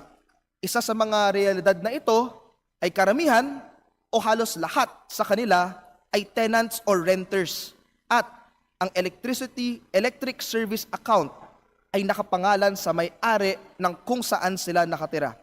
Sa madaling salita, Mr. Speaker, hindi sa kanila nakapangalan ang electricity bill, kaya hindi basta-basta ang pag-avail ng Lifeline subsidy. May mga pagkakataon rin na sila ay ang mag-a-assume ng isang abandoned electric service account at mahihirapan rin silang mailipat ang account na ito sa kanilang pangalan. Isa pa po, Mr. Speaker, ang realidad na karamihan ng ating pinakamahihirap na kababayan ay informal settlers. At dahil informal settlers, nakapaligid rin minsan ang tinitirahan sa mga informal na installations tulad ng jumper at illegal na connections, kaya hindi rin sila basta-basta makakapag-avail. Kailangan rin natin maunawaan ang realidad kung saan hindi lang isang pamilya o isang household ang sakop ng isang tahanan at ng isang electricity bill. Hindi rin po madali mag-register sa Lifeline Subsidy Program, lalo na sa mga nakatira sa laylayan. Malayo ang biyahe papunta sa distribution utility offices kung saan pwedeng mag-register. May mga documentary requirements rin sa registration process na maaaring mag-discourage sa ating mga kababayan sa pag-avail ng programa. Bagamat onti pa lang ang natutulungan ng Lifeline Subsidy, halos lahat naman ng 4Ps beneficiaries ay apektado sa pambabatikos ng ilang mga netizen. We must also understand, Mr. Speaker, when trust in institutions are low, when we are all in the middle of an energy crisis, when people see their bills rising, when they work hard and feel that they are carrying more than their fair share, that frustration deserves to be heard. Pero habang kinikilala po natin, Mr. Speaker, ang damdaming ito, kailangan din nating itama ang direksyon ng sisi, hindi sa mahihirap. Uulitin ko po, Mr. Speaker, 333 plus thousand registrants para sa Lifeline Subsidy, pero less than half lang ang nakapag-avail, 135 to 150,000. In spite of millions of Filipinos experiencing poverty, and also millions of Filipinos who feel that they are paying more than their fair share. Mr. Speaker, inaasahan po ng representasyong ito na sa parating na annual report ng Energy Regulatory Commission sa Joint Congressional Energy Commission as specified in Rule 4 Section 2E of the IRR of RA 11552, mabibigyan po tayo ng karagdagang impormasyon ukol sa programang ito. Kaya nananawagan po ako na sana makonvene po ang JCEC para matugunan po natin ang problemang ito. Mr. Speaker, as we move forward, we must approach this issue with both care and clarity. When people see their bills, their frustration deserves to be heard, not dismissed. But at the same time, we must be equally careful not to direct the frustration toward the wrong place. The Lifeline Subsidy under RA 9136 as amended by RA 11552 is a targeted mechanism still limited in reach with only a fraction of eligible households currently able to avail of it. About 1% of the electricity bill goes to the Lifeline Subsidy. This tells us two things. First, that the program is not the primary driver of electricity costs, And second, that its design and implementation may still need to be improved. If a policy meant to help is now being misunderstood or causing division, then our responsibility is to revisit and refine it thoughtfully. We must remain open to examining all possible approaches, whether within the current framework or through alternative means such as making the necessary amendments. Mr. Speaker, this issue reminds us that behind every electricity bill are ordinary Filipino families doing their best to get by. When costs rise, people naturally look for answers, and that frustration is real. But as we discuss this matter, we must keep the conversation grounded in facts and directed toward solution, not one another. At malinaw po sa datos, ang lifeline subsidy ay maliit na bahagi lamang ng kabubuoang singil sa kuryente at limitado pa ang naaabot nito dahil sa mga hamon sa implementasyon.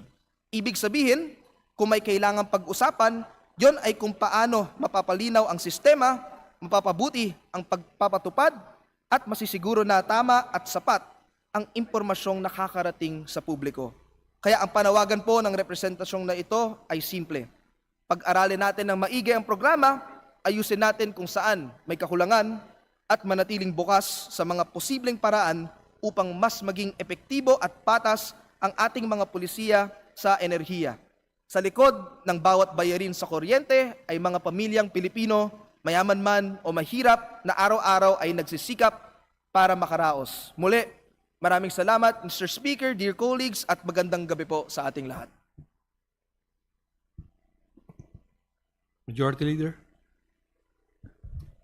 Mr. Speaker, I move that we refer the speech of the Honorable J.C. Abalos to the Committee on Rules for its proper disposition. Is there any objection? Hearing none, the speech of Honorable J.C. Abalos is referred to the Committee on Rules. Majority Leader. Mr. Speaker, I move that we recognize the Honorable Sarah Jane I. Elago of Gabriela Party List to avail of the privileged hour. Honorable Sarah Jane Ilago of the Gabriela Party List, recognized. Mr. Speaker, mga kapwa ko mambabatas at higit sa lahat, sa mga manggagawang Pilipinong patuloy na lumalaban sa gitna ng patong-patong na krisis, magandang gabi sa lahat. Katatapos lamang ng Mayo 1, marami sa atin ang nakakita o kaya ay nakasama mismo ng mga manggagawa sa lansangan. Bit-bit, hindi ang kanilang mga gamit paggawa, ngunit ang mga placards, mga flags, banners, kasama ng iba't ibang panawagan.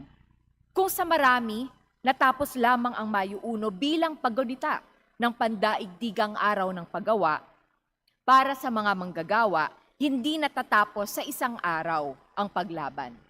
Araw-araw, bitbit ng manggagawa ang panawagan para sa sapat at nakabubuhay na sahod, sa pagbuwag ng regional wages at pagkakaroon ng national minimum wage, makataong kondisyon sa paggawa, maayos na mga benepisyo at security of tenure. Mr. Speaker, we often hear that the Filipino workers are the backbone of our economy.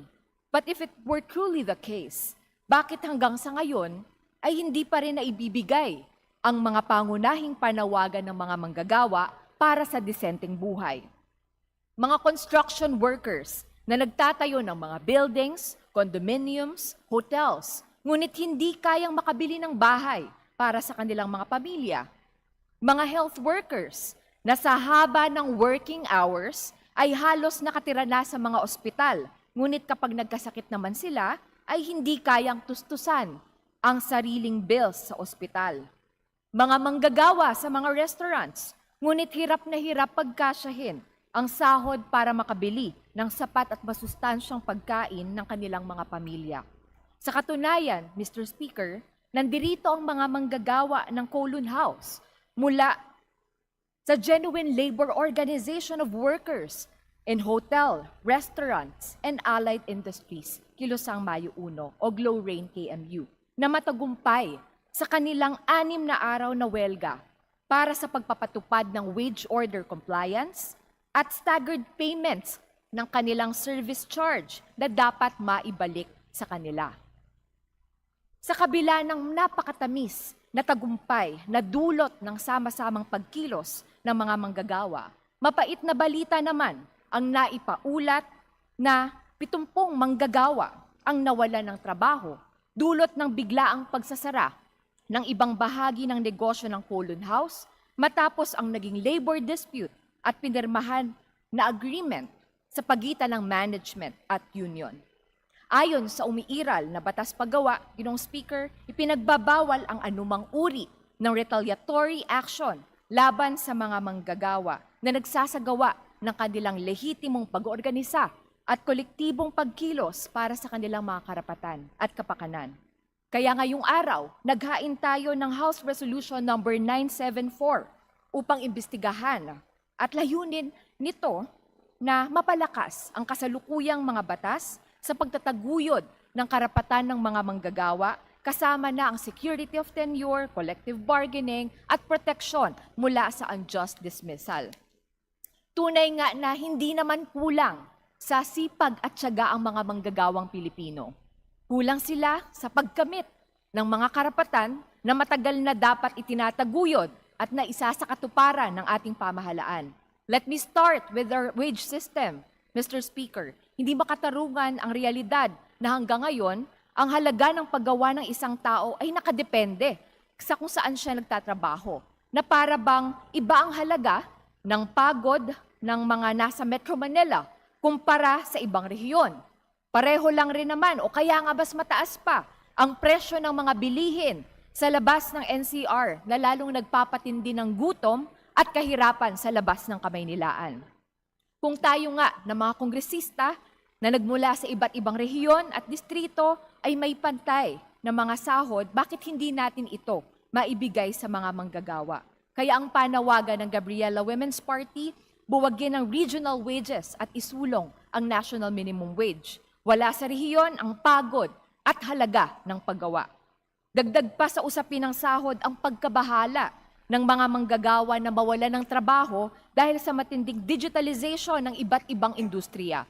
Habang maraming benepisyo ang pag-unlad ng teknolohiya sa industriya, marami ring ikinababahala ang mga manggagawa pagdating sa kawalan o kakulangan ng tunay na just transition at upskilling na maaaring magdulot ng mga malawakang tanggalan sa trabaho at iba't iba pang anyo ng pagsasamantala. Sa mga fast food chains, dumarami ang mga self-ordering kiosk. Sa freelance work, mas pinipili ng employers na mag-invest sa artificial intelligence kaysa sa pagpapaunlad ng human resources. Sa mga platform work, algorithm ang nagdidikta kung anong orders o deliveries ang papasok sa application.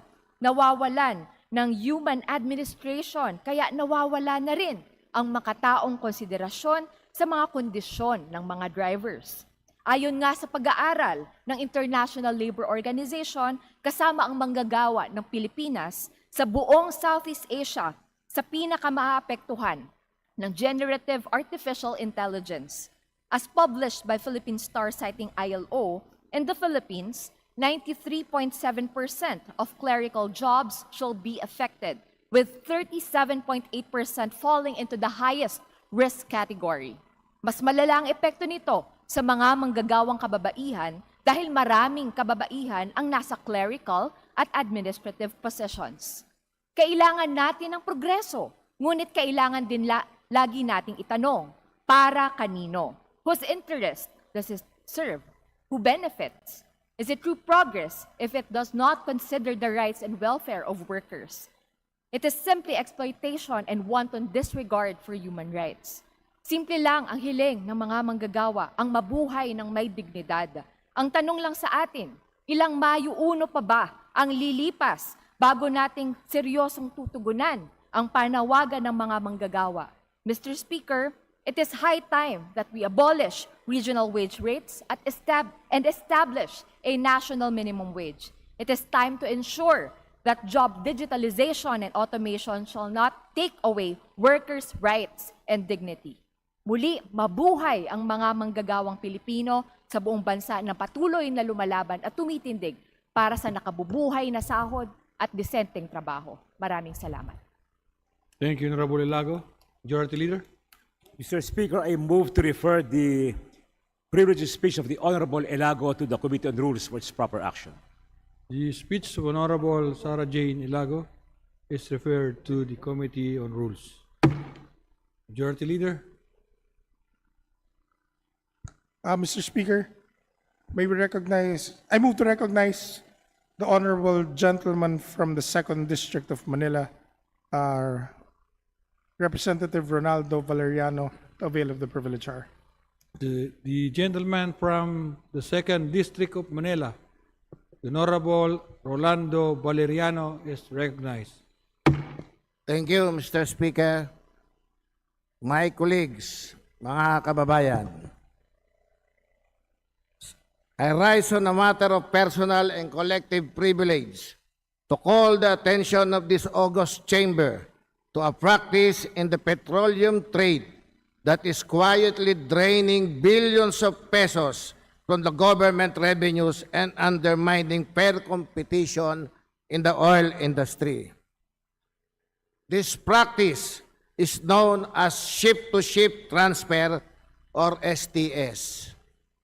Under normal circumstances, ship-to-ship transfer are legitimate maritime operations. In international shipping, petroleum cargo is sometimes transferred from one tanker to another while at sea for logistical reasons. Sometimes, large vessel may transfer cargo to smaller vessel that can enter shallower ports, or shipments may be consolidated or redistributed before reaching their final destination. However, because this transfer take place offshore and away from regular port supervision, the same mechanism can also be vulnerable to abuse if not properly monitored and documented. Allow me to explain how this modus works. A petroleum importer loads a large volume of fuel from a foreign port bound for the Philippines. On paper, the shipment is declared as a specific quantity intended to arrive at a designated Philippine port. But before the tanker reaches that port, another vessel meets in the middle of the sea. Through a ship-to-ship transfer operation, a portion of the petroleum cargo is transferred to the smaller vessel. When the original tanker finally docks at the Philippine port, the cargo it carries is now smaller than the quantity originally loaded abroad. Taxes and duties are then paid only on the reduced quantity that actually arrives at port. Meanwhile, the portion of the petroleum cargo that was transferred offshore may enter the domestic market through other channels, through our very porous coastal areas, potentially bypassing proper customs declaration and taxation. Nagets po ninyo ang modus, mga kababayan. Para makaiwas sa pagbabayad ng tamang buwis, may mga buitreng oil importers na palihim na sinusundo sa gitna ng dagat ang kanilang inangkat na langis. Doon nila binabawasan ang laman ng oil cargo upang pagdating sa pantalan ng Pilipinas, mas maliit na volume na lamang ang idedeklara at mas mababa na rin ang buwis na babayaran.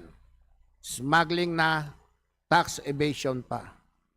Ayon sa aking industry source, talamak po iyan sa Port of Davao, Port of Batangas, Port of Cagayan de Oro at Port of Bataan.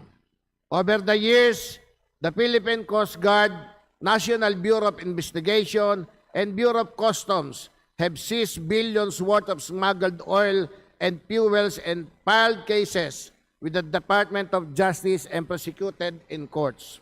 Here are some documented incidents and cases. In June 2025, 219.5 million worth of alleged smuggled oil was seized in La Union by the Bureau of Customs. In February 2025, the PNP-CIDG seized over 13 million worth of oil products and arrested 26 individuals at the Port of Batangas. In September 2024, a ship was intercepted in Manila by the Philippine Coast Guard. The ship was suspected of carrying smuggled fuel while en route to Bataan. In July 2024, to be circling waters of Bataan where it is suspected of paiye or oil smuggling. Mr. Speaker, this kind of operation cannot easily happen in isolation. Ship movements in our waters are monitored, but sometimes some ships turn off their transponders so their movements cannot be detected. Vessel entries into ports are documented. Petroleum cargo is regulated. For such a scheme to operate repeatedly and successfully, it raises a disturbing question. It is possible that certain actors within regulatory or enforcement institution are turning a blind eye, or worse, are being used to facilitate these operations. Hindi natin maaaring isang tabi ang posibilidad na may mga taong gobyerno na nakikipagsabwatan sa oil importers upang maisagawa ang ganitong krimen. Under the Customs Modernization and Tariff Act or Republic Act number 10863, misdeclaration of imported goods are unlawful importation and punishable offenses. Under the Tax Reform for Acceleration and Inclusion Law or Republic Act number 10963, petroleum products are subject to excise tax that form part of the government revenue base. If petroleum shipments are being partially diverted before reaching Philippine ports, then the government may be deprived of taxes that should rightfully be collected. Industry estimates suggest that oil smuggling may be costing the Philippine government between 40 billion and 60 billion pesos every year in lost taxes and duties. Ship-to-ship transfer are being used as part of this scheme. Then, we are looking at a serious leak in our national revenues. Hindi pwedeng sa gitna ng dagat nawawala ang langis, tapos sa kaban ng bayan nawawala ang buwis. Kung may nawawalang langis sa dagat, siguradong may nawawalang bilyong buwis sa bayan.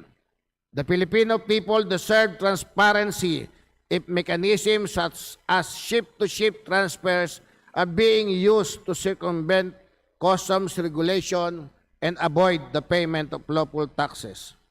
The Philippine Coast Guard and the Philippine Navy, which monitor vessel movements in our maritime domain, must determine whether ship-to-ship transfers involving petroleum cargo are taking place within or near Philippine waters without proper oversight.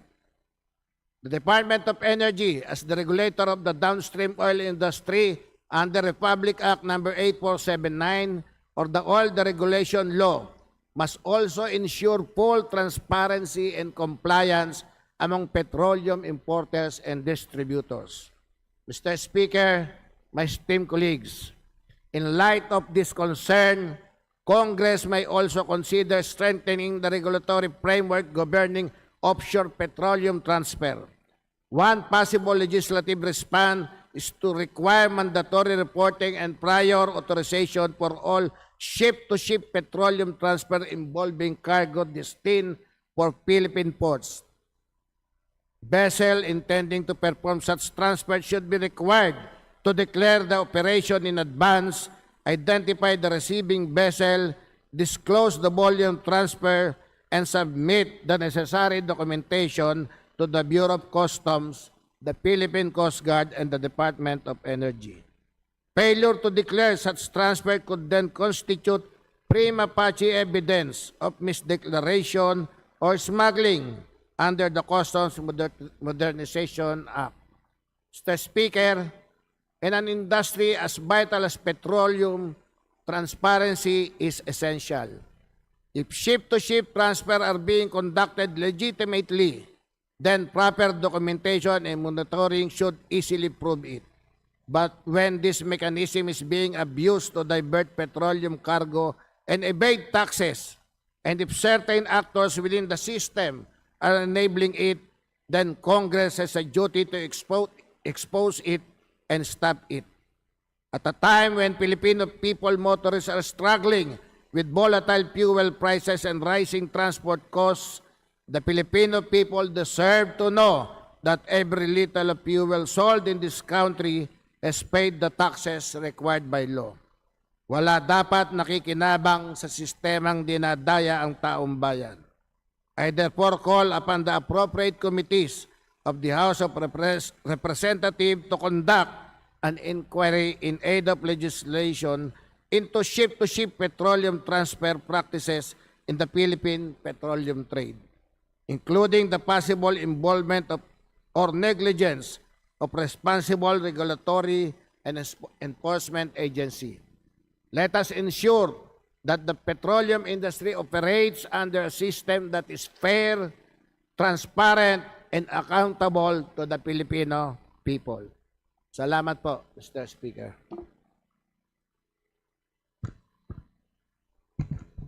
Majority Leader. Mr. Speaker, I move to refer the speech of the Honorable Vareliano to the Committee on Rules for its appropriate action. There is objection. Chair hears none. The speech of the Honorable Valeriano is hereby referred to the Committee on Rules. Majority Leader. Mr. Speaker, may we recognize Representative Presley C. De Jesus, Party List, Pilreca, for his privileged speech. The Honorable De Jesus. Are there any objection? Chair hears none. The Honorable De Jesus hereby recognized. Please, sir. Thank you, Mr. Speaker. Mr. Speaker, distinguished colleagues, good evening. I rise today not merely to raise a concern, but to address what appears to be a direct affront to the authority of the Congress. In 2020, this chamber denied the renewal of the franchise of ABS-CBN after exhaustive hearings and careful deliberation. That decision was clear. It was final. It was an exercise of our constitutional duty to regulate the use of public airwaves, resources that belong not to any corporation but to the Filipino people. And yet today, Mr. Speaker, we are faced with the troubling reality despite having no franchise.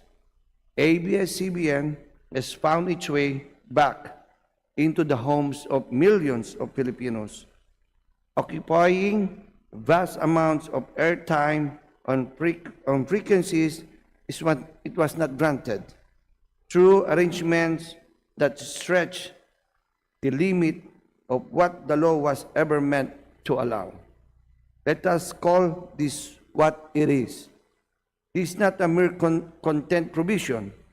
This is not ordinary black timing. When a single entity supplies nearly all the programming, defines the identity of a channel, and effectively dictates what the public sees and hears, it is no longer just buying airtime. It is operating as a broadcaster, everything but name. And that, Mr. Speaker, strikes at the very heart of our constitutional duty to grant and regulate franchises. Are we now to accept a situation where Congress can deny a franchise only for the same entity to return through a back door? Are we to pretend that the law has been followed simply because the arrangement has been dressed up in technical compliance? If this is allowed to continue unchecked, then we must ask ourselves a difficult but necessary question. What if, at all, is the value of a congressional franchise? Because if the same entity can function as a nationwide broadcaster without its approval, then our authority is not just weakened, it is rendered irrelevant. This is not only a legal issue, this is a matter of institutional integrity. It is also a matter of fairness. Other networks have gone through the constitutional process. They secured franchises. They subjected themselves to regulation. Yet, here we are, faced with a scenario where one entity appears to enjoy the reach and influence of a broadcaster without bearing the same legal burden. That does not seem to be a level playing field. That seems to be a distortion of a balanced system. Mr. Speaker, beyond these concerns, there are specific developments that demand closer scrutiny. What began as limited block time arrangements with networks such as TV5 and A2Z has evolved into something far more expansive. Reports now indicate that ABS-CBN is effectively providing the entirety of programming for television platforms under the Villar Group, utilizing the former Channel 2 frequency in such arrangement. ABS-CBN appears to exercise substantial control over content and operations, and in turn, receiving the lion's share of revenues. This raises an important question. Are we witnessing a de facto circumvention of the franchise requirement? If ABS-CBN can operate at this scale without a franchise, then we must ask, does this confer undue advantage over fully franchised broadcasters? Does this create an uneven regulatory burden that undermines fair competition? Because when one entity can achieve nationwide reach without complying with the same legal obligations, the result is not innovation. It is regulatory imbalance and potentially anti-competitive practice. Even more alarming are reports that in some cases, these block time arrangements consume nearly the entire broadcast day. If that is true, then we must ask, who is truly in control of these stations? The franchise holder or the block timer? Or worse, have these franchise holders been reduced to mere legal fronts in lending their privilege while another entity effectively runs the show? Mr. Speaker, there are also lingering governance and compliance issues that remain unresolved. Recent reports indicate that the board of ABS-CBN continues to be controlled by Lopez Incorporated, with 3 out of 7 Lopez's appointed directors identified as American citizens. This matter was raised during previous franchise hearings, but was never conclusively settled. It directly touches on constitutional limitations regarding foreign ownership and control of mass media, and whether current arrangements remain within the bounds of the law. To recall, Mr. Speaker, the operation of mass media in the Philippines is defined by a strict Filipino-only mandate. Under Article 16, Section 11 of the 1987 Constitution, both the ownership and the management of mass media must be 100% Filipino. This absolute ban on foreign equity, reaffirmed in the 2026 Foreign Investment Negative List, ensures that the curation of information and the shaping of public opinion remain entirely in the hands of Filipinos. We must also confront the company's financial and labor situation allegations of insolvency and dissipation of assets, raise serious concerns, particularly for the approximately 4,000 remaining employees whose security and benefits may be at risk. At the same time, separation and retirement benefits for previously displaced workers remain unresolved. These are not abstract issues. They affect real Filipino workers and their families, and they have even been raised in the privileged speeches in this chamber. Furthermore, tax issues cited during the 2020 hearings remain outstanding. Among these, in the case of Big Dipper, which reportedly benefited from tax exemptions by locating within a PEZA zone while allegedly re-exporting digitized content to foreign subsidiaries later revealed to be owned or controlled by the same corporate interests. If true, such arrangements raise serious questions about the proper use of tax incentives and whether obligations to the Filipino people have been fully met. Mr. Speaker, we cannot and must not turn a blind eye to this. This is not about personalities. This is not about politics. This is about whether the laws we pass or choose not to mean anything at all. If there are loopholes, then they are being exploited. If there are gray areas, then they are being pushed to their limits. And if we fail to act, then we are complicit in allowing the erosion of our own authority. Therefore, I call for an immediate and thorough investigation in aid of legislation into the black time agreements and broadcast arrangements involving ABS-CBN and its partner station.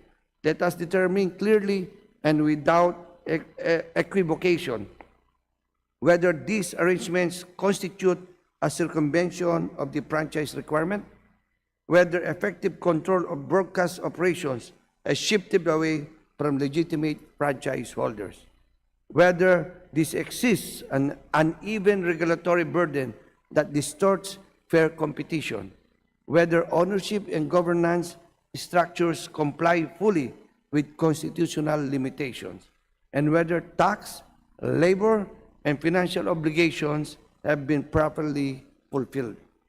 If the answers to these questions confirm what many already suspect, then we must act decisively.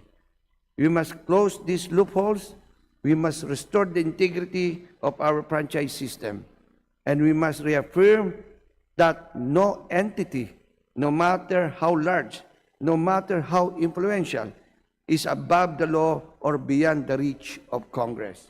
Mr. Speaker, the airwaves are a privilege and not a right.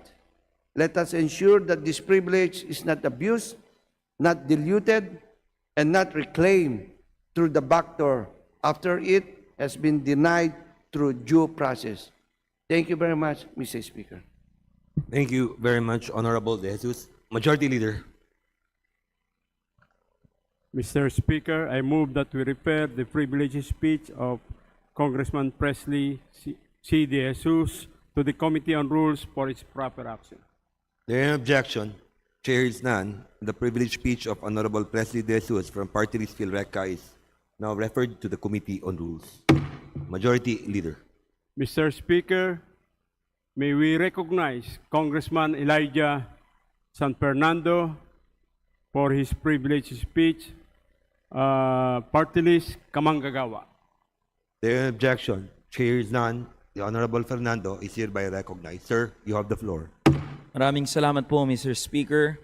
Mr. Speaker, mga kasama, at sa lahat po ng ating mga kamanggagawa na nakikinig sa atin ngayon, isang magandang gabi po sa ating lahat.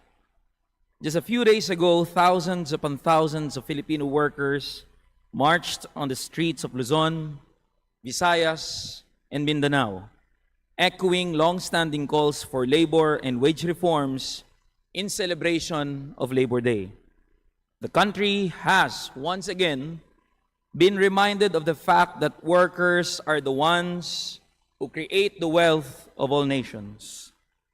Ang lakas ng mga manggagawa ang siyang tanging nagpapatakbo sa bawat isang pabrika, kumpanya, at negosyo na pinakikinabangan nating lahat.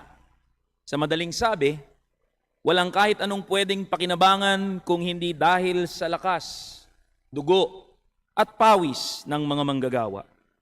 The same obviously holds true for the media sector. Despite all the glitz and glamour afforded to the names of some of the country's largest media companies, it is the regular employees, those who toil day in and day out, who keep the bright lights of our television and gadget screens running. Ang mga writer, camera crew, reporter, security guard, at maging mga interns, mga nasa likod ng kamera ang siyang bumubuhay sa sektor ng media. It has therefore been a great source of grief and contempt for us in Kamanggagawa Party List to receive several alarming reports from the workers of ABS-CBN Corporation regarding possible labor and wage standard violations by the company. Kung kaya't nais po naming ilaan ang talumpating ito upang bigyang boses at hustisya hindi lamang ang mga manggagawa ng ABS-CBN, kundi ang bawat isang manggagawang tinatanggalan at niyuyurakan ang mga karapatan para sa regular at may dignidad na trabaho. To begin with, Mr. Speaker, the public has probably been made aware by now about an ongoing feud among the members of the Lopez family who are currently serving as top executives of ABS-CBN Corporation. This dispute is about the approval of a 2 billion peso cash infusion from their parent company Lopez Holdings Corporation to supposedly keep the company afloat amidst mounting losses in revenue generation.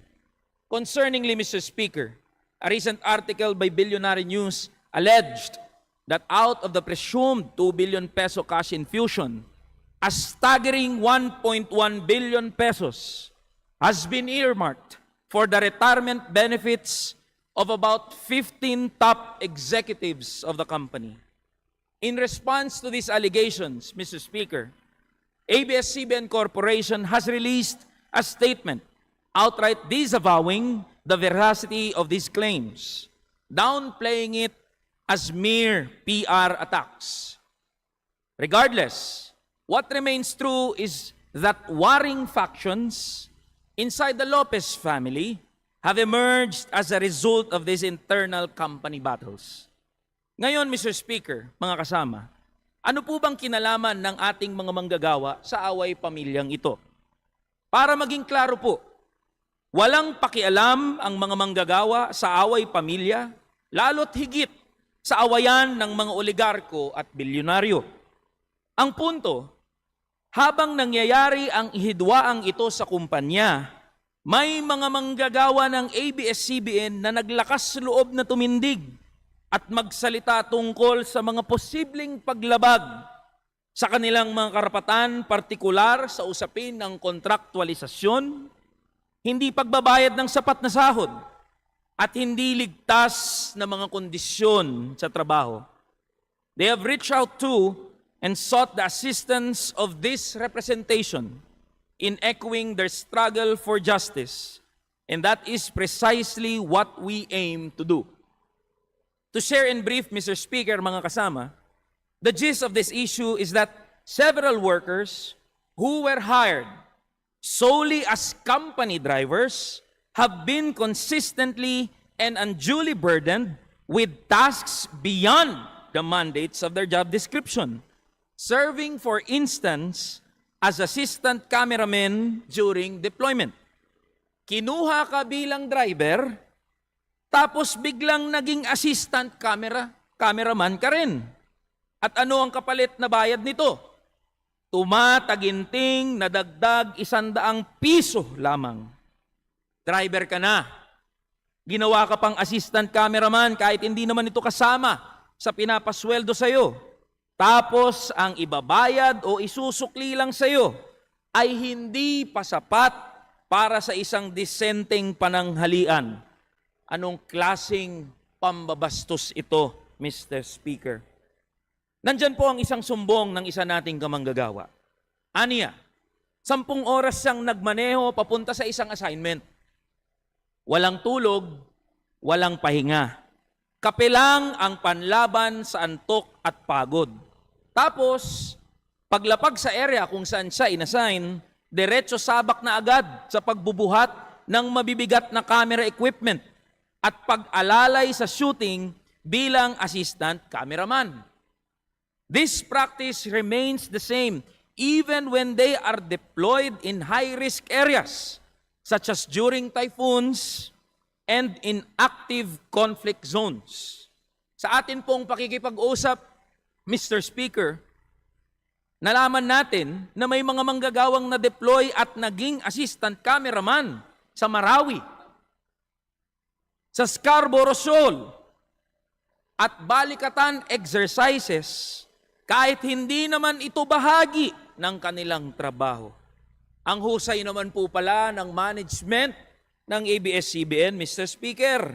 Biruin niyo ho, ginawang 3-in-1 ang ating mga manggagawa.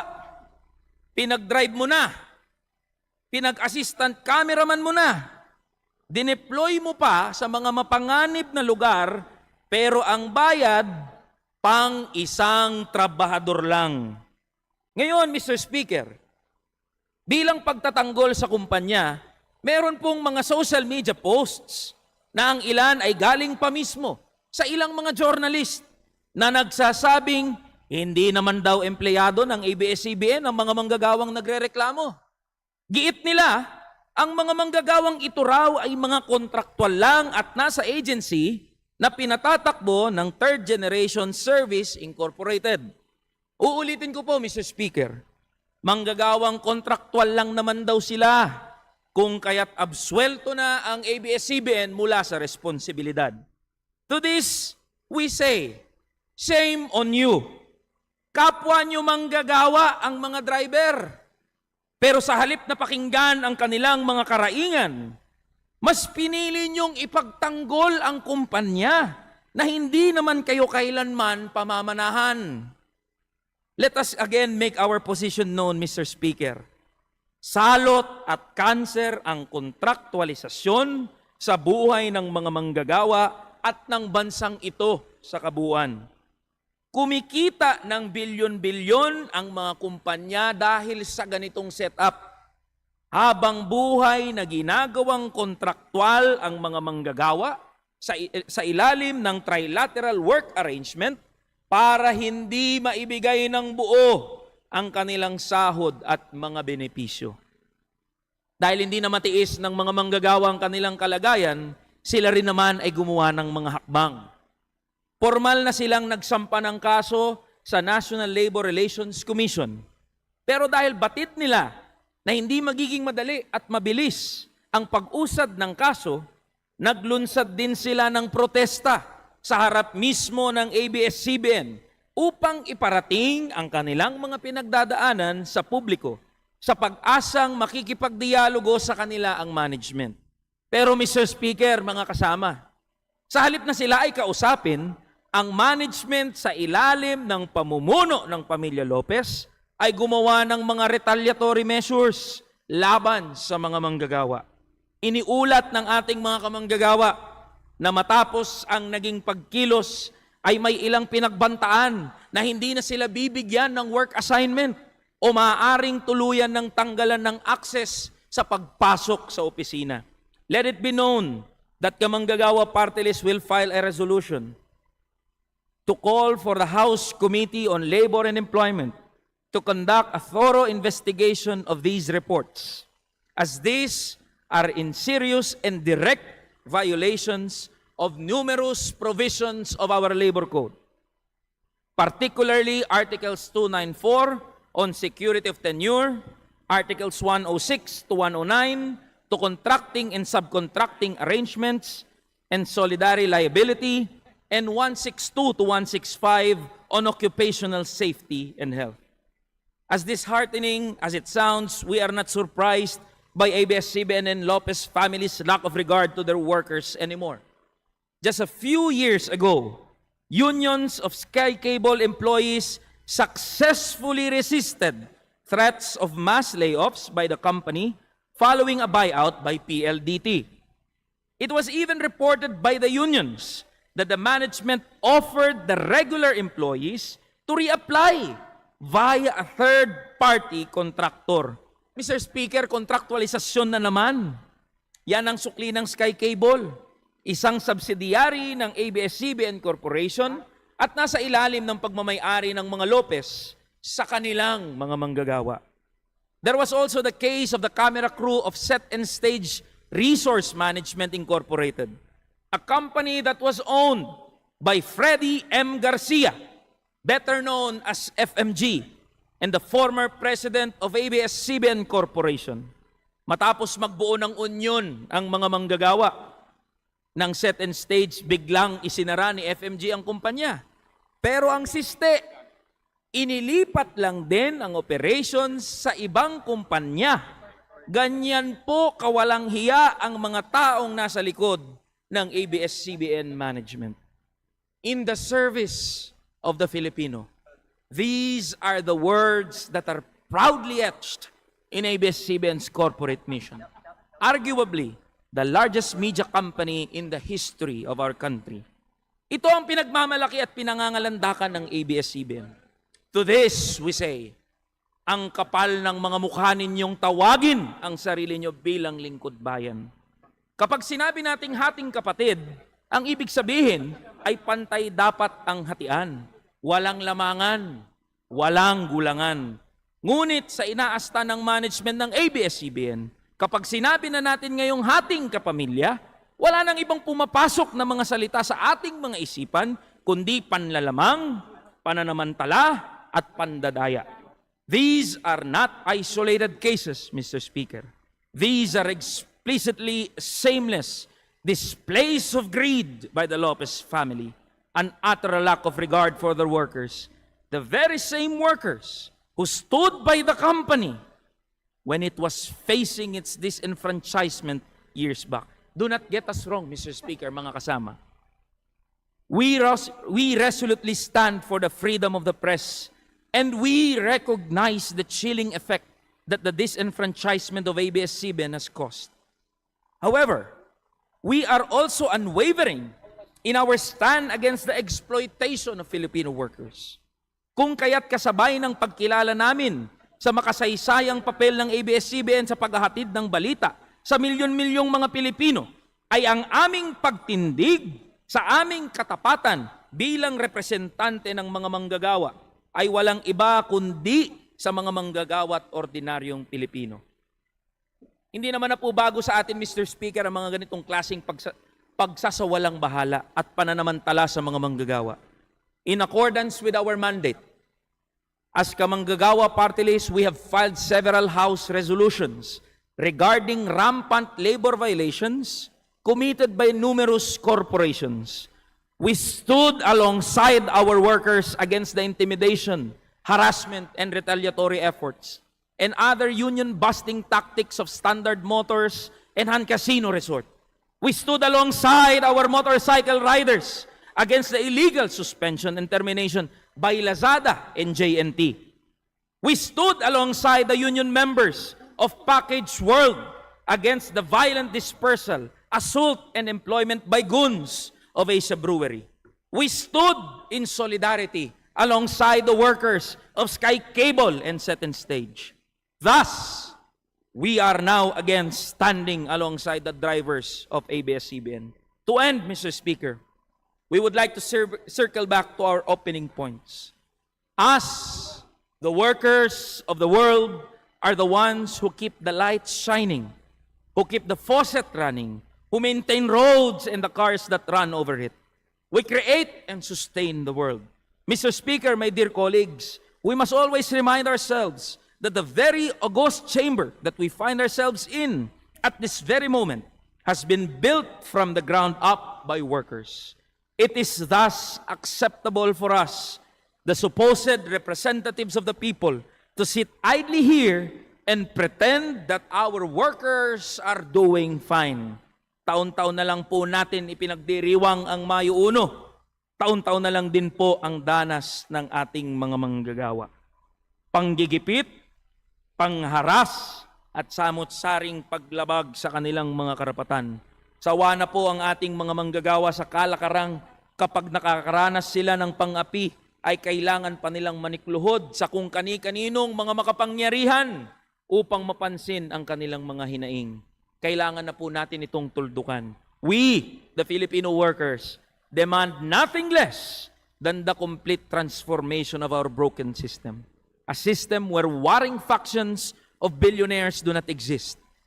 A system where workers enjoy the fruits of their labor to the fullest extent. A system where the bright lights of the stage are pointed not towards greed and exploitation, but towards care, justice, and cooperation. Mabuhay po ang bawat isang manggagawa at ordinaryong Pilipino. Maraming salamat po at magandang gabi sa ating lahat.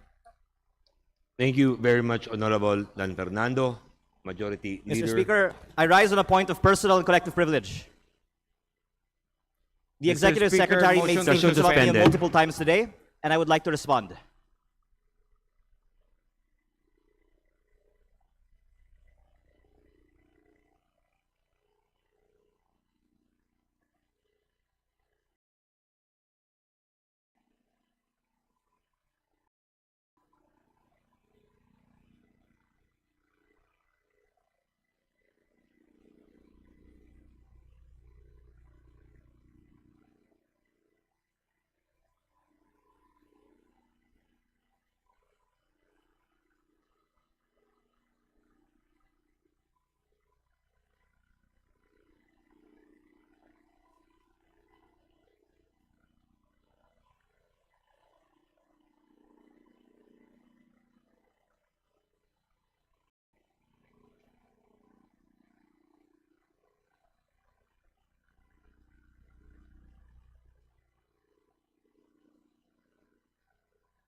Session resumed. Mr. Speaker, I rise on a point of personal and collective I move privilege. to suspend session to until tomorrow at 3 o'clock in the Mr. afternoon. Speaker, I rise on a point of personal and collective privilege. At 3 p.m.